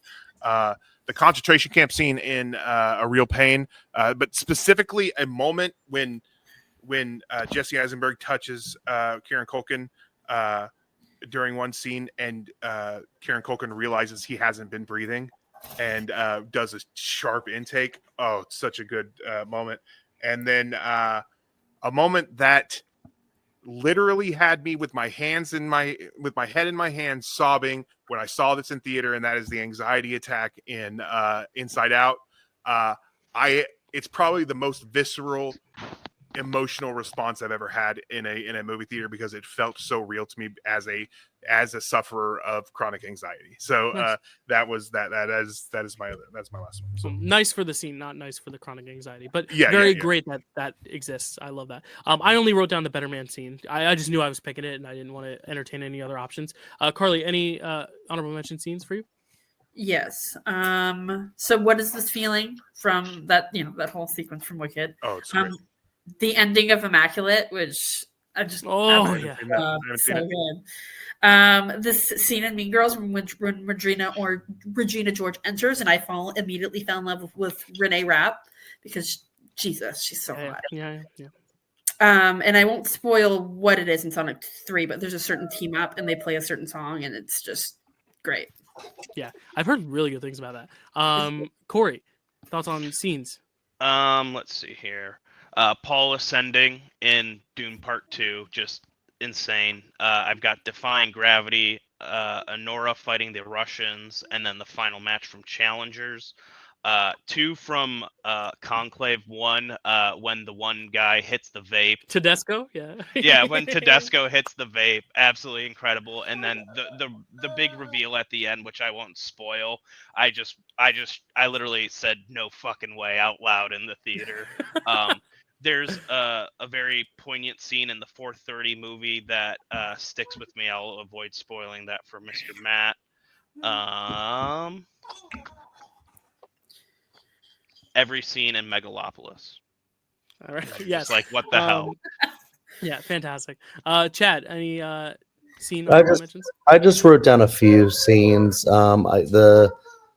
Defying Gravity. I wrote down the hallway scene from Smile 2, if you know, you know. And then I wrote down the birthday party from I Saw the TV Glow. So nice. So we both, Dylan, we both forgot the is that a crossbow in your pocket? Are you happy to see me? Yes. I'll be bringing it up when I get to my MVP right now. No, so MVPs. So my one MVP was kind of a real life, but also a movie thing, and it's a little serious to talk about. But Aubrey Plaza, very tough year for her. Actually, it was more so this year, but still, like, very tough time for her right now. But she was great in My Old Ass. I wish there was more of her in it. Agatha All Along, she was great in, and Megalopolis. That scene. Wow, is that a crossbow, or are you just happy to see me? And it was a crossbow, and then she gets shot dead. I thought that was one of the best scenes ever. I I just can't stop thinking about it. MVP is like my favorite category, so I have a lot of them, but I'll go quickly through them. Willem Dafoe was in Nosferatu, Saturday Night, Kinds of Kindness, and Beetlejuice. Beetlejuice, he was in the most movies, I think, of most of anyone. I did consider Margaret Qualley. The next one on my list that I was so close to picking was Channing Tatum, who had a huge year. He was the villain in Blink Twice. He was amazing in Fly Me to the Moon, and he was a very good surprise in Deadpool and Wolverine. And he produced Spaceman on Netflix. I don't know anything about that. Catherine O'Hara was great in The Wild Robot and Beetlejuice, but not good in Argyle, so I didn't consider her. Not that she was bad in Argyle, it's just I didn't like Argyle. Alessandro Nivola, we actually raved about him on the Discord yesterday, but he was the Rhino in Craven. He's in The Room Next Door. He steals the movie there. Brutalist, he steals that first half. Glenn Powell, I considered. Zendaya, Dune and Challengers, enough. And she just got engaged, so a plus for that. Emma Stone, she was only in Kinds of Kindness, but she produced I Saw the TV Glow, and she produced A Real Pain, and she won her Oscar in 2024, so I figured that was enough to consider her, so she was in my 5. But ultimately, I was like, she was only in one movie, Kinds of Kindness, so I didn't want to pick her just because she produced I Saw the TV Glow and Real Pain. Sebastian Stan is the one who actually might get some actual Oscar consideration. A Different Man and The Apprentice, one or the other. I think they're going to vote split, but he has had an amazing year. Josh O'Connor with Lee, Challengers, and La Chimera. Timothée Chalamet, as Corey mentioned, and then Nicholas Hoult, Nosferatu, Juror Number 2, The Order, and Garfield. Another big year for him. And then lastly, my favorite breakout star of the year that I didn't know existed, even though I'd seen Morbius, but she has now become like my top 10 favorite actresses working today. That's Adria Arjona, who did Hitman and Blink Twice. Both phenomenal performances, both the best performances in those movies, and she will be nominated for 2 Pickle Awards at least this upcoming year. So I thought she was going to be your MVP before we started this show. Like it was the quality versus quantity. That was it. That was the debate. But oh wow, yeah, I don't even consider quantity when I yeah. Well, it was more so like look at the year Fred Hetchinger had. I was like, this is so many great performances. But I also know I'm giving her 2 Pickle Award nominations and likely 1. No, that makes sense. We'll see her later. Carly, any MVP honorable mentions? Yeah, Zendaya. I was surprised that no one grabbed her. Although Tom Holland is the real MVP for putting the ring on her finger. Sebastian Stan, as you mentioned, I really wanted to draft Demi Moore because she's so good in that movie, and I'm so excited she might win. Margaret Qualley, and that's it. Nice, Corey.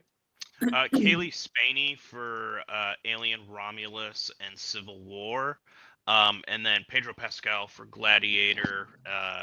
He was also the voice of Fink, and I believe he was in Drive Away Dolls. Yep. Yeah. Yeah, he was. Those 2. Nice. Chad? Sorry, I have to keep unmuting every time. I also was thinking about going Zendaya, Kaylee Spaney, also Sophie Thatcher, and Ariana Grande. Those are the 5.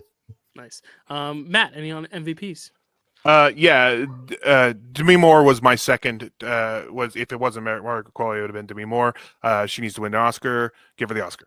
I also Kieran Culkin, who will win the Oscar. I thought he was incredible. Alessandro Nivola, who had to create an accent that sounded American but didn't sound American because that's what the script told him, and he nailed it. And he was awesome. Willem Dafoe, who was in a bunch of stuff, and he was awesome in all of them. And then Kaylee Spaney, who I just love. Nice. And was awesome in both things that I saw. There you go. All right. Carly, let's round us out with most anticipated 2025. Let's leave this on a high note. What are we looking forward to next year that didn't make the cut? And one of them is your favorite director, so I hope it's on there. Yeah, I of course I have Superman. Like I couldn't pick Creature Commandos, but I also couldn't pick Superman because I didn't. But I'm really excited for him to revive the DC universe. So, Wicked for good.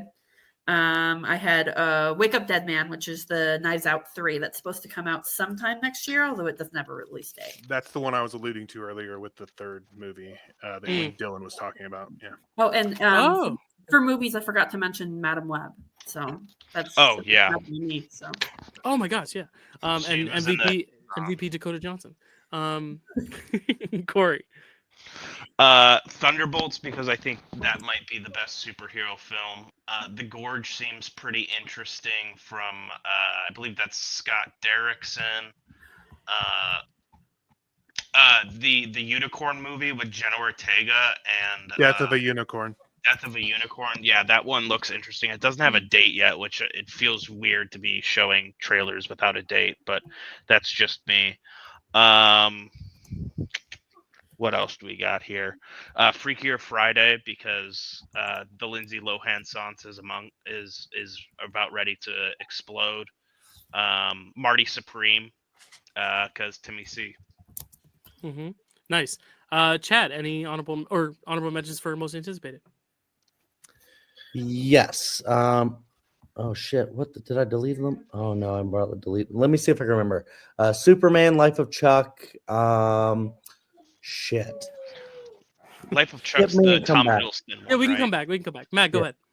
ahead. Yeah, Life of Chuck, which is the one that I kept alluding to with Stephen King by Mike Flanagan, which is number 3 on my list of most anticipated. Wake Up Dead Man, Eddington, which is the next Ari Aster movie, Horizon: An American Saga Chapter 2, because I was one of those few who liked that Is it? first one. I'm just worried it's not even going to come out. I'm Yeah. worried it's going to be who my most knows? anticipated of 2028. I'm scared. Death of a Unicorn was, of course, Wicked for Good, and then, of course, the Naked Gun remake starring Oh yeah, Liam Neeson. as a guy Liam who grew up Neeson. with those movies, Liam Neeson in that role. It's Frank Drebin. I'm very excited for it. It's probably going to suck, but I'm very excited for it. Yeah. My honorable mentions: the last Mission Impossible movie, Hamnet, which if you have not read that book, if you're a Shakespeare fan, prepare yourself. It is sad. Sinners, which is the new Ryan Coogler horror movie starring Michael B. Jordan in 2 roles. Yeah. Wolfman, which I know is already out, and I'm a little less anticipating it now for reasons. But Paddington in Peru, very excited. Obviously, I'm surprised no one's brought up Paddington yet. I'm honestly quite shocked. I've never Superman. seen any of those. I know you haven't, Corey, but these 3 have. Superman, obviously. Ballad of Bat Can Cross, the new Paul Thomas Anderson movie with Leo, the first team up with Leo he's ever done. Freaky Tales, which is the Bowden and Fleck film I'm very excited for. The Michael Jackson biopic. If they handle all the touchy subject matter nicely, it'll be great. If they gloss over it like they did with Elvis, it'll be fun at least. Guillermo del Toro's Frankenstein. Ballerina, the John Wick spinoff starring Ana de Armas. Life of Chuck. Marty Supreme, as many people have said. And then one of my favorite movies of all time is Eternal Sunshine of the Spotless Mind. Michel Gondry's back with a new film called Golden, and the cast is stacked. So I'm very excited for that as well. Carly, any honorable mentions? Didn't I already go? You started it. Yes, we're going back to chat. Yeah, I think you pretty much mentioned them all. Yeah, Paddington, Ballerina, Wicked, all that stuff. Yeah, I think that's pretty much anything horror. Cool. Yeah, so this might be one of our longest 5-person drafts we've ever done, but it was great. And we did kind of really put a great button on this last year, even though the Pickle Awards are still to come. So there's more 2024 talk. And of course, Picture This, where we'll be talking 2024 as well. So there's still a lot more left. If you want to hear us talk about The Brutalist and Complete Unknown in more detail, other stuff like that, it'll be coming. But let's rattle off these draft boards really quickly. My giant board I got here with everyone's picks.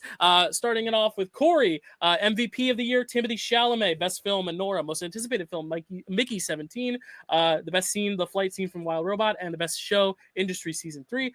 Chad has Monstro, Eliza Sue's New Year's Eve Ball, SmackDown, Baby Reindeer, Glenn Powell, Wicked, and The Running Man. Matt has the Remember It scene from X-Men 97, The Substance, Margaret Qualley, Shrinking Season 2, and Band on the Run. Dyl, Challengers, Big Brother 26, Avatar, Fire and Ash, Rock DJ from Better Man, and Fred Hetchinger. Carly, I saw the TV Glow, Ariana Grande, Agatha and Rio's Kiss of Death, The Bride, and Survivor 46. So that is the draft board. Very happy with how it went. Really quickly, in like 10 seconds or less, everyone plug. Corey, go ahead. Don't find me anywhere. Don't look for me. All right. Greatest plug I've ever heard. Chad. Cinema Chad, welcome to Primetime Picture This. Yes, there we go. Matt. Framewreck on Dyl Pickle Movie Network. Maddie Loves Movies on YouTube. Yes, Carly. You'll see me on Matt's channel in a few weeks. Talk about messy lesbians. So that'll be There fun. we go. All right. And you can find me at the Dyl Pickle Movie Network. Thank you all so much for watching. Thank you for bearing with us for 4.5 hours. One of my favorite drafts we've ever done, though. It was such a good one. And so excited now that we've built this watch list for people to see. You know what? We're all excited for Superman. But did you know about The Bride? That's the little hidden gem of the draft. But thank you guys so much. And we'll see you next time for, I don't know which draft is next. It's either the Wicked draft or the Needle Drops draft. They're both happening soon. So stay tuned for more and stay tuned. There's a poll up now. Go check it out. And thank you for watching.